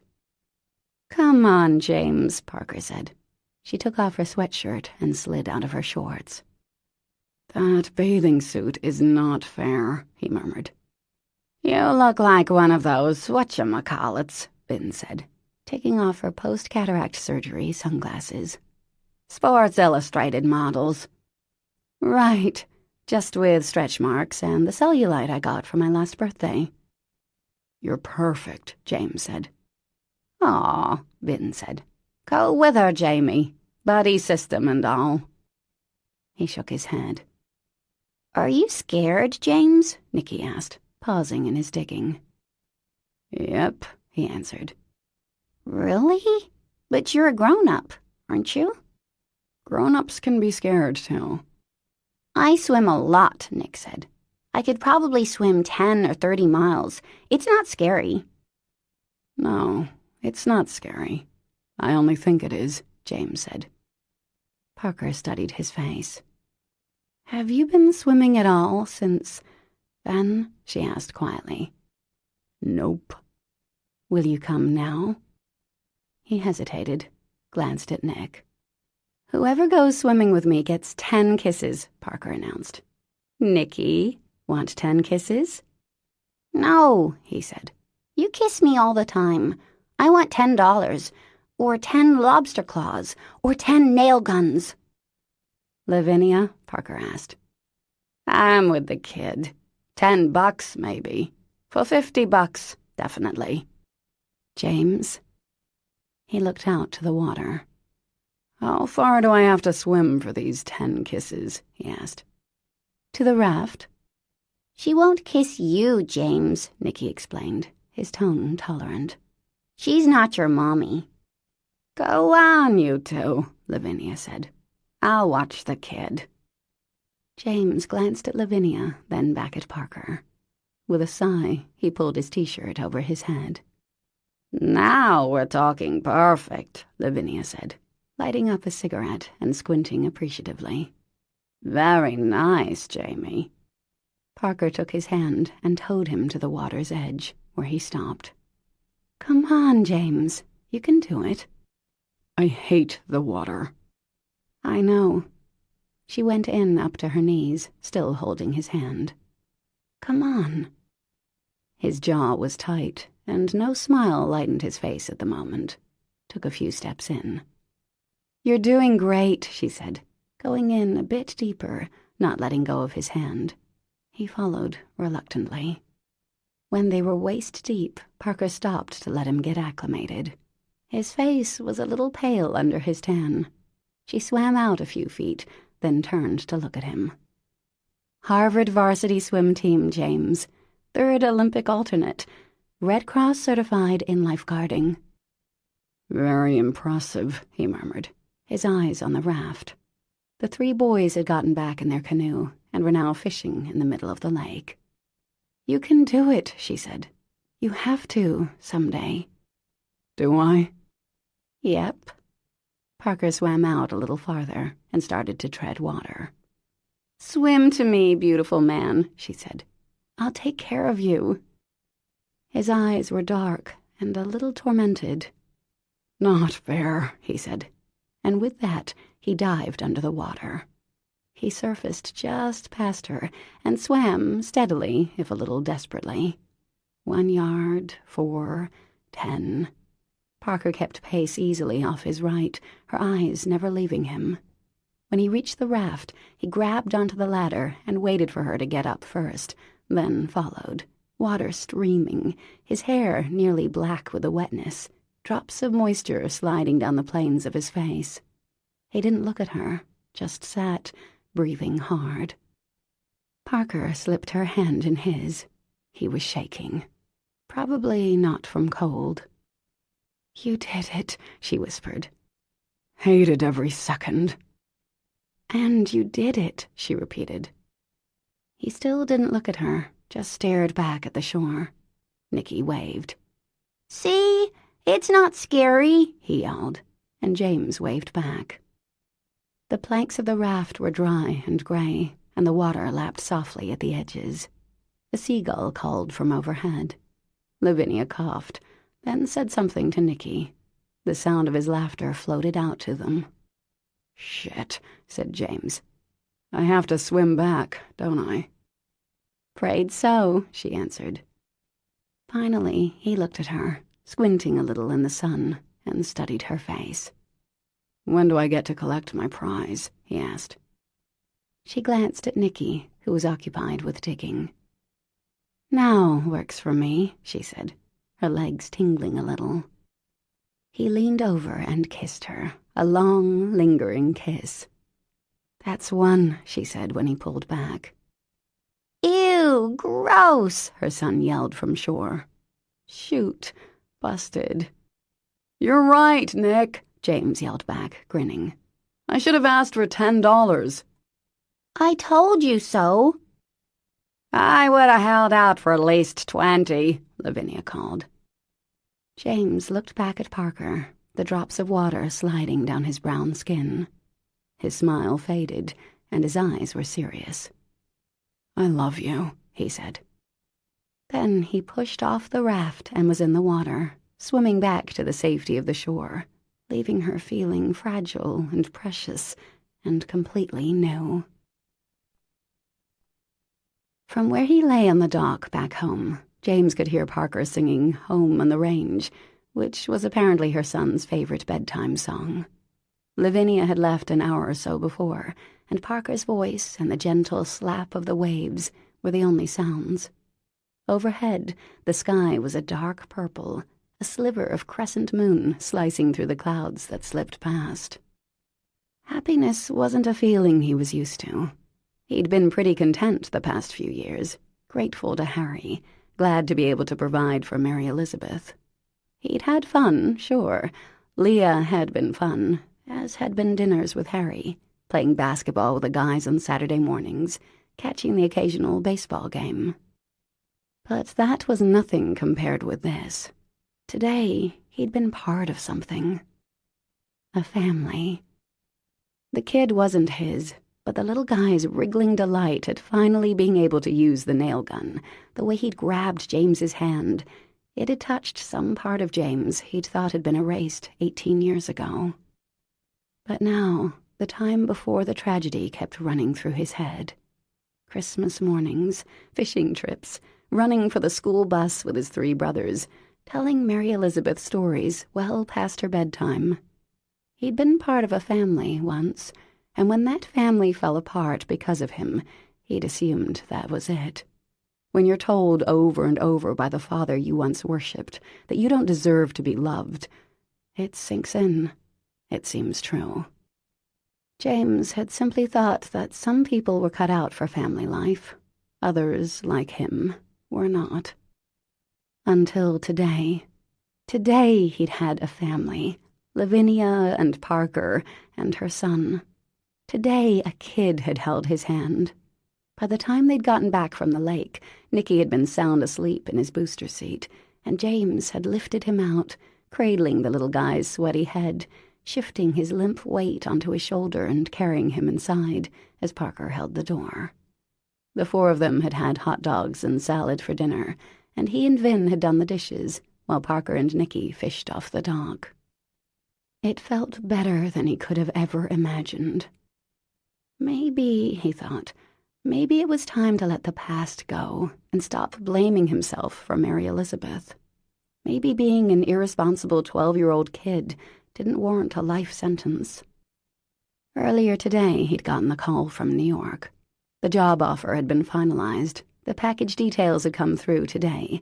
The pay was close to what Harry paid him. Signing bonus, sweet benefits, all thanks to Harry's recommendation. Last month, he would have taken that job without hesitation. Last week, even. Things were different now. For him, certainly. For Parker, too. Whatever she wanted, however she wanted it to be, that was all fine with him, so long as he could be near her. Mine. Kind of a caveman word. It fit, though. She was his. He'd seen it in her eyes today on the dock. He heard the back door close, and Beauty came trotting down the new stairs and flopped down next to him on the blanket. Then the dock rocked a little harder, and the other beauty came, her long hair down, wearing a white dress, her feet bare. "Shoo, puppy," she said, and the good dog obeyed. Parker sat down next to him. "Nicky's asleep, tired from all that swimming." She paused. "He wouldn't wake up if there was a buffalo stampede through his room. I'm just mentioning that." She was smiling. "Good to know." He felt himself smiling too, and reached up to touch her cheek. Parker reached down and started unbuttoning his shirt. Yep, best day ever. But next week was looming. New York wanted an answer by Friday, and today was Wednesday. He put his hand over hers. "Parker, I should tell you something." She lifted her eyes to his. "So serious, thing one. You're not pregnant, are you?" She grinned. No. Are you?" He jerked into a sitting position, the same icy rush of terror he'd felt today, just before diving under the water, washing over him. "Me? No, I was kidding." She frowned. "Okay, great. Try not to kill me, Parker." Her eyes narrowed a little. Shit. But if I was, I'm not, don't worry. Would that be horrible? These were the conversations that doomed many a man. I don't know. I mean, no, not horrible. Beauty, maybe guessing that James had given the wrong answer, crept closer to him and curled at his side. Not horrible. Parker glanced out at the water. Okay, maybe this isn't time for a big conversation, but maybe it is, too. Look, obviously this summer fling idea has grown into more. And this afternoon at the lake, I believe you made a certain declaration. She raised an eyebrow. Yes, I did. I'm not proposing or anything, James. She squeezed her little finger. I just assumed you meant in a long-term, monogamous kind of way. Yes, absolutely. You weren't just drunk with fear? He grinned. Well, there was that, and the sight of you in your bikini. Though, admittedly, you look better out of it. She smiled, then looked down at her hands. Well, someday, maybe, I could see possibly having another baby. Adopting, maybe. Or the other way. With me? She closed her eyes. No, James, with a guy who rotates my tires. I mean, I'm not asking for anything carved in stone, okay? But I like children. And I don't want to rule out... Well, I'm thinking someday in the distant future. I mean, not too distant, since I'm 35. But not tomorrow, either. She was squeezing her little finger half to death. You know what? I shouldn't have said anything. I have no idea how we got on this subject. Can we forget I ever said anything? She pulled her hair onto one side of her neck and looked out at the lobster boats. I'm in. Now, who the hell said that? She blinked a few times, looked back at him. He didn't look away. You're in. Like you'd be interested in a family. Maybe. Someday. Yes. He remembered the first time he'd seen her, holding her son. Pictured the scene again. This time, though, the baby was his, too, and he was the one at her side. Mine. He took her hand and kissed it, then looked at her face. I want to ask you something. Okay, she breathed. You wearing anything under that dress? She burst out laughing, the sound bouncing out over the water. Why don't you find out, thing one? Chapter 30. The rumble of a truck in the driveway the next morning made Parker's heart lift. The sight of James, clad in jeans and a Joe's Diner t-shirt, had her break into a little trot. Hey, she said, ruffling his hair. Hey, He echoed, grinning the, I've seen you naked look. Heck yeah. Nicky was in the yard with Beauty. James, watch this. Beauty, roll over. Roll over. Roll over like this. He demonstrated rolling in the grass as the dog yelped happily. So, Parker said, surreptitiously brushing James's hand with her fingertips. I thought I'd go see my father today. That's great, he said, his smiley eyes so dark and happy. He'll be glad to see you. But listen, when you get back, I want to talk to you about something. Oh, right. We never did get to that last night. His smile flashed again. No, we didn't. Can it wait till I get back? Sure. His eyes dropped to her mouth. He's totally into you, the female Holy Rollers sighed. You guys have a good time, he said, still looking at her mouth. Actually, I figured I'd leave Nicky with you. His smile dropped. Isn't Lavinia around? She's around. If you need help, you could give her a call. But I figured you boys could hang out. Pee outside, hammer things, do what men do. James ran a hand through his hair. Okay, but I don't have a lot of experience with kids. Well, feed him once in a while, and if he asks if he can drive your truck, the answer is no. Parker, I'm not sure if I'm, qualified. You are, she said softly. James, he's the person I love most in the world. I wouldn't leave him with just anyone. He didn't look convinced. Besides, she added, it'd be good for him to spend some time with you. He hesitated, then nodded. Okay, thank you. Thank me when I get back, if you still have the capacity for speech, that is. She turned to the yard. Hey, Nicky! James is going to stay with you today while I run a few errands, okay? Nicky bolted up from the grass. Yes! Can we use the nail gun? Can we? Huh? Please, James, please? Yes? Is it yes? We can do it now if you want. Do you want to? Let's go! Parker's mood was light as she drove the Volvo southwest. Where the talk of babies had come from last night, she had no idea. Oh, please. It was totally Freudian, Spike said. Your subconscious wanted to have the baby talk, and bang, the baby talk occurs. I love babies, Parker said aloud. No matter what, though, it was nice to think about the future. Their future. I'm in, he'd said. Parker could see where he'd be hesitant and unsure. But she'd seen his face as he lifted her sleeping child from the car. She'd also seen what it took for him to swim to the raft yesterday. James might not have any idea how big his heart was, but she did. She caught a glimpse of her face in the rearview mirror. She was smiling. So this was love. Funny how it had crept up on her, this feeling. Sure, Thing One had always been attractive, and yes, they'd had that shag 3 years ago. But it was odd. She almost couldn't remember him before, when he was her father's puppy.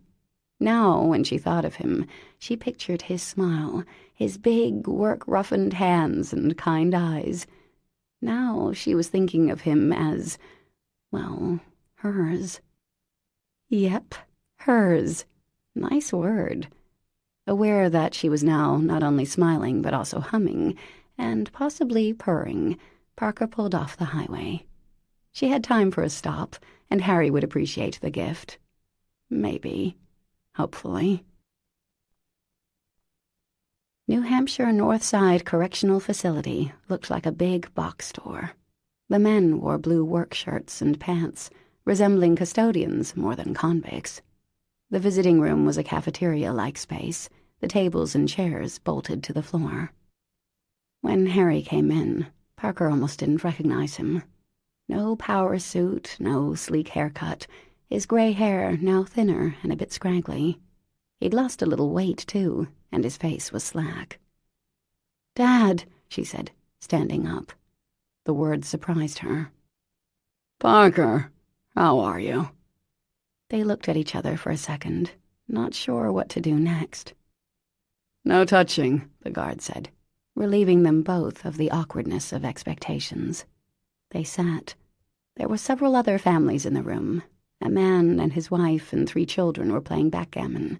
A couple murmured in the corner, leaning toward each other so that only an inch or 2 separated them. "So this isn't too bad, is it?" Parker asked. "It's not the Drake," Harry said. "No." She pulled the envelope from her bag. "Brought you some pictures." Harry's face softened as he looked. They were of Nikki. She'd stopped at a CVS on the long drive in and had them printed.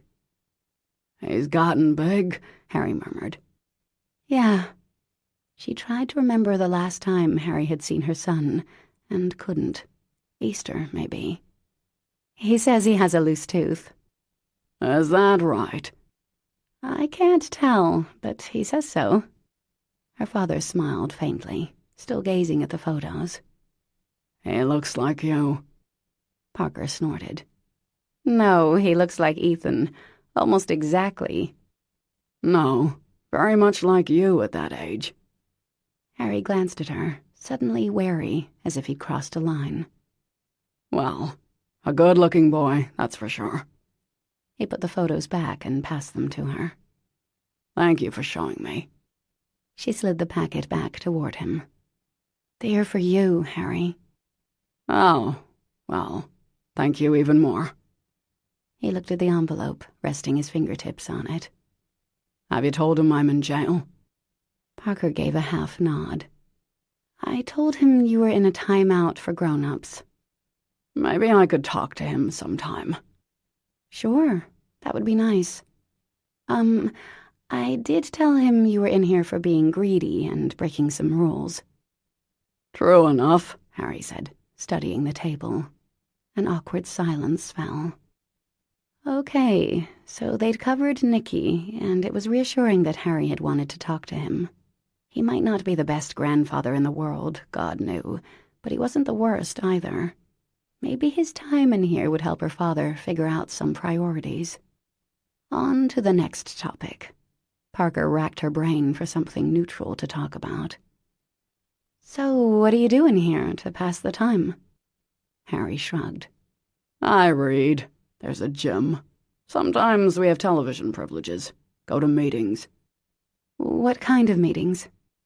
Alcoholics Anonymous." Wow. Okay, yes, she knew her father could put away the wine and scotch. Once, when Nikki was a baby, James had driven Harry to Greyhurst and put him to bed, but Parker had been too busy with trying to soothe her colicky child to really take note. Figured it was a case of overindulgence, not really alcoholism. Is it really a problem? You're drinking?" "No, Parker. It was AA or cribbage, and you know how I hate card games." He lifted an eyebrow. "My name is Harry, and I'm an alcoholic. Didn't really realize it till I had the DTs in here, but yes, I have a problem. I hid it well," he added, reading her mind. "So how long have you—" Probably since college, technically, though I suppose it got worse after your mother left me." Parker shut her mouth, which was hanging open. "This is a bit of a bombshell, Harry." "Really? You didn't know?" "Nope." "Well, I suppose that's good." Harry drummed his fingers on the tabletop. "Speaking of Mom," Parker said, still a bit stunned. "She came to visit." Harry pursed his lips. Parker wasn't sure, but that might have been regret in his eyes. "And how is she?" he asked. "She's good." "Glad to hear it." Another silence fell. She glanced at the clock. She'd been here 10 minutes. "How's James, by the way?" Harry asked. Parker felt her face warm. "He's good. He's been fantastic this summer." Should she tell her father they were together? Or maybe that should come from James. She wasn't really sure how to handle that topic. "Has he started yet?" Harry asked. "Started what?" "His job." She felt her stomach tighten, as if against a blow. "His job?" Yeah, Mitch Stravitz, remember him? At Goldman? No? Well, he's been to the house a number of times. Came for that wine tasting, where we went through the case of the '82 Margot. Harry smiled in fond remembrance. Anyway, he was happy to do me a favor. This whole insider trading charge was completely blown out of proportion. Once I'm back, it'll be like nothing ever happened. Sort of like the mafia. Everyone does their stint in the joint. Harry laughed his client laugh, that low, insincere Hollywood laugh. Parker was finding it hard to draw a deep breath. Hang on, Harry. James is working at Goldman Sachs? In New York? In the legal department, yes. Do you know when he starts? Next week, so far as I know. Harry frowned at her. He didn't mention it, I gather. No, Parker said calmly. It didn't come up. Huh. He got an apartment and everything. I figured he'd have told you. Is he still in Maine? Yep, still in Maine. For now. She forced herself to smile. How's the food here? The drive back to Gideon's Cove was much longer than the drive down had been, or so it seemed. So while Parker had been talking about a long-term monogamous relationship with a possible baby in the future, James had been planning to trot down to Manhattan. He had a job waiting for him. He had an apartment. On the one hand, he said he loved her. On the other, he was moving, and he'd never said a word. Maybe that's what tonight's talk was about. She could see the future spreading bleakly in front of her. She'd get a job, share Nicky with Ethan and Lucy. James would come up a weekend or two, but he'd be busy. Time together would be harder to manage. In the end, he'd feel guilty and burdened, and she'd feel bitter and resentful. I'm an idiot, she said aloud. It's just that last night, out on the dock, it had seemed so... Oh, crikey, how many women read into these things? How many men said what a woman wanted to hear, simply to make the moment easier?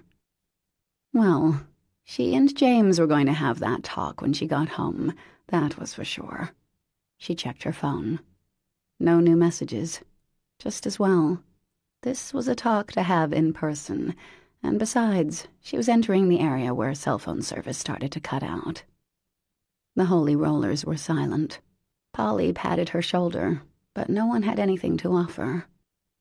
When she finally came into Gideon's Cove, the town seemed oddly vacant. No one was in front of Dewey's, and almost no cars lined Main Street. The sun was sinking into the sea, one last ray cutting right into her eyes as she drove past the fisheries parking lot and onto Shoreline Drive. Then she saw the lights. Fire trucks, the ambulance, a dozen pickup trucks and cars in front of her house. Malone saw her coming, opened the door for her before she'd come to a complete stop. She got out, but her legs buckled, and he caught her. "Nicky," she managed to say. "He's missing," Malone said in his rumbling voice. "Whole town's looking for him." She could see everything, but nothing had any impact. The fire chief had sad eyes.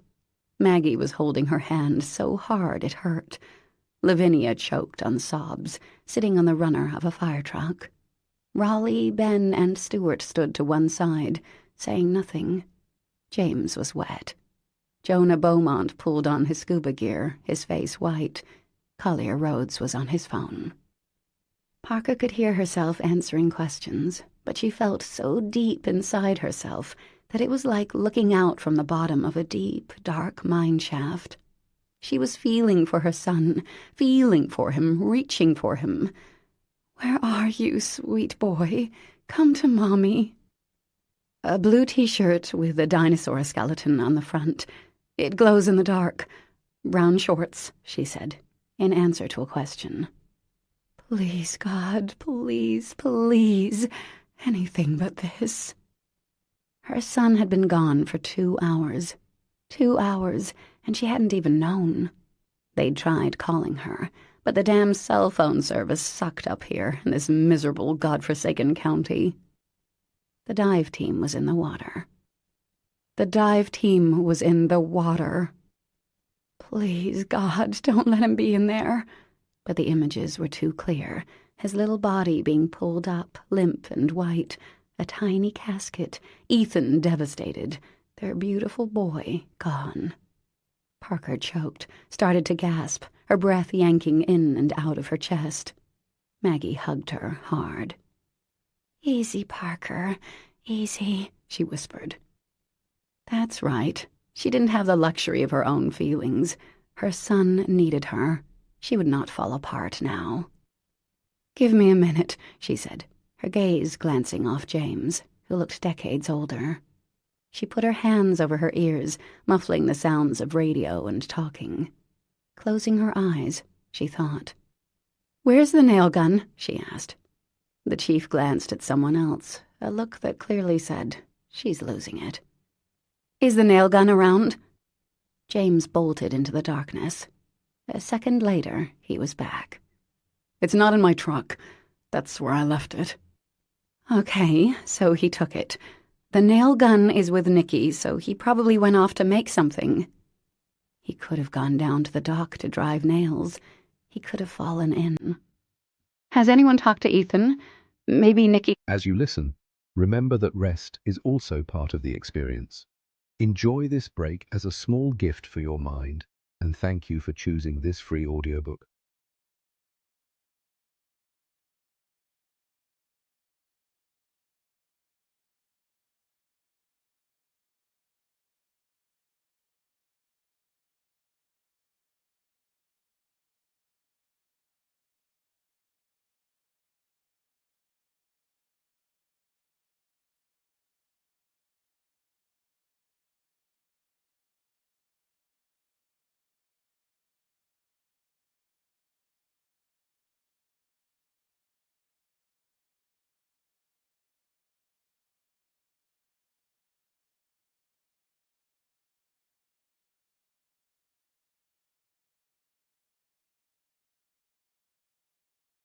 called him.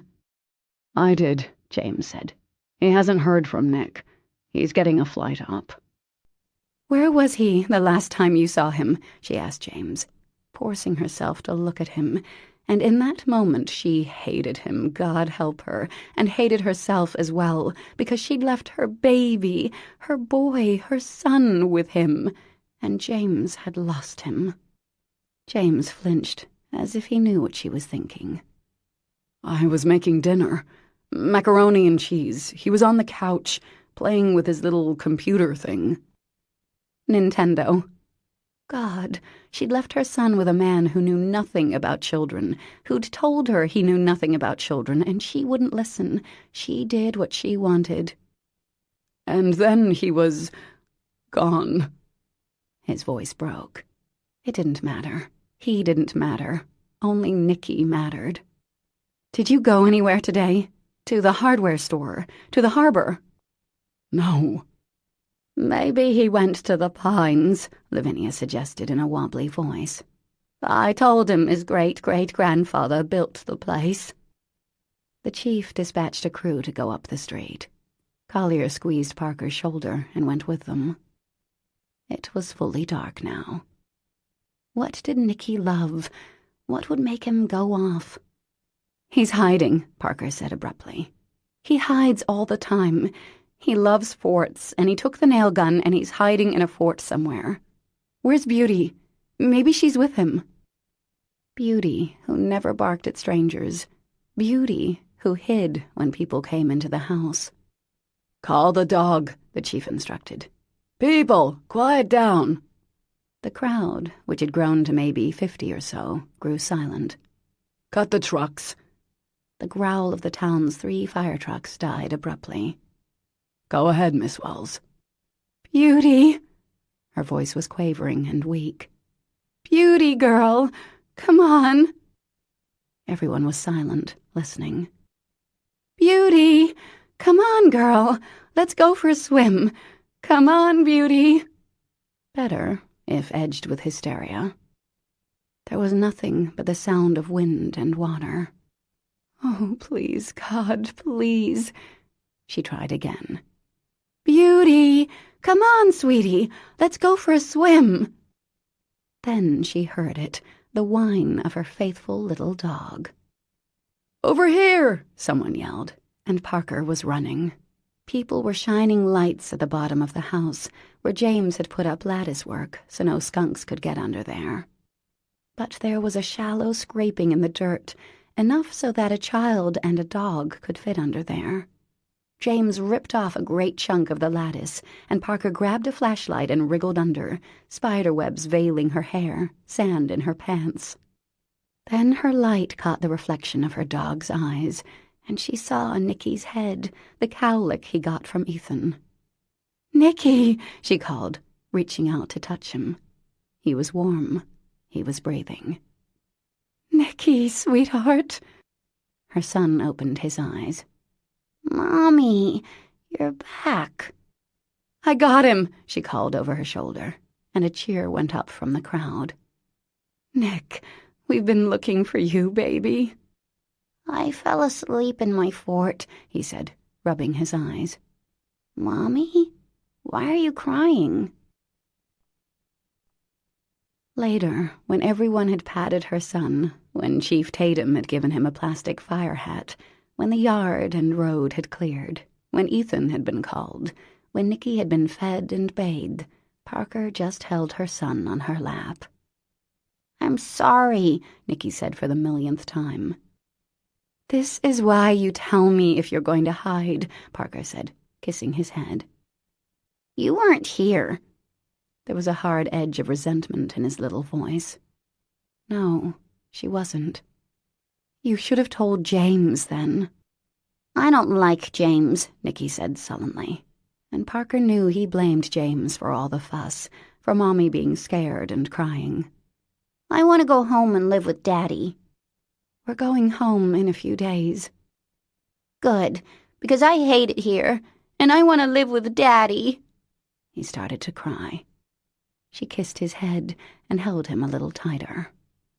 "Listen, honey, everyone makes mistakes. It's what you do after the mistake that really matters.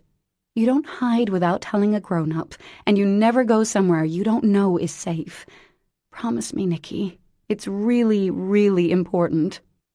"Fine, I promise."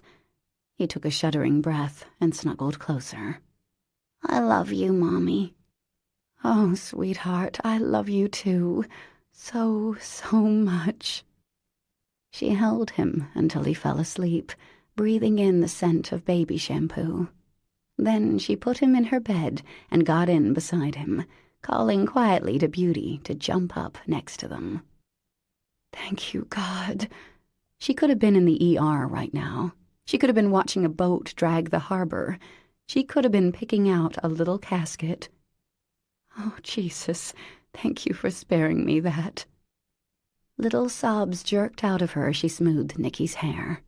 Beauty put her muzzle on Nicky's leg and watched with her mournful eyes as Parker wept. Her cell phone buzzed, and she looked at the screen. Ethan. "Hey," she whispered. They'd already spoken twice since Nicky had been found. "How is he?" "He's asleep." Ethan exhaled slowly. "Good. He sounded scared before." "Yeah, it was intense." They were quiet for a long minute. "It'll be good to have you both home," Ethan said eventually. "I can't wait," she said honestly. "Me neither." Ethan sighed. "This hiding thing, it can't happen again. He did it in Meyer Woods, ducked behind a tree, didn't answer when we called, and I almost lost it. Gave him a mammoth lecture, took away dessert, made him go to bed early. I thought he was over that phase." "Well, seeing everyone looking for him drove the point home, I think." She traced the outline of their son's ear. "Good." There was another silence. "Poor James. He must have been scared shitless." "He was." "Well, I hope you get some sleep tonight, Parks. Here, Lucy wants to say hi." "Hey, sweetie," Lucy said, and the sound of her voice caused more tears to flow. But when Parker hung up some time later, she was calmer. These things happened. Parents lost years off their life simply by being parents. The vision of the dive team in the water, looking for her son, that would haunt her forever. But Nicky was safe, and nothing else mattered. The exhaustion of the day caught up with her in a wallop, and suddenly her eyes burned. She turned out the bedside lamp and cuddled her son close. Just before she fell asleep, something clicked. James had been wet because he'd gone in the water looking for her son. Chapter 31. James lay awake all night, adrenaline still flying through his veins, his heart stuttering and racing in fits. The day with Nicky had been pretty okay up until then. They'd gone for a walk on the beach and climbed the rocks exposed by low tide. Had peanut butter and jelly sandwiches for lunch. James had read Hungry, Hungry Sharks 4 times in a row. They'd played hangman and tic-tac-toe, drew pictures, told knock-knock jokes.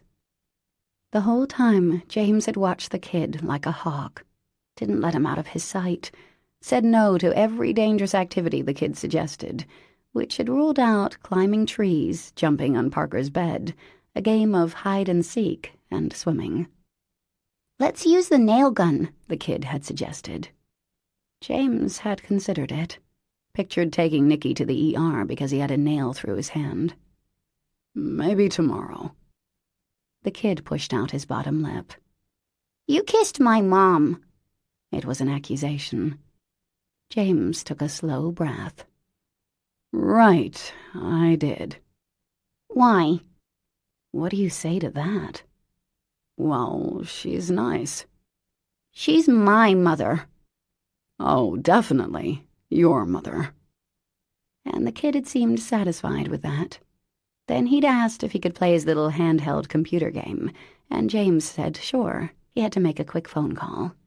Went into the kitchen, called Goldman Sachs, and told Mitch Stravitz, no thanks. Because Parker Harrington Wells loved him, and he wasn't going to move 150 miles away from her. No way. He hung up, gave the mac and cheese a stir, glanced into the living room. The kid was gone. At first, James had thought Nicky had gone to the bathroom. A minute or two later, he knocked. No answer. Opened the door. No kid. "Nicky?" he'd called. Not in either bedroom, not in the kitchen, not on the patio, not in the yard, not in the truck. James heard his voice growing louder, then more desperate. The dock. The water had been as cold as death, and it was hard to see, the salt stinging his eyes. Rocks, a beer can, a school of fish darting away into the dark, deep water. The lake water had been much clearer the day Mary Elizabeth had almost drowned. Her little hand, so peaceful almost, no resistance left in it, like an underwater plant drifting in the current. "Nicky!" he heard himself yell, his voice hoarse with terror. "Nick!" 2 more dives before he realized he needed help. Called 911. Went back in the water until the dive team came, and James was shaking so hard with cold that he couldn't speak. Then Parker's face, utterly white in the deepening gloom of the night. "You lost my son," her eyes said. "You killed my baby." And then she found him. All by herself, she figured out what the entire fire and police department and 25 volunteers couldn't. The little bastard was hiding. "Didn't you hear James calling you?" she'd asked sharply, even as she clutched him against her. "We were playing. It was a game." Now, don't be too hard on the little guy," the fire chief had said. Easy for him to say. In that moment, James was so glad he wasn't a father, because honestly, he could have killed the kid. He was so relieved. Parker hadn't spoken to him for the rest of the night, too focused on her son. A doctor was there, Maggie's brother-in-law, and he'd checked Nicky out for any concussion or whatnot. Hard to believe the kid had slept through fire sirens and all, but Parker confirmed her son slept like a rock. Her eyes slid off James's face as if she hated him. 24 hours from love to hate. He couldn't blame her. He'd lost her son, and the kid could have just as easily gone into the water and died, all because James had no fucking clue. "You should have paid attention," his father had screamed at him in the hospital after Mary Elizabeth had been whisked away. "You stupid, selfish little shit." Each word a bullet. No, family life was not for him. This whole thing with Parker was over. That was clear. When the sun had finally risen and a decent enough hour approached, James got dressed. Dockers, blue Oxford with the sleeves rolled up. His carpentry work was finished. He looked in the window. Lavinia was already here, playing cards with Nicky on the floor of the kitchen. James knocked. "Hey there, Jamie," Lavinia said. "Come on in, sweetheart." "I'm looking for Parker, if she has a minute," he answered. "Hi, Nick." Nicky didn't answer, refused to even look at him. At that moment, Parker came into the kitchen, and the sight of her hit him like a truck. "James, hi," she said wearily. "Hi, sorry it's so early." It was after 9, not really early at all. "Got a sec?" "Sure. Nicky, I'll be right back. Vin, you don't mind keeping an eye on him, do you?" "Not a bit," Lavinia answered. "See you, James." So Lavinia already knew he was toast. Parker came out and walked around the house to the street side. Not down on the dock, thank God. She stopped and folded her arms. "Parker, I'm so sorry," James began. "It's okay. Nicky hides all the time. All's well that ends well. It wasn't your fault." Sure it was. He could feel it. "Thank you for trying to find him," she added, finally meeting his eyes. "It must have been horrible for you." "No. I mean, it was. I thought he—" The thought was too unspeakable to finish. "I'm glad he's okay." "Yes." She looked at the yellow and orange lilies along the fence, which she'd liberated from a bank of weeds a couple of weeks ago. "I heard you took a job in Manhattan." Harry must have told her. "Yeah."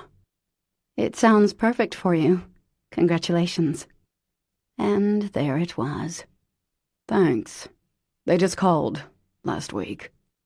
She nodded, glancing at him, then away again. "James, I'm sorry about the conversation the other night. I don't know, caught up in the whole summer romance thing. Sorry if I seemed like another desperate single woman talking babies. The truth is, I don't want any more kids. One's enough, right?" "Yeah, sure, he's a great kid." He glanced at the house. "Anything else you need me to do here?" he asked. "No, thank you. You were so helpful, James." He nodded. "Well, I'll probably see you before you head back for Rhode Island. I have to help Dewey with a couple things, so I'll be around. I'll pick up Apollo before I go." "Thank you." And with that, he went back to his truck and backed out of the driveway. Chapter 32. It didn't feel right, having the summer end like this. 3 days after Nicky's incident, and Parker was still tense. She hadn't seen James, though he'd come by when she was out and taken Apollo, leaving her a note that only said to call if she needed anything. On the house front, there'd been only one solid offer, so she supposed she'd have to take it, though it wasn't a heck of a lot. Another couple had made a higher offer, but they had to sell their own place first, and time was of the essence for this sale. She and Nicky needed to get back to Rhode Island, settle into the new place. 2 college friends said they could hook her up with a job, insurance or technical writing. She really couldn't picture doing either one. Then again, she hadn't been able to picture fixing a leaky toilet before this summer, and she'd managed to do that. They were leaving on Monday. Today was Saturday. There'd be less traffic, more time to pack, not that there was much to pack up. Maybe she was stalling. She didn't know. Nicky, on the other hand, couldn't wait to go. He'd been sullen since the night he hid, kept asking when he could go back to Daddy, and was generally rubbing Parker's last nerve to a bloody nub. She found herself counting the hours till bedtime, then feeling like a horrible parent because she was so eager for her child to go to sleep. It was Parker's last day at the shop. There was a funeral in the next town, and she and Vin were making huge, somber arrangements. Well, Parker was. Vin was having a smoke, watching Nicky draw on the sidewalk with chalk through the window, while Beauty kept him company. "You gonna forgive that boy?" Lavinia asked abruptly. "Nicky?" "No, Parker. Jamie Cahill." "Oh." She paused. There was nothing to forgive. It really wasn't his fault. "Well, he sure looks miserable. Saw him at Dewey's last night. You dumped him, didn't you?" Parker glanced up, then resumed stripping the leaves from a stalk of gladiola. "No, it ended. He took a job in New York. I'm going back to Rhode Island. That's all." Vin took a deep drag on her cigarette. "Could have fooled me. The kid looks like, what's his name? Spartacus?" "Spartacus?" "What's his name? The guy who turned in Jesus." "Judas." Yeah, that one. Guilty." "Well, he has nothing to feel guilty about. Here, I'm done." Lavinia turned her attention to the arrangement. "Shit, that's real nice." She frowned, her face creasing like a Sharpay's. "I'll miss you, Parker. Nicky, too." Parker's eyes suddenly filled with tears. "I'll miss you too, Vin. I don't know what I would have done without you this summer." "Ah, you would have figured something out. Don't get all mushy on me now." Parker hugged her, trying not to breathe in the scent of smoke. "Will you come visit me? Maybe for Thanksgiving?" Lavinia tilted her head. "That'd be great, Parker. You mean it?" "Absolutely. Please come." Her cousin smiled. "Then sure, being as we're family and all. Okay, gotta get this over to the church. I'll see you for dinner tomorrow. I'm making clam hash. Don't make that face. You'll love it." That afternoon, as Parker was reading David Gets in Trouble to Nicky, he suddenly pulled on her sleeve. "Mommy?" "Yes, honey." Her son's face was somber, his hands clenching his Obi-Wan and Darth Maul figurines. "I heard James calling me, and I didn't want him to find me." She closed the book. "Why not?" "Because, I don't know." Nicky looked at his lap and made Darth Maul take a stab at Obi-Wan. "You must know a little. Weren't you having fun together?" "Sort of. Not really. He told me I couldn't use the nail gun, and I already did use it, and I know how." "Well, if James said no, that was the end of it, Nicky. You don't run away and hide because you didn't get your way. Daddy and I have both talked to you about this." "He's not you or Daddy, so he's not the boss of me." Nicky slammed the figurines together, his mouth obstinate. "Ah. No, he's not Mommy or Daddy," she said, gently turning his face so he had to look at her. "But he was the grown-up in charge, and Nicky, you scared him. Did you know he thought you were in the ocean? He went swimming to look for you, honey, in the cold, cold water." Nicky's eyes filled with tears. "I didn't mean to scare him. I wanted to hide and have him be sorry he bossed me. I took the nail gun, but I didn't even use it. I listened, and then I fell to sleep. It was hot under there." His mouth wobbled, and 2 tears slipped down his chubby cheeks. Parker took a deep breath. "Okay, honey. Thank you for telling me." Will you tell James you're sorry? He doesn't like me. She didn't think that was true, but it was a moot point. He was heading for New York. The end. You still have to apologize. You can write him a note and draw a picture if you'd rather do that. Okay. Nicky scrambled off the couch and ran into his room, slamming the door. Sorry, he yelled. Parker sat for a moment, stroking Beauty's head. Maybe Lavinia would babysit for an hour or two after dinner. Because, despite the job in Manhattan, despite the fact that she'd made a fool of herself with talk of babies to a man who clearly didn't want any, Parker didn't want James to think that Nicky's disappearance had been in any way his fault. Vin came over for dinner and was more than happy to babysit. Parker smiled, watching the two of them. Vin was teaching her son poker. Her cousin was definitely an unexpected benefit of this summer.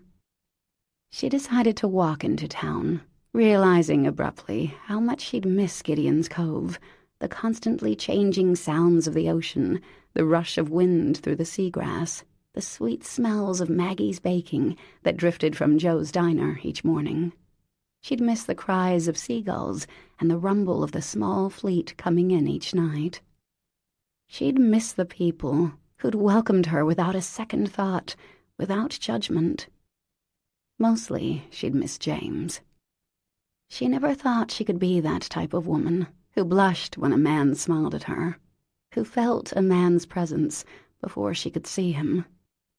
That moment at the lake when he'd said he loved her, that was one of the happiest moments of her life. It was shocking, the impact of those words. Well, hell, she seemed to be crying a little bit. She wiped her eyes and peeked inside the window of Dewey's. James might be there, after all. Apparently not. Seemed as if the rest of the town was, though.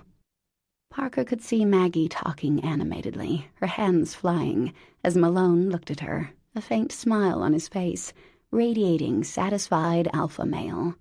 Chantal and Jonah were there, cuddled against one another, and Christy and her husband. The waitress from the diner, who never seemed to wait tables. Beth Seymour, who tricked her into taking Beauty. She owed Beth a drink, that was for sure. There was Dewey, squeezing between tables, pausing at the table to talk to Raleigh, Ben, and Stuart. Collier Rhodes was with them, no doubt getting his fill of local color, schmoozing with, and probably boring, the working class. Was that how she'd been in Mackerley?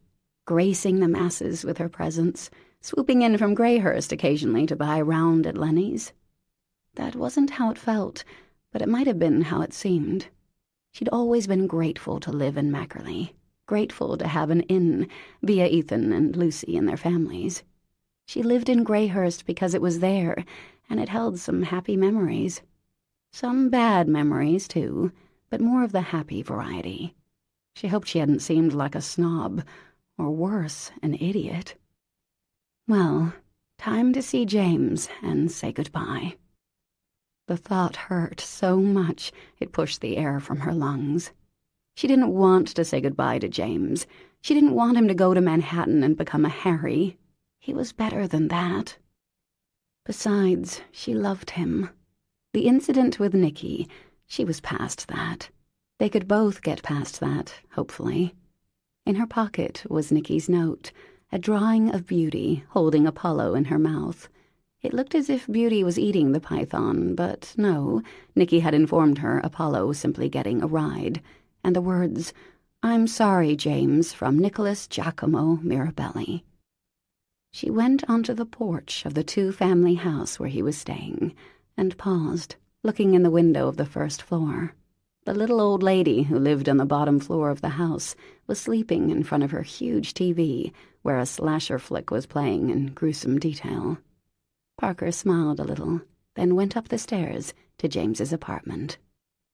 She knocked, albeit very quietly. Her heart was pounding rather erratically in her chest. Crikey, it was terrifying, this vulnerability. But he'd said he loved her. That had to count for something. There was no answer to her knock, and she couldn't see anything through the little window. Maybe he'd already left town. The thought made her mouth dry. The door was unlocked. Parker went in, biting her lip. "James," she said quietly, setting Nick's drawing on the counter. The bedroom door was closed, but light shone from under the door, and she could catch a few strains of music. Okay, great. He was here. She ran a hand over her hair, swallowed, then knocked and opened the door at the same time. "Hi, baby," said a voice. A woman's voice. A woman was in the bed, naked. A very surprised-looking, very well-endowed, very perky young woman. Wow, no cellulite there, or anywhere, that was for sure. Candles flickering on the windowsill, harp music coming from an iPod speaker. James had left. He was gone. The two women stared at each other, frozen for a horrible second. Then Boobalicious jerked the sheet up to her chin. "Oh my gosh, I'm so sorry," she spluttered. "I thought you were someone else." "Oh, no, me too," Parker said. "I'm really, really sorry." He'd moved out. She'd missed her chance.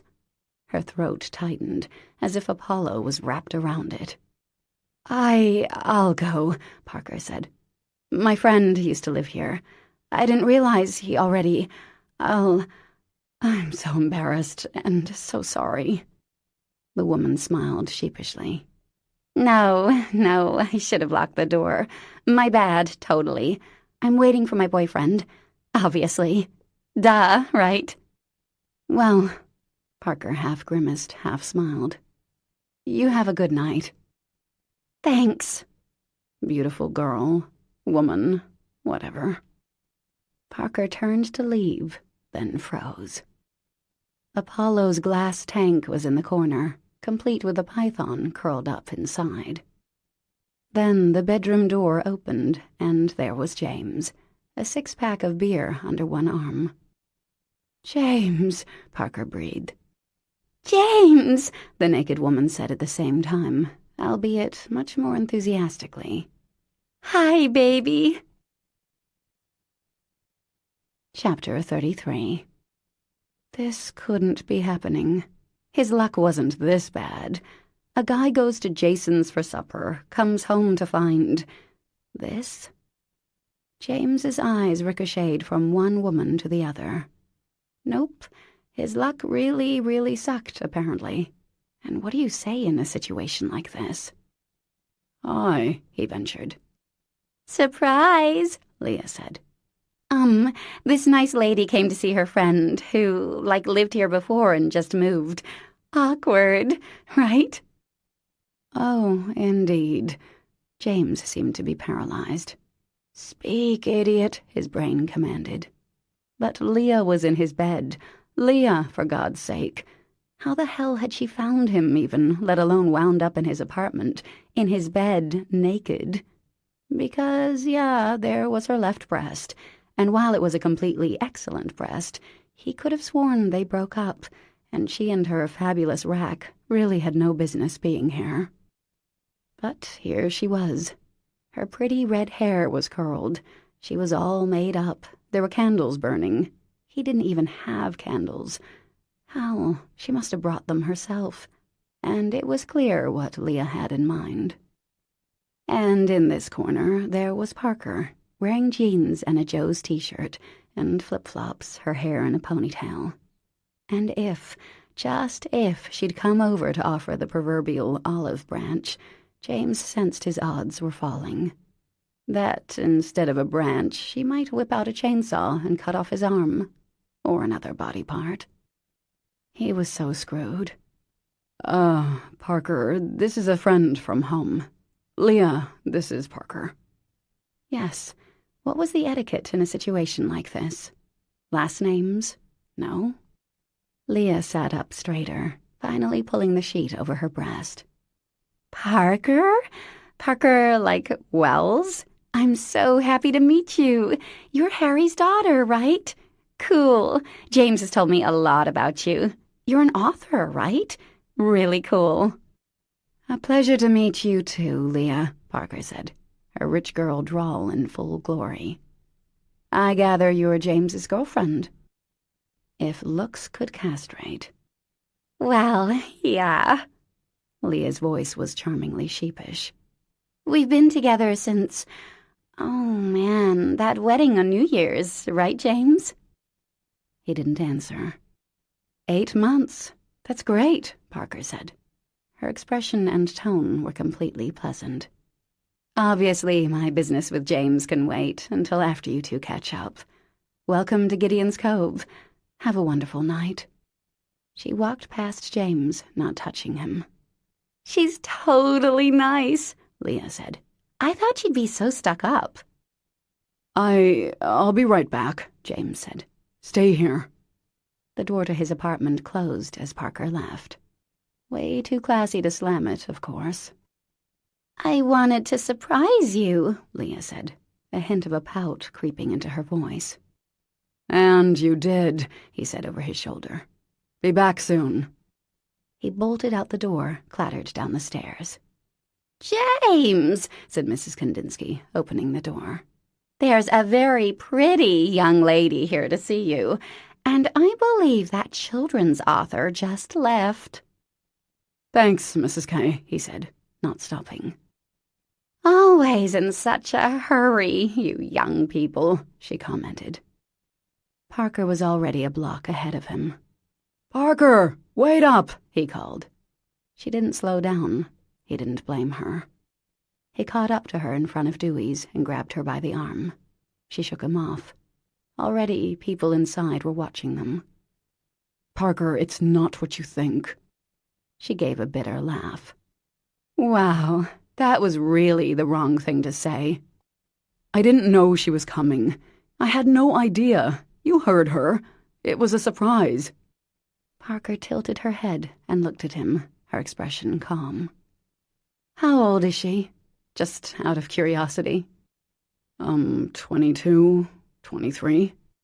Clearly that was the wrong answer, because Parker jerked the door open and walked up to the bar.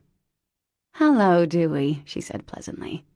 I'd like a glass of your best scotch. Neat, if you don't mind. You bet, Parker. He winked.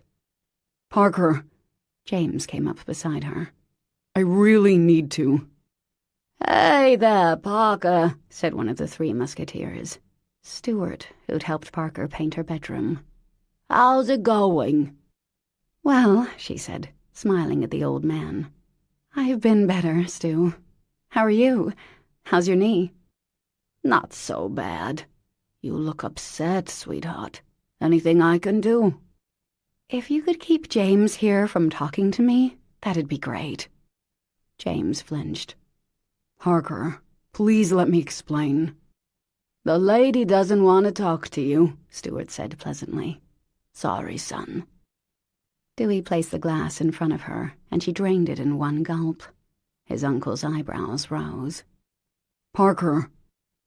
James, I do not wish to speak to you at this time. Please leave me alone. Her voice carried through the bar quite clearly, especially as everyone had stopped talking. James glanced around. Chantal shot him a smile, and her husband made a sympathetic, "Dude, you're screwed," grimace. Malone was less friendly, giving him the stare of death. I had no idea she was coming, James said, turning back to the subject at hand and doing his best to ignore the nearly silent bar. I had no idea you were coming. You could have called, Parker. You have my number. I definitely wish I had called, believe me, she answered, not looking at him. Then I might have learned that you have a girlfriend. Dewey, can I have another one? Thanks, buddy. Parker, I don't have a girlfriend. I broke up with her months ago, James said. Well, I'm pretty sure the fact that she came all the way up here, lit all those candles, took off her clothes, got into your bed and called you baby, shows that she, at least, thinks you have a girlfriend. Her eyes were diamond hard. That's really not honorable, man. This from the rich guy. Great. Collier Rhodes, there to pick up the pieces. Parker, Leah is not She's not my girlfriend. We hung out a few times. I told her I was going to Maine for the summer. Do we have to discuss this here? You know, it's ironic. I used to think you were just like my father, but you changed my mind this summer. But here you are, exactly like him. The son he never had. 22, huh? 22. Wow. Parker, James ground out. Please tell me why you wanted to see me. Parker swallowed her second scotch and turned to look at him fully. I came to tell you this, Thing One. Great. He was back to Thing One. Nicky told me today that he hit on you, on purpose. He heard you calling and he didn't want to come out. And I was concerned about you, James, because I knew you felt responsible for losing him. Her voice thickened with tears. So don't feel guilty about that. Her voice took on an edge, rising in volume. But the fact that you were planning to move to New York while I was thinking about babies and long-term relationships, feel guilty for leading me on. Parker, I wasn't. She cut him off. Oh, and the naked woman in your bed with the candles and music? Yes, go ahead and feel guilty about that, Thing One. There was a moment of absolute silence in the bar. Unattended candles are a leading cause of house fires, someone said, and there was a ripple of nervous laughter. It's not what you think, Parker, James said. No, she agreed, looking at him, and for a second he saw hurt flash across her eyes. It's not. She reached into her pocket and fished out some bills. On the house, honey, Dewey said, giving James a dirty look. Let me take you home. Collier Rhodes stood next to James. Buddy, I think she's done with you. Thanks, Collier. Parker stood up and looked over the bar patrons. Guys, it's been absolutely lovely being here this summer. Thank you for all your help and hospitality. I hope to come back and visit. Sorry for the drama. Oh, no, it's nothing, Chantal said. Don't even worry about it. Come to the diner for breakfast tomorrow, Maggie said. Bring your little cutie. I will. Thanks. And with that, she left, not looking back at him. Collier held the door. When James got back to the apartment, Leah was dressed, her little overnight bag sitting by the door. Hi, she said wetly. Hi, he murmured. I guess I'll go. I'm really sorry. I should have called. James sighed and glanced at his watch.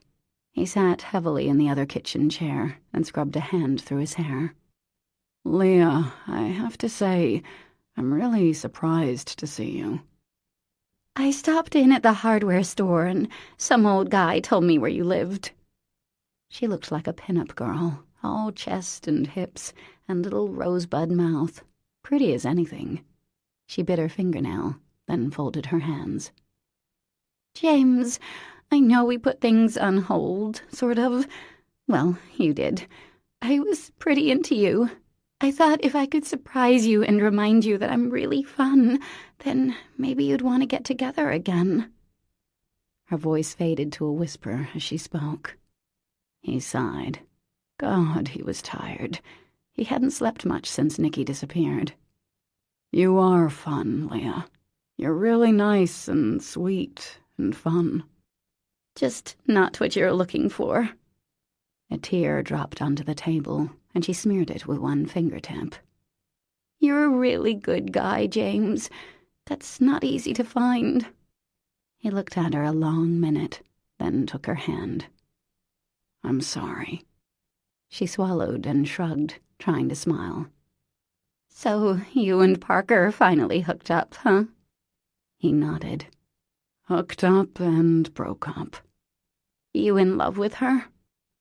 Another nod. Figures. I'd probably be, too, if I was a guy. Or a lesbian. He had to smile at that. Leah, I meant what I said. You're great, and you're gorgeous, and someday you'll... Meet the right guy someday and have babies and a dog.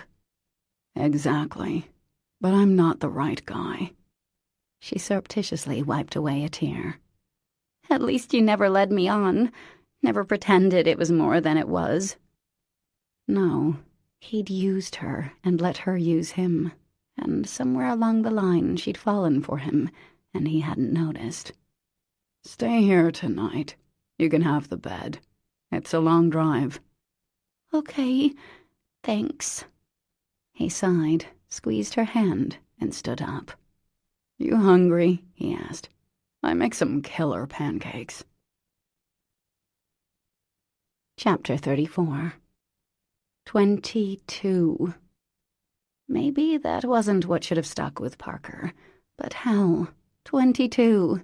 Thing One's girlfriend was 13 years younger than she was. 13 years. No stretch marks there, no droopage, no crow's feet when you're 22. Here you go, Parker, Maggie said, setting down a plate of French toast and bacon. Mind if I join you? No, not at all. Her son was washing the floor with Georgie, apparently the greatest activity on God's green earth. So, how are you today? Maggie asked gently. Well, I'm pretty embarrassed. I don't usually go to bars and screech at people. No? A pity. Maggie smiled. Once, I got drunk at a church supper and told our priest I was in love with him. I feel better, Parker said. She squeezed Maggie's hand. Everyone has been so nice to me in this town. We like you, Maggie said simply. So tell me about home. Parker did, describing Mackerley and its many charms, the Mirabellis, Lucy's little cafe, the beautiful library where she and Nicky had spent so many hours, the bridge over the tidal river. It would be so good to get back and safe from the vagaries of love and lust and whatever else was mucking up her life. Maybe we'll come visit sometime, Maggie said. I haven't been to Rhode Island in ages. I would love that. Malone was the first person I met here. I'm very fond of him. Is that okay to say? He's hot, what can I tell you? Women love him, and he has no idea, which only makes him hotter. Oh, hey, speak of the devil. Matthew Malone, come sit with your bride. Our friend's leaving tomorrow. Malone sat next to Maggie, who immediately popped up. Oops, Tavi's giving me the evil eye. Better get back to the kitchen. You two talk. If I don't see you before you go, well, I have your email. She reached down and hugged Parker, and Parker hugged her back. You married well, she said to Malone, as Maggie went back into the kitchen. Malone watched his wife, a smile playing around his eyes, then looked at Parker. You okay? She grinned. I've been wanting to say that for 2 months now. He smiled in full. Damn, the guy was hot all right. Good for Maggie. From the corner, Nicky laughed at the wonder of the mop bucket. Mommy, I want to be a bubble boy when I grow up, like Georgie. Sounds like a plan, she said, smiling over her shoulder. Thanks for watching him, Georgie. You bet, Parker. He's not watching me, Mom. I'm his helper. Parker winked at Georgie, who was clearly enjoying having a protege. My bad. She turned back to her breakfast companion, who seemed utterly content never to say another word. Made him seem wise. So, fun doings last night, huh? He gave a half nod. I've seen worse. 22. She believed James. Well, she believed that he thought, kinda sorta, that he'd broken up with a Playboy bunny in his bed. But men were often vague, weren't they? They might not be real clear, in case things with someone else didn't work out. They might make promises they didn't really mean. I'll call you when I get back from Maine, he might have said to the bunny. Or, I'm in, when asked if he might want to settle down and be part of a family. Yes, men had their little escape hatches. If life got boring, they could always screw the babysitter, for example. Weren't entire chapters of The World According to Garp devoted to screwing babysitters? Men always had ways of keeping their distance. Jobs, another example. They had to work hard in big cities and spend their free time with 22-year-olds while their wives raised their kids and hoped they'd come home. You never knew. Malone was looking at her. She took a sip of coffee. After last night, she felt she'd spilled more than enough. Hey, good morning. How are you? I was really concerned. Malone sighed as Collier Rhodes sat next to her in the booth. Hey, Collier. Thanks again for the ride, she said. Oh, my pleasure, of course. Damsel in distress, right? I'm so sorry that you were victimized. Parker suppressed her own sigh. Her own fault for stomping into Dewey's and making a scene, though it had been somewhat satisfying. I wouldn't call it victimized, but I appreciated the ride. Of course.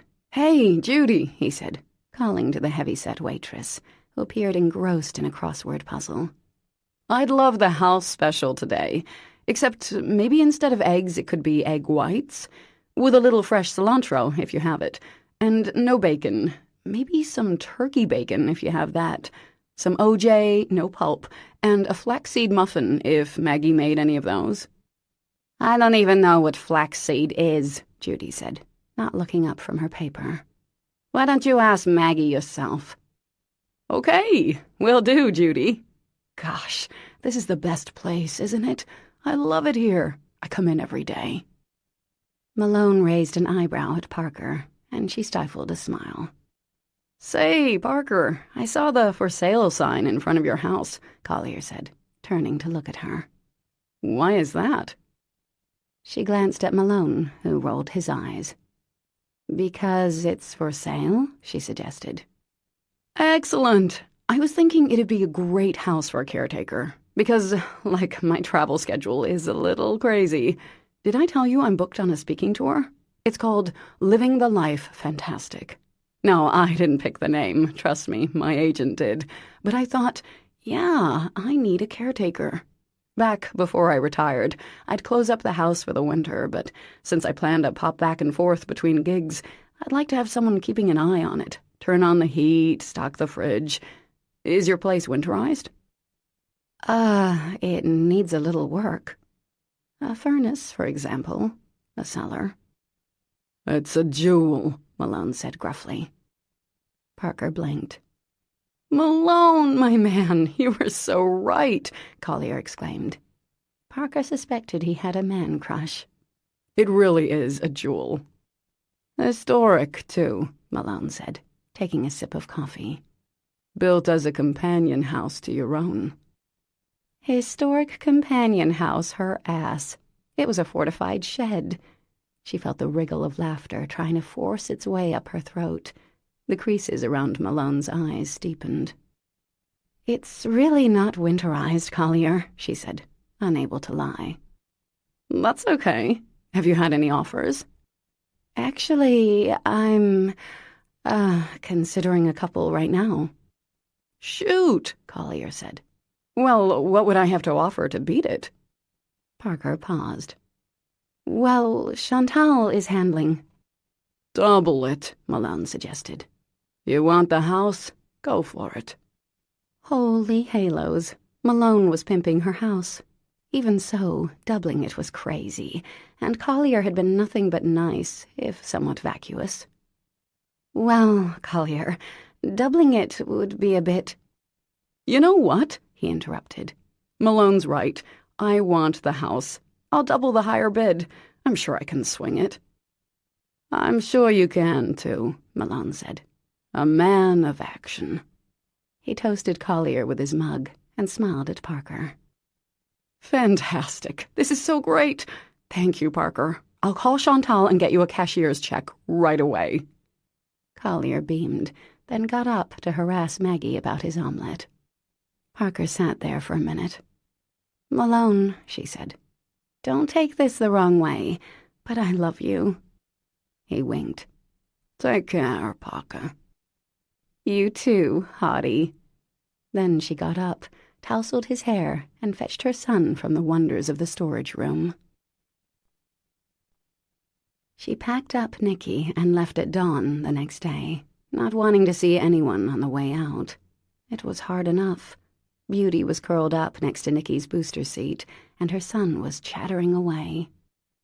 She'd deposited half of Collier's check into her bank account yesterday afternoon. It would be a pretty good nest egg, enough to carry her and Nicky until she settled into a job, enough to put a little into savings. She planned to make a donation to the Lobsterman Society in honor of Malone, and another one to the Gideon's Cove Animal Shelter. The other half would go to James. Parker had given Chantal instructions to give him a cashier's check. He'd certainly earned it. And aside from that, she wasn't going to think about James Francis Xavier Cahill. There was a lump in her throat as she turned past Joe's. "You're leaving Gideon's Cove," a sign announced. "We hope you'll come again." Chapter 35. "It's those idiot parents of hers," Lavinia said at Dewey's on Sunday night. "They screwed her up and good. And the father of her kid, he's no help, Mr. Perfect." "Thank you," James muttered. "So what are you gonna do, sweetheart? I got the impression she was pretty fond of you." He sighed. "Not so much anymore." "Love sucks." "I'd have to agree." He looked at Lavinia's face. "I thought you were pretty happy, though. You and the judge." "Ah, that ran its course. Just physical. We broke up last night. Think he could have told me before we played 2 rounds of Spank Me Nanny, but no." James choked. "Men," he managed. "Exactly." She gave him a long look. "So what are you gonna do, hon?" "I'm gonna go home, get a job, keep on keeping on." "Well, Jamie Cahill, you come visit me when you're in town. You're a good egg." James smiled. "Thanks, Finn." He said the rest of his goodbyes the next morning. His uncle hugged him and messed up his hair. Maggie and Christy and Chantal all kissed him and fussed over him, so it was apparent that no one really held the Leah issue against him. No one but Parker, of course. The cashier's check for his half had been like a kick in the groin. And while he could have used it for Mary Elizabeth's fees, he didn't want to. "Tell you what," he'd said to Chantal. "Make it out to save the children." He had almost nothing to pack, just a duffel bag with his clothes and his tools. First stop, Mary Elizabeth's.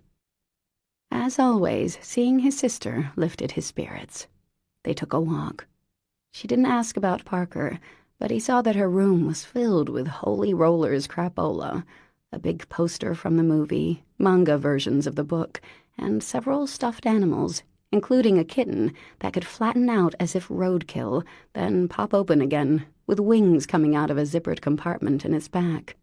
Sick, really. Carol at the front desk told him it had come from New York the week before. "I'm drawing a horse," Mary Elizabeth announced now, reaching for the crayon box. "I'm drawing a cow," he said. "Don't draw a cow, James," she chided. "You can't ride a cow." "This is a riding cow," he said. "You'll see. It could beat your horse in a race any day." His sister looked up at him, her eyes so blue, and laughed her squeaky laugh, then went back to her artwork. What would life be like if she'd listened to him that day? If he'd been a better brother, a better babysitter, paid more attention? Would he have left Dresner, or stayed and become a carpenter? He'd probably be married by now. Maybe a couple of kids, even. He remembered Nicky's warm, sweet weight as he lifted the boy from the car. The joy on his face when James had let him use the nail gun. "You think I'd be a good father?" he asked his sister. "Aren't you a little young for that?" she asked, sounding for the life of him like a normally functioning adult. "I'm 30, Mare." She looked up from her drawing. "You are?" He nodded. Is that old enough to be a father? Yep. You give good presents. That's important. Presents are important. She bent back over her drawing. He smiled. You always take good care of me, she added, and her words clamped like a vice around his heart. You take good care of me, too, he said unevenly, leaning over to kiss her cheek. She glanced at his picture. That's the worst cow I ever saw. The last time he'd been in Dressner had been 2 Christmases ago, at his brother Peter's house. He'd stayed out of the way, gave all the kids the latest model of iPod, and counted the minutes till he could leave. Only Mary Elizabeth, who left Beckham Institute for holidays and 1 weekend a month, had been really happy to see him. He hadn't been to his parents' house in, maybe 7, 8 years. The place looked the same. His father's pickup was in the driveway, along with Mom's old Buick. Not that she drove much anymore. He knocked on the door, heart pumping in slow, heavy beats. His mother answered. Yes, she said. Hi, Mom, he said. Oh, James! Hello, come in, honey. What a nice surprise. She was slurring, and her hair was matted on one side, as if she'd just woken up. He kissed her cheek dutifully. Yep, them's were Jack Daniels' fumes. Frank, look who's here. It's James. Mom weaved into the kitchen and sat down. You want some coffee, honey? No, I'm good, James said. Hey, Dad. He extended his hand. His father shook it, not looking him directly in the eye. So what brings you here? Mom asked, taking a sip of her own doctored beverage from a mug. I'm on my way home, James said, sitting down. You still working for that Ponzi scheme guy? His father asked. Actually, I'm unemployed at the moment. So your brother tells us. Frank Cahill looked both pissed off and pleased. It's good to see you, honey, his mother said, smiling. She'd always been the kind of drunk who thought she covered well. You too, Mom. He shifted in his chair, the same worn vinyl chairs they'd had since he was a kid. I just saw Mary Elizabeth. My angel, Mom murmured, her mouth wobbling. His father rose to leave. Dad, wait. Please.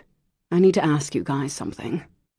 Frank, sit down, Mom said. James is hardly ever here. His father sat back down. What? He growled. James took a deep breath and looked at his parents, his bleary and blue-eyed mother, his angry, bitter father. I want you to forgive me, he said.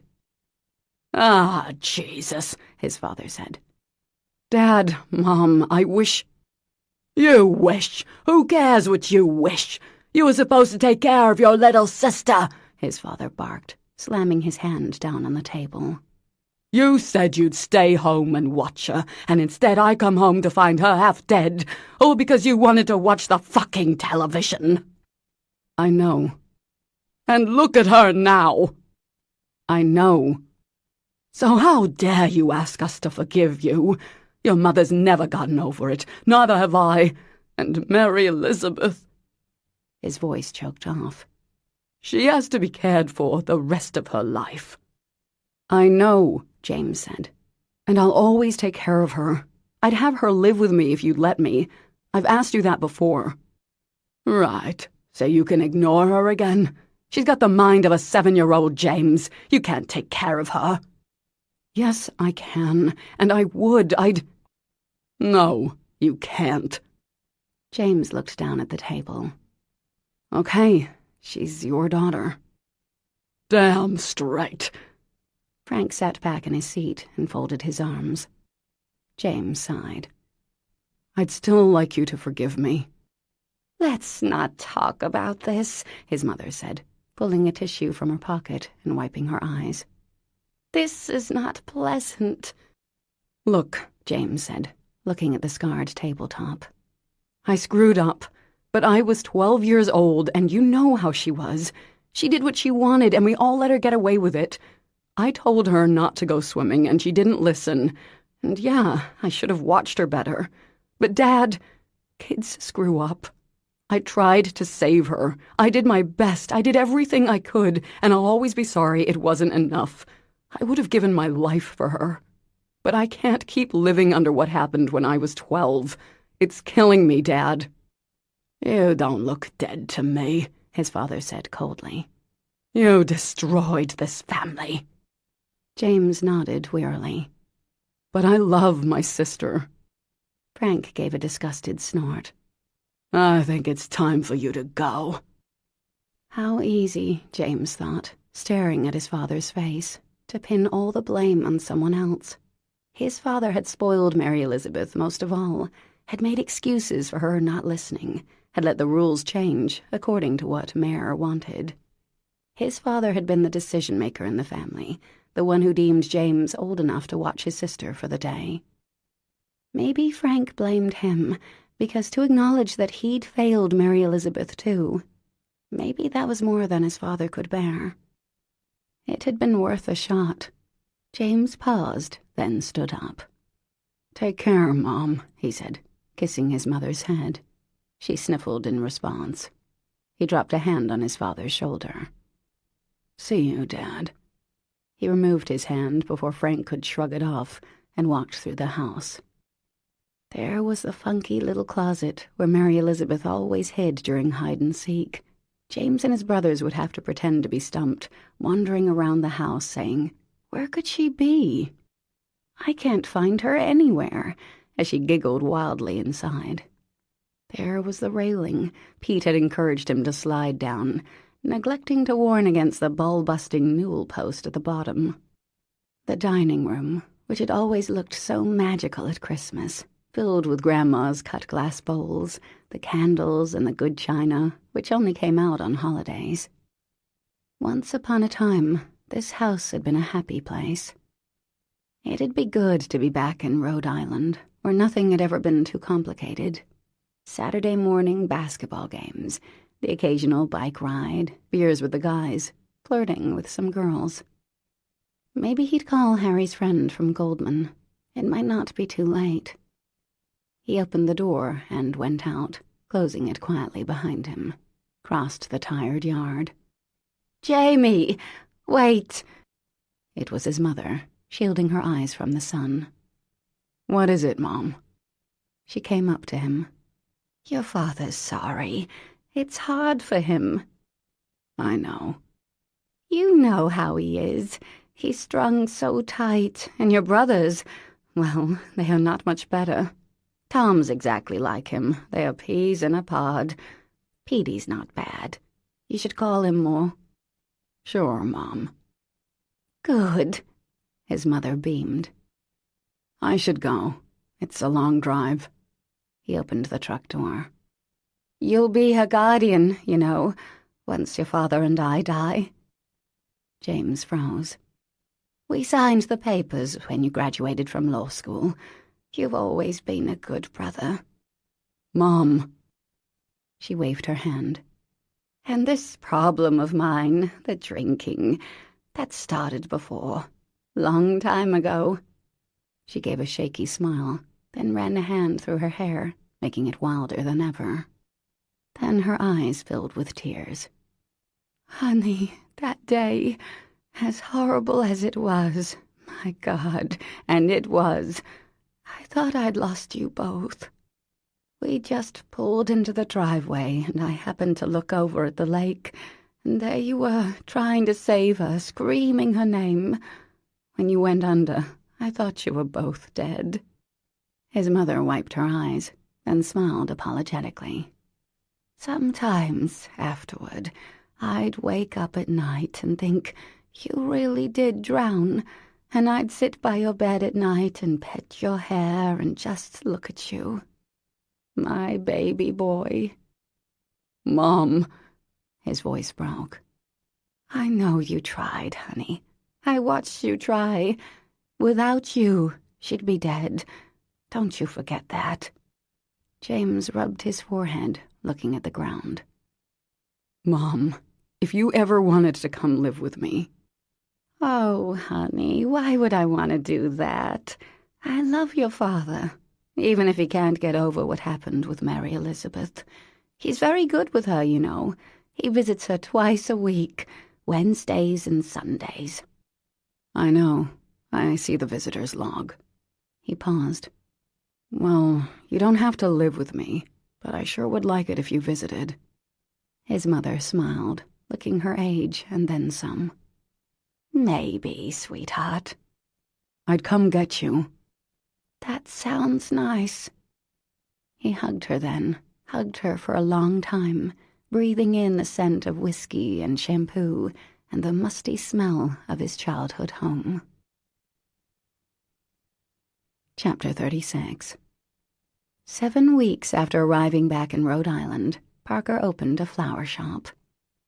Blossom was on the far side of Mackerley, away from the little green.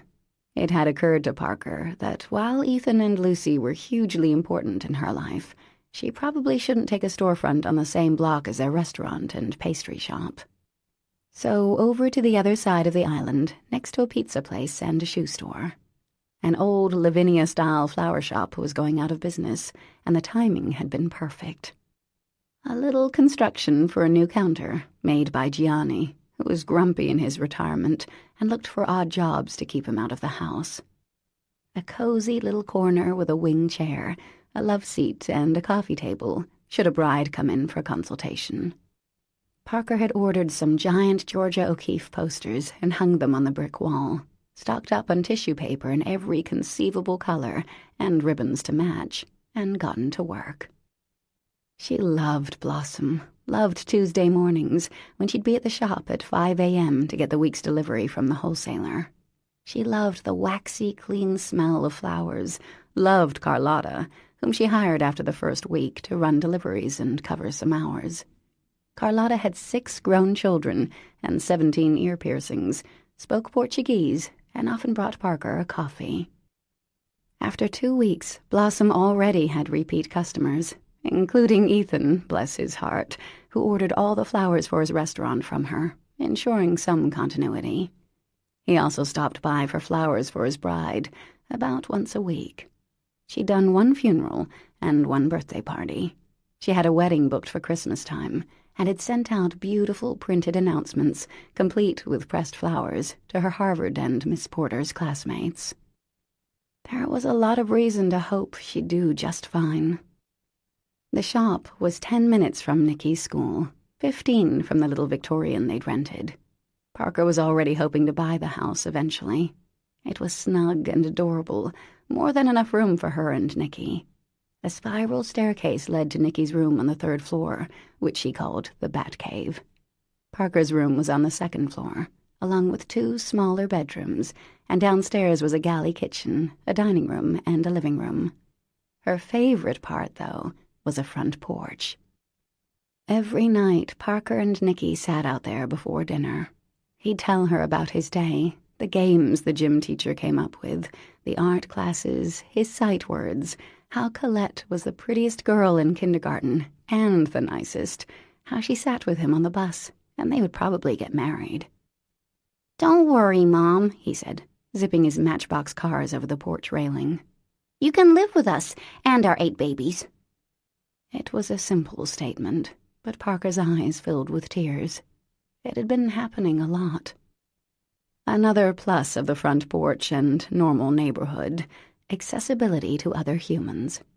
Christina and Louis, the newlyweds next door, talked in baby voices to each other, which, though exceedingly nauseating, was also kind of sweet. Jennifer, the single mom with a beautiful toddler, was lonely and often stopped for a chat.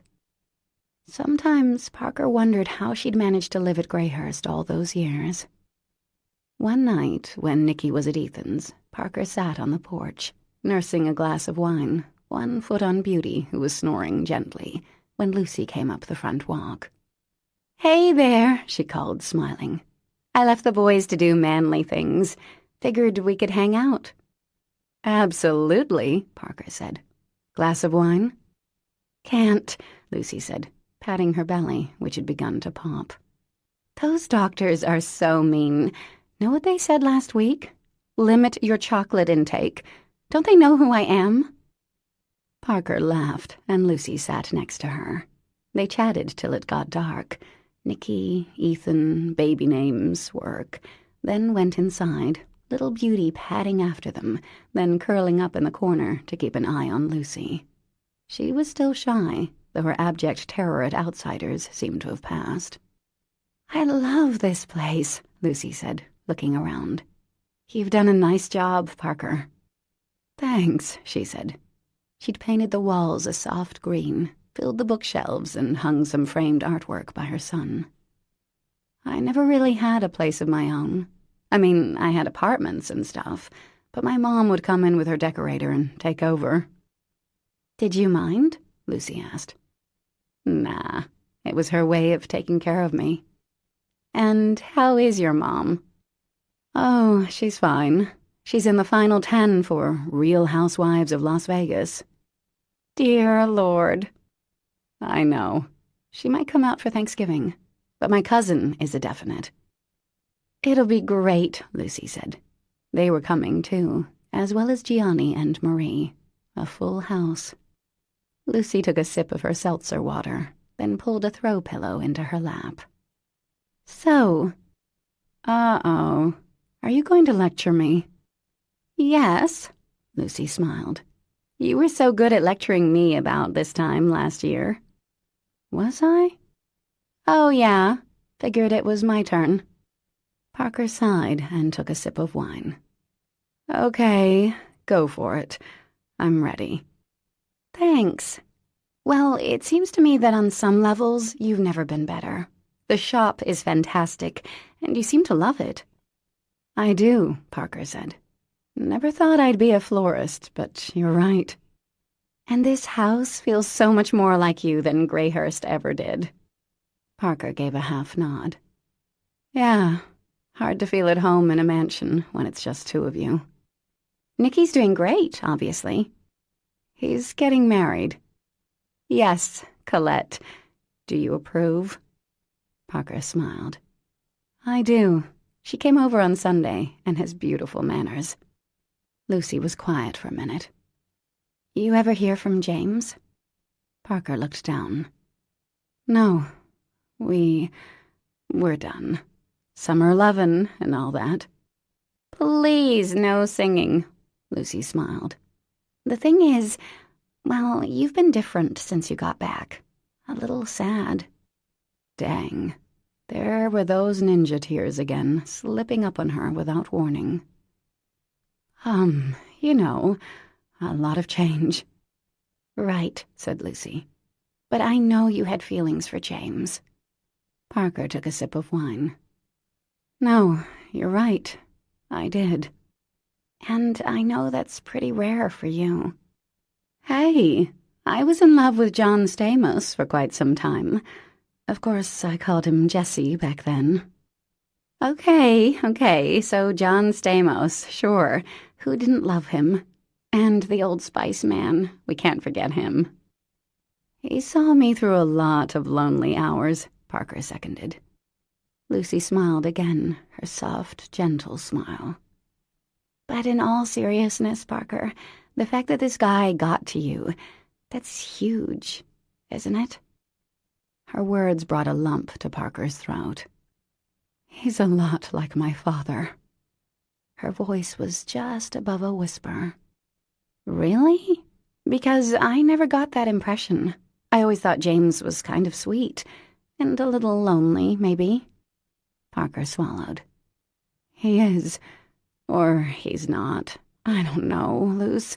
I was thinking about a future, a relationship, and the whole time he already had a job lined up in New York, and the girlfriend—" Yeah, you told me the story." "Right. So at the very best, it was a huge miscommunication. At worst, he was cheating on me. Or her." Lucy was quiet for a long minute. "Well, let me say something, and don't get mad, okay?" "I hate when people say that," she grumbled. "Right, but I'm in a delicate condition, so you have to listen." "Fire away, Pregnita." Lucy looked at her hand for a minute and twisted her wedding ring. It's just that sometimes the right guy seems really wrong, and sometimes it's easier to grab hold of an excuse because really going for it, putting yourself out there, that's hard. You know that. You saw me through that last year. Parker conceded the point with a nod. So, welcome to the world, Parker. Loving someone can be terrifying. She set her glass down gently. And it's worth it. On Sunday, when the shop was closed and Nicky was with Ethan, Parker got into the Volvo and headed north. It had been a week since the lecture from Lucy, and she'd been itchy and scratchy ever since. Life would be much simpler without a relationship. She had a son to raise. She had a business to run. James didn't want what she did, or so he said.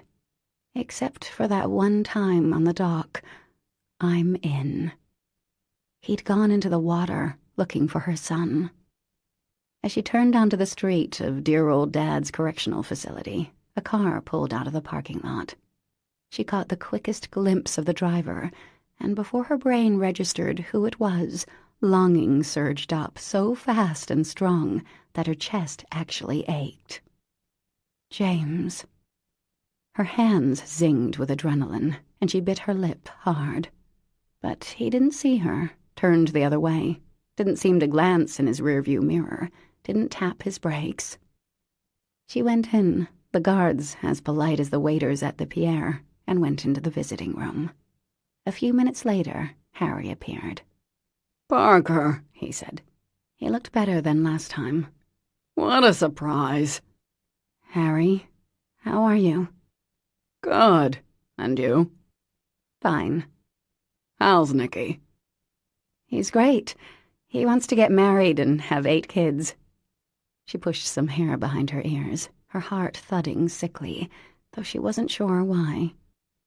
"Seems like a lot." Harry gave a small smile, and Parker felt something shift in her chest. "So I saw James leaving as I pulled in," she said. Her father nodded. "He comes every other weekend or so. Good kid." Her father paused, tracing an invisible design on the tabletop. "Of course he should come see me, since he's the one who put me here." Parker's mouth dropped open. "You know about that?" Harry shrugged. "He told me a few weeks ago, but I already suspected. I was stupid. He did the right thing." "Doesn't it bother you that he's the one responsible?" "Well, the truth is, I'd have probably gotten caught anyway. He jump-started the process. Let's put it that way." Parker shook her head. "Did you want to get caught, Harry? Is that it?" Another shrug. "I don't know. You get to a point where you think you're invincible, that you're smarter than everyone else. Maybe I wanted to see how far I could push things." "You always did."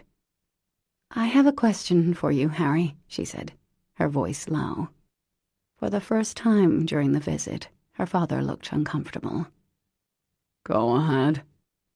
She hesitated, her stomach twisting. "Say it," Spike advised. She swallowed. "How is it that you could be such a crappy father to me and be so easy with James? The first time I ever saw you two together, you were already closer than you and I have ever been. He put you in here, and you don't seem to hold anything against him." Her voice was shaking. Harry didn't answer. "You barely speak to me. We've talked more since you were convicted than we have in a decade, and I'm sure it's because you're bored. But James is your BFF, even now. Did you always want a son? Is that my problem? I was born with the wrong parts?" "Don't be ridiculous," he snapped. He glanced over her shoulder, thinking, then looked at her again. "It's not that at all." "Well, what is it, then?" "It's that you've been waiting for me to screw up again since you were 10 years old." "When I walked in on you doing the babysitter, you mean?" Her voice was loud, and several people looked over. Yes. His eyes were stony. Exactly. And ever since that day, you've sat in judgment, just like your mother. You moved into Greyhurst to remind me of that day, to remind me that I was dog shit. You were screwing my babysitter, Harry. You were dog shit. Her father shook his head. See, that's your problem, Parker. Granted, I'm completely to blame for that day, but nothing I could do afterward could ever make up for that one stupid roll in the sack. You wouldn't forgive me, ever. You never apologized, she said tightly. You seem to wait for people to disappoint you, Parker, he continued, ignoring her comment. And guess what? They will. People make mistakes. We're not perfect. You want to know why I like James? Because he likes me, Parker. Not many people do, in case you haven't noticed. It was nice to be with someone who wasn't simply kissing my ass or talking behind my back. He didn't sit and judge and wait. You paid him well. Well, I haven't paid him since May. But he said... And yet he's the only one who comes to see me, other than one visit from you. 2, counting today, which I gather is for you to vent your spleen and tell me what a shitty father I've been. Do you have any idea how much I missed you, Dad? The question shocked them both. Harry's eyes widened, but he said nothing. When I was a kid, she went on, slowly, as the thoughts seemed to form only as she spoke. You made me feel like the most important person in the world. I worshipped you, Harry. Everything I did to impress you. But after that day, you could hardly look at me. It was like you hated me. I didn't hate you, he said. I never hated you. His gaze dropped to the table. Parker looked at her father, the once powerful legend of Wall Street. For years, it seemed that Harry had a pact with the devil, barely aging, the only change the silvering of his hair. But in prison, the years had caught up. He'd missed a spot shaving, and the skin under his eyes was puffy. His hair was longer, and a lock stood up in the back, same way Nikki's did. Maybe her son's cowlick wasn't courtesy of Ethan's gene pool. Maybe her son looked a little bit like his grandfather. I never hated you either, Dad, she said gently. I moved into Greyhurst because it was where my happiest times were. Except for that one day. He looked up, and his eyes were wet. I'm sorry about your trust fund, he said. I hope to make it up to you and Nikki both when I get out. Don't bother, Parker answered. Losing it was the best thing that ever happened to us. There was another long silence. I'm sorry about the babysitter, he said, so quietly she almost didn't hear. She reached over and covered his hand with hers. Thank you. No touching, said the guard. Parker squeezed her father's hand, then obeyed. So that was something, she thought as she drove home. Obviously, he didn't repair a relationship that had been neglected for a quarter-century in one conversation. But they'd said more across that little metal table than they'd said in years, decades. It was a start. Her father's words echoed in her head. You wait for people to disappoint you. No one had ever called Harry Wells dumb. Beauty greeted her at the door, wagging vigorously, sniffing her shoes to see where she'd been. Parker bent to pet the dog's soft head. How was your day? Tell me you didn't just lie on the couch and watch QVC. The dog wagged some more, her eyes filled with love. Funny how Parker really hadn't been looking for a dog, and now couldn't imagine life without her little pal. Come on, sweetie, she said, heading upstairs. Nick had left his drawing pad on her bed. They'd been coloring last night. She missed her son in the familiar rush, even though he hadn't been gone for even 24 hours. Flipping through his pad, she saw the chronicle of their recent life. A girl with curly hair and blue eyes, who could only be Colette, Nicky's love. the brown and white dog. "It's you," she said, holding out the pad for Beauty to see. Lots of pictures of swords and maces. Darth Maul, his face distinguishable by the red and black coloring. A school bus with smiling faces in the windows. Sweet. The next one gave her pause. 2 smiling stick figures next to a house with a triangle for a roof. The smaller figure had spiky hair and held a gun and a square. The taller figure had curly brown hair. James and Nicky and the nail gun. He must have drawn this recently. The drawing pad was the one she'd bought him for school. So he'd been thinking about James, remembering him fondly even, because the stick figures were holding hands. She put the pad down and, on impulse, went to her closet for the box of stuff she'd taken from the house in Maine. Some rocks her son had insisted they bring. The plastic tomato with a top hat and eyelashes. The red notebook of her wretched story ideas. The manuscript of Mickey the Fire Engine. A piece of driftwood Beauty had brought her. 2 pieces of blue sea glass. She wasn't sure what she'd been looking for.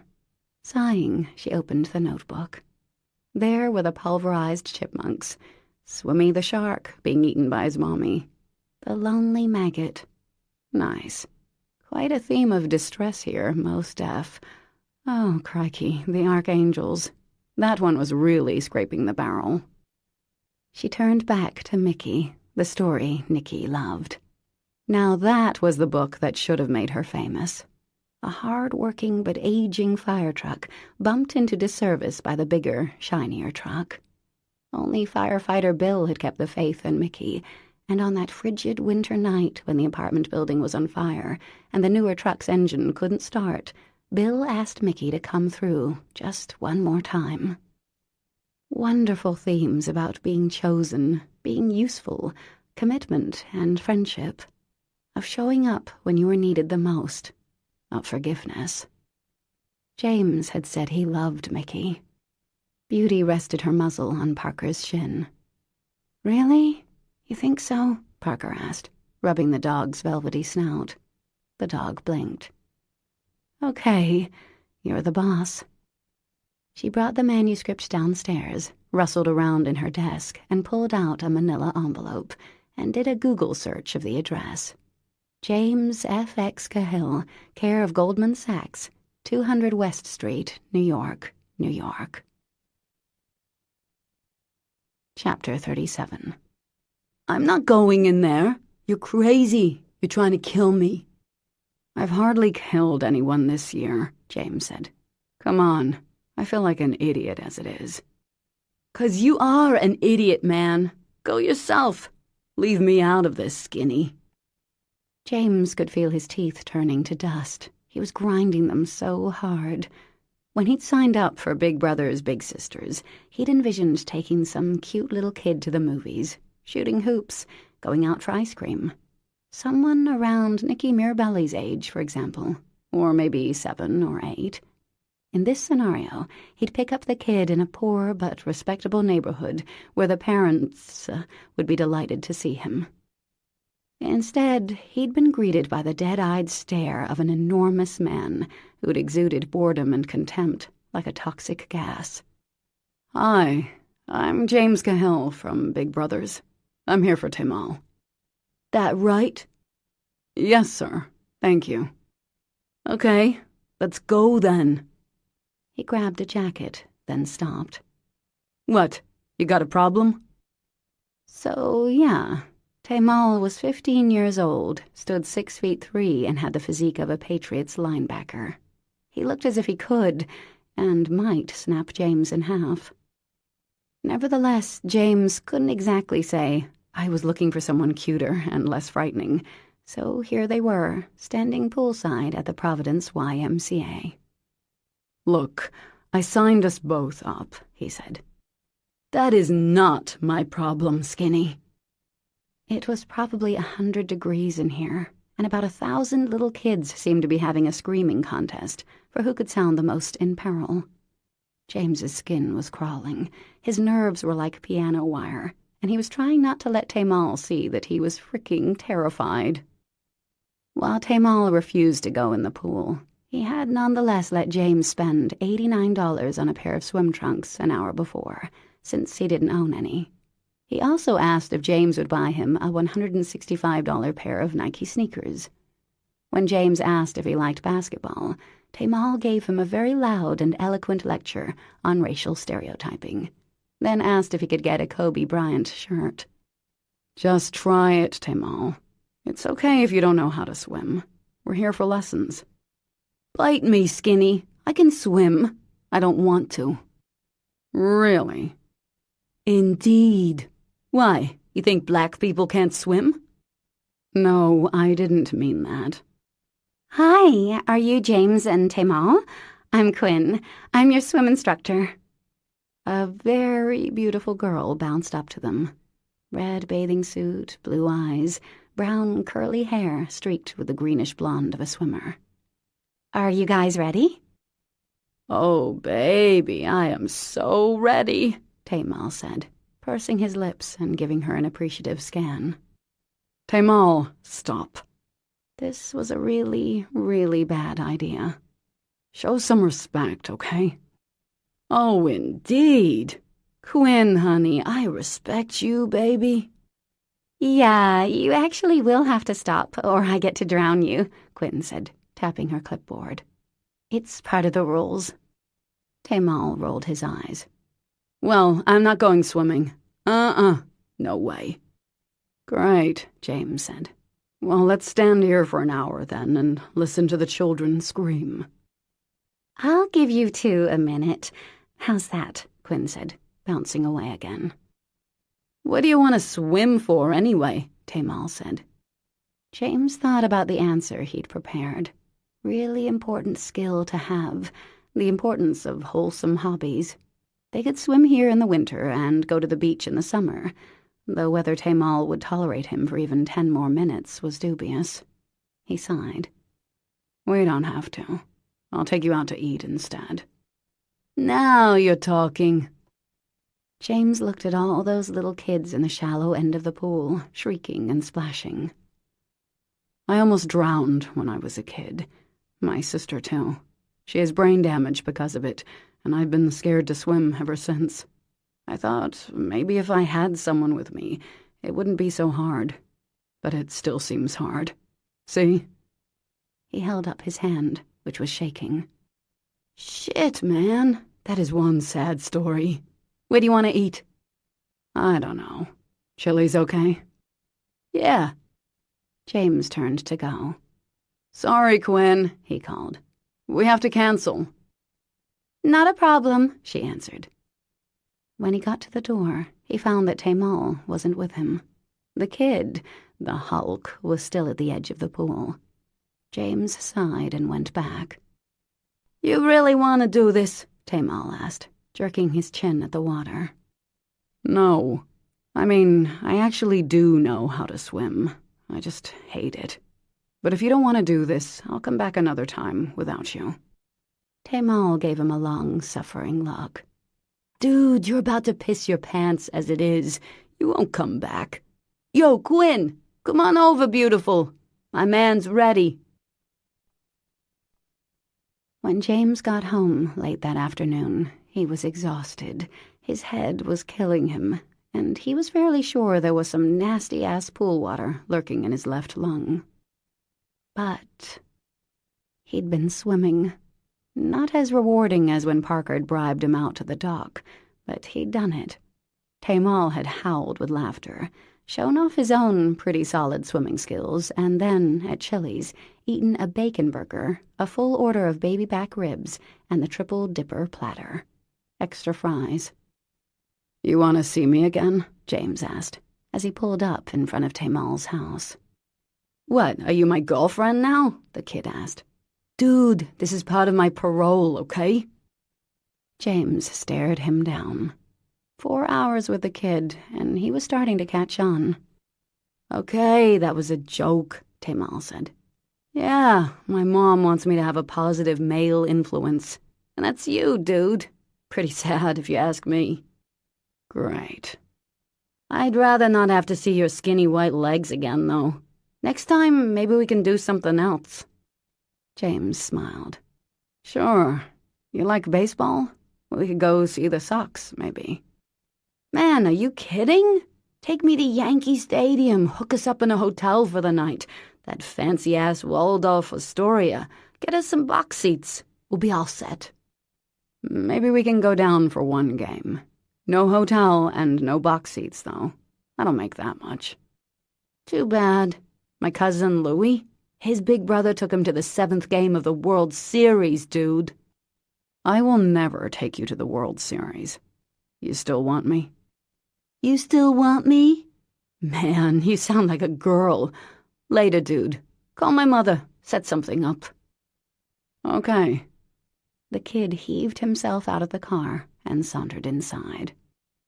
So, given how it had begun, the afternoon had been a smashing success, in a horrible sort of way. He could see Tamal growing on him. He could see, maybe someday, overcoming his fear of swimming. The condo was quiet, as it always was.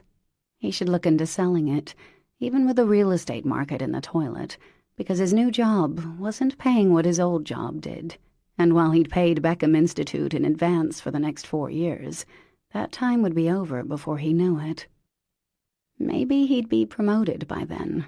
As it was, he was working entry-level pay and hours, and grateful for it. The firm handled mostly corporate law, a little pro bono on the side. It was nice to work with people again. Actually, it was Stella, his old secretary, who'd gotten him the interview, through a lawyer she taught in her jiu-jitsu class. It was a decent firm. One of the senior partners seemed to like him. So, 4 years. Sure, he might be on partner track. Could even be married in 4 years. You never know. He went over to the fridge, took out a beer, and stared at the photo on the door. It was a picture of Parker and Nikki, sitting on the dock, taken from behind. The sun shone on Parker's hair. Her arm was around her boy, her face turned slightly toward him. They'd been fishing, and when a miracle happened, and Nikki actually caught something, they'd both yelled for James to come down and unhook the fish, which he'd been happy to do. It had been nice to be needed. Well, Tamal might think he was an idiot, but he was needed there.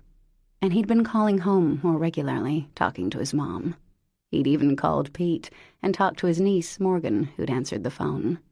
She sounded like a sweet kid. Funny that 3 months ago, James hadn't wanted much more than he had. Now that he'd had more, though, it was harder to be content. He touched the edge of the picture, then turned. There was a FedEx envelope on his table with a sticky note on it. Signed for this today, Barb from 3G. He'd have to remember to thank her. The package was from Goldman Sachs. That was odd. Maybe he'd been put on their mailing list since almost taking the job. He opened it up to find a note on corporate letterhead, as well as a sealed envelope addressed to him, care of Goldman. No return address. A note said, "This came for you. Took me a while to find your address. Delia Summers, Assistant Director, External Correspondence Department, Goldman Sachs." No wonder the country's financial system was in danger. The mailroom had become the External Correspondence Department. James opened the package. Inside was the manuscript for Mickey the Fire Engine. The last copy, Parker had told him. The refrigerator cycled on, the only sound in the quiet kitchen. James turned the page. The last copy of the book she loved. Indeed, as Tamal would say. Chapter 38. Parker was at Blossom on a Tuesday morning, lugging buckets of fresh flowers into the cooler, when an unexpected visitor walked through the door. "Mom," she said, setting down the gerbera daisies with a slosh. "Hello, sweetheart," Althea said. "What are you doing here? Again, without calling. What a nice surprise." She hugged her mom, who looked strange. Wait, it was that she looked normal, actually. The Botox had worn off, and Althea's face had lost that tight, shiny look. I know, I should have called. I wanted to surprise you again. Her mother looked around the shop. This is very pretty, Parker. Oh, you have a dog. I forgot. This is Beauty. Beauty, come say hi. The dog declined to leave her little bed, but she granted Althea a small tail wag. So, Mom, what are you... I left Maury. Parker blinked. Oh, wow. Althea sighed. Do you have any coffee? A non-fat vanilla soy latte would really soothe my soul about now. I have plain old coffee. How would that be? The story was, Althea said, that she got tired of walking on eggshells, trying to please a curmudgeonly old man who was, she suspected, going to dump her anyway. One day, darling, I said, Althea, what are you thinking? You deserve better. You're more than someone's wife. Parker nodded, a little stunned. Her mother had never gone more than 8 months without a husband, had been first married at age 21 to Harry. Being a wife was her entire career. That's huge, Mom. I know, but the truth is, I'm not sure what I'm supposed to do. So I figured the first thing would be to visit my grandchild. She paused. I didn't call because I was afraid you'd say no. Mom, I wouldn't say no. I'm really proud of you. Of course you can stay with us. The new place is small, but we have a guest room. It'll be great. Althea smiled. She had lovely crow's feet, Parker noticed. I was sort of counting on that. Her eyes filled with tears. I couldn't keep it up, Parker. It's exhausting trying to be the person someone wants you to be and completely losing the person you once were. She blew her nose. I promise I won't stay forever. It's just been so long for me, I don't even know where to start. Here's where you start. She leaned over and kissed her mom's cheek. Nicky will be so happy when he sees you. You think so? Absolutely. We'll surprise him when he gets off the bus. He comes here after school.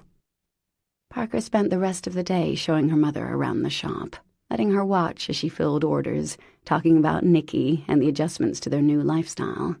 They got lunch from the deli down the street and ate it in a little sitting area in the shop. So, you're happy? Althea asked, a trifle suspiciously. Parker took a bite of her sandwich and thought about the question as she chewed. I am. I love doing flowers, and even though I thought I'd hate it, I like that Nicky's in school, though I did cry a lot the first couple of weeks. Her mom smiled. What was his name? Collier. Oh, did you date him? Althea asked excitedly. No, he's a nice guy, but kind of a dope. Yes. Well, actually, I meant the other one. The one who was living with you. James. Yes. Did that ever? Her mother raised her eyebrows. So odd to see her with normal facial movement. We parted ways, Parker said. She was quiet for a moment. She'd spent the past week berating herself for sending the manuscript. It had seemed cute. In the face of his non-response, it now seemed really stupid.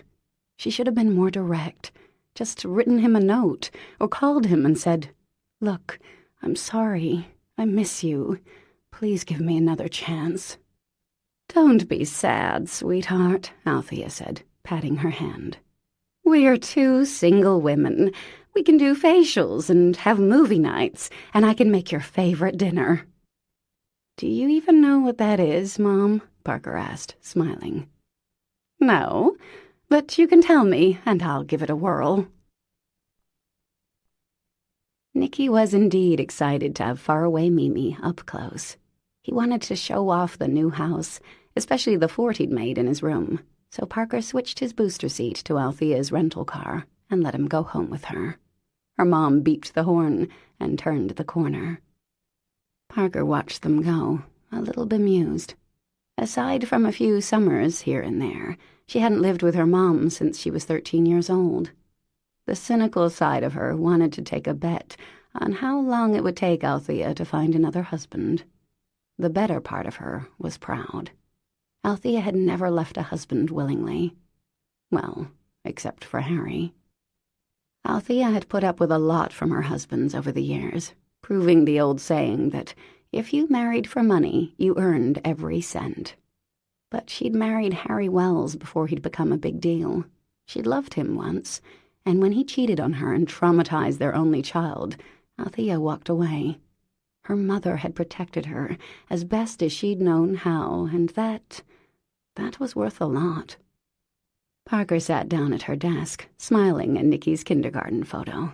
He'd worn a bow tie at his own insistence. "So Colette will see me as husband material," he'd announced the night before, when they'd all been eating at Mirabelle's, and Ethan had laughed so hard he'd cried. Her son looked cheesy and adorable in the photo, all his baby teeth still present and accounted for.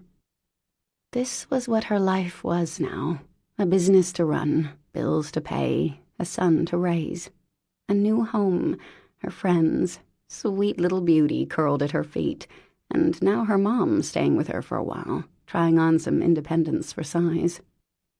A nice life, a full life. She did some bookkeeping for the next hour, the quiet of the fragrant little shop as soothing as a cup of cocoa. She had to order more roses. The wholesaler was short on them this week.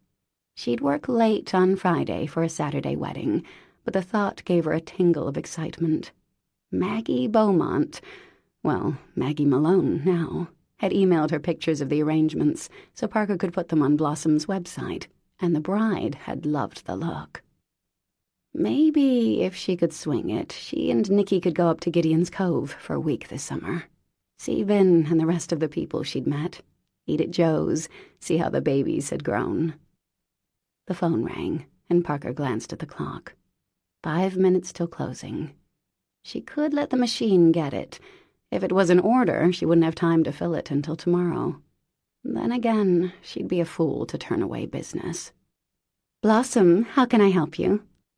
"Hi," said the female voice on the other end. "I need to place an order for my boss. It's his 25th wedding anniversary."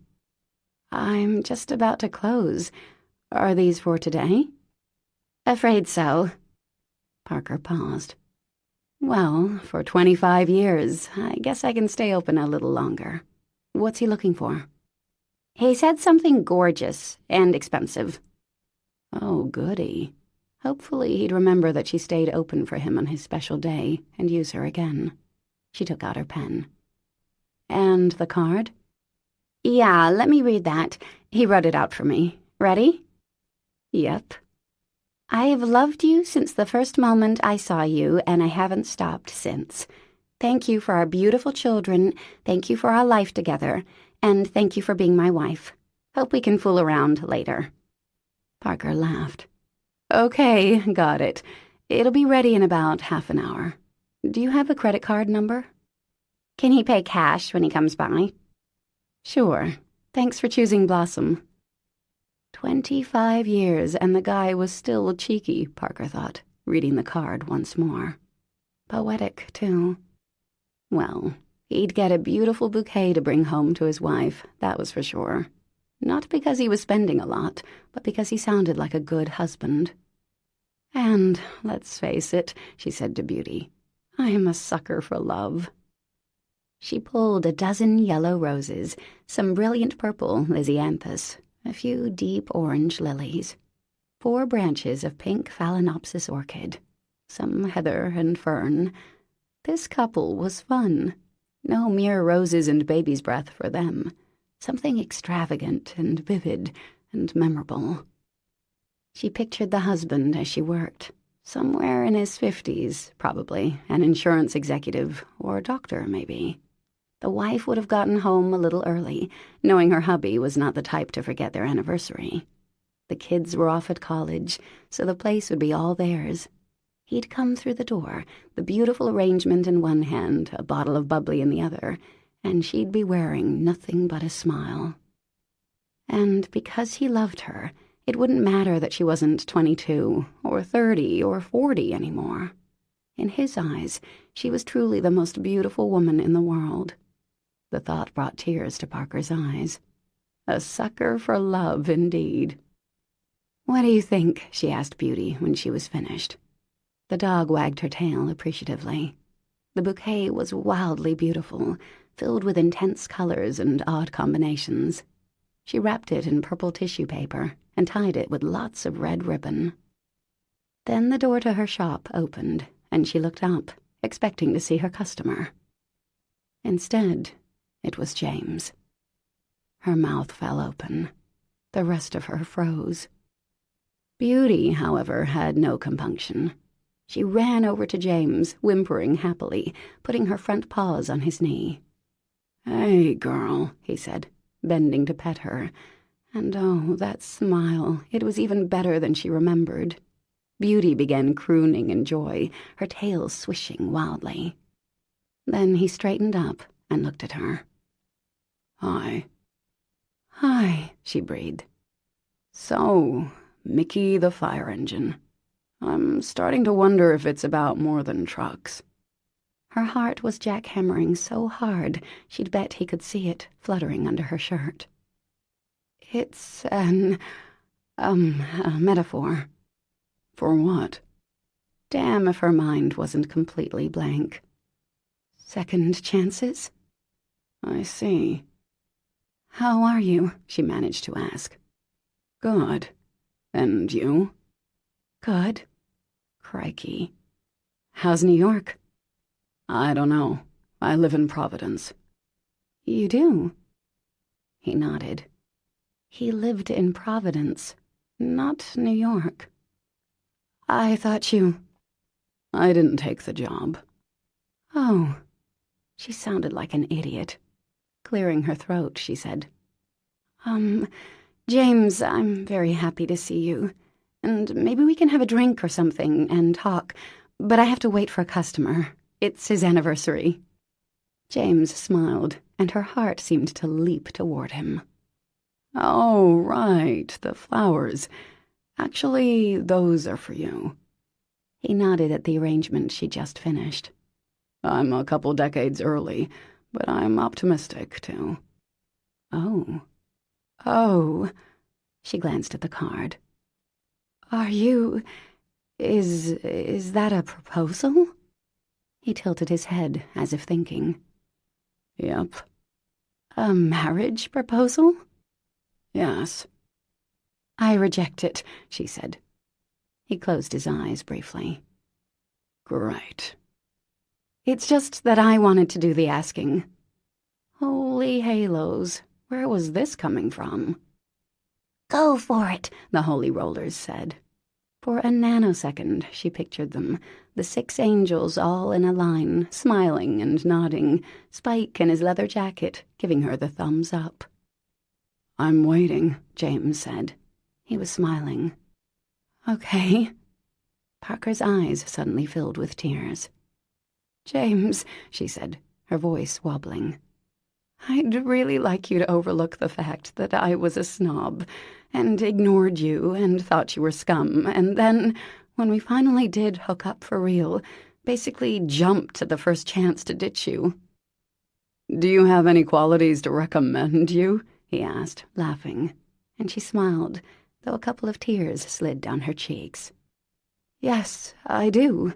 I'm smart and a great swimmer, as you know, and once I love someone, I tend to keep them really close, and I think I have a good sense of humor. I put out, as you also know, and I can do all the voices in Harry Potter." She paused. "Also, I love you. A lot. What do you say?" "I accept," he said. "Now could you come out from behind that counter and kiss me?" She did just that, flew across the small space and wrapped her arms around his neck and looked at him for a second. Those beautiful eyes, the smile that took up his whole face. "Thank God you finally wised up," he said. And with that, he kissed her, and Parker had to wonder how she ever got so lucky. Epilogue. 18 months later. Just before it was time to walk down the aisle, Parker peeked into the main part of St. Andrew's. The flowers were amazing. Of course, she'd done them herself last night, with help from Lavinia, and the place was packed. The great state of Maine was well represented. Maggie and Malone had come down with their little boy, Aiden, who was happily tugging on his father's hair at the moment. Lavinia and Dewey sat together. According to Vin, they were back together, having dated sometime in the 90s. Parker had invited Chantal and Jonah, too, but Chantal was expecting another baby any minute, so they hadn't been able to make it. James's mom had come down with Mary Elizabeth, who was holding her Spike doll, Parker noted. James's brother Pete and his wife and 2 daughters had come, too, which was so nice. Mr. Cahill and the other 2 brothers had opted not to come, but James had been okay with that. Ellen, Parker's agent, had come, too. In one of those ironic twists of life, Parker had sent Mickey the Fire Engine to her publisher, though they'd originally rejected it years before. This time, however, the story had been deemed a winner. And while the advance had been hefty and the royalties were flowing in, Parker had decided that being a florist and the wife of an up-and-coming lawyer would ensure a solid living. So, once again, all proceeds from the book were going to save the children. Lucy's aunts and mother, who'd always treated Parker like another niece, were sitting with the elder Mirabellis, as well as with Althea, who wore a fabulous hat. Friends from town, some of Nicky's schoolmates and their parents. A few Harvard chums, Suze from Miss Porter's. Lucy was matron of honor, so pretty in her lavender dress. Ethan sat in the front row with their daughter, Lily, who was supposed to have been flower girl, but had fallen asleep instead. Tamal, James's little brother, was best man, and looked utterly gorgeous in a tux. He was winking at Lucy's aunts at the moment, causing a ripple of giggles from the 2 old ladies. And in the back row, accompanied by plainclothes guard, was Harry. The judge had granted him a furlough for today. He glanced back, caught her eye, and tapped his hand over his heart, and Parker smiled. He was far from perfect, but a woman only got one father. Well, time to marry her man. The thought caused a rush of warmth from her toes to her scalp. "You ready?" she asked Nicky. "Mom, I've been ready for 9 minutes," he answered, showing her his watch. Both his front teeth were missing, finally, and the gap gave him an adorable lisp. Nicky wasn't giving her away, absolutely not, but he was accompanying her down the aisle. Parker glanced down at her dress, a simple, pale peach silk dress that stopped just above her knees. No white for her. She was 37, for heaven's sake. But Althea had wept in a most gratifying manner when Parker had emerged from the dressing room, and with a bouquet of apricot, cream, and white roses, and still green hydrangeas, as well as a few roses in her hair, she felt quite bridal indeed. "Then let's get this show on the road," she said, and Nicky offered his arm with a grin, looking, as ever, like a miniature of his father. But she could see bits of herself, too. His eyebrows, and maybe his cheekbones. So many people here, and everyone she loved. Malone grinned. Maggie was smiling and teary-eyed, Vin already sobbing into a bandana. Her mom blew her a kiss, and Parker returned the gesture. Nicky gave a stately nod to Colette and ducked as Ethan reached out to ruffle his hair. And James. He was so handsome in his tux, his eyes crinkled with a smile, and he looked completely and utterly sure. She got to the altar and handed her flowers to Lucy. The music stopped, and everyone sat down. Then she bent down and kissed Nicky twice on the cheek, and he smiled and wiped it off, making everyone laugh. "You can go sit with Daddy, honey," she whispered. "In a sec," he said. Reverend Covers cleared his throat. "Dearly beloved, welcome to this very happy occasion. Before we get started, the groom has asked if he could say something." "Be with you in a minute," James said to Parker, and his smile flashed. He stepped around her and took Nicky's hand and looked down at him, his face growing solemn. Oh, man. The tears came in a rush. "I, James, take you, Nicholas, as my stepson." An audible sigh came from the guests. James glanced at her, smiled again, and then grew serious as he looked at Nicky. "I promise to love you like you were my own, to always be grateful that you shared your mom with me, never to boss you unless absolutely necessary, and to buy you the Lego model of the Death Star that your parents said had too many pieces, which is in my car at this very moment." Yes! Nicky pumped his fist, and everyone laughed. "I also promise to let you help name any baby your mom and I might have." "Mistake," Parker said unevenly. "We'll have a kid named Chewbacca." James smiled at her again, and honestly, she hadn't known it was possible to feel so much happiness, so much love. Then he looked back at her boy. "And, Nicky, I promise always to remember that you were your mom's son long before I was her husband." That was perfect, said Spike. The other holy rollers had left her bit by bit, but Spike remained, and Parker was kind of glad. Amen, Nicky said, mugging for the guests and getting a big laugh. Okay, my turn. I, Nicholas Giacomo Mirabelli, take you, James, as my stepfather. He pulled a piece of paper from his pocket.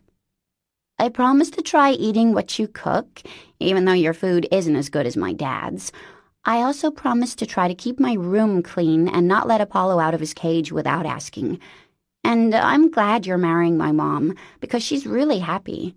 And also, you're nice. Thank you, James said, and they shook hands on it, and Nicky got a round of applause as he went to sit in the front row. Then James took Parker's hands and, without waiting, gave her a long, hot kiss that made her nearly forget there were 100 people watching. Then he pulled back and smiled that full, wonderful grin, his dark eyes so happy. "Parker," he said, "always lovely to see you." This concludes Somebody to Love. Please visit our website, www.tantor.com, for more information on our growing library of unabridged audiobooks and to take advantage of special offers. Or call toll-free 877-7-TANTOR to request a catalog.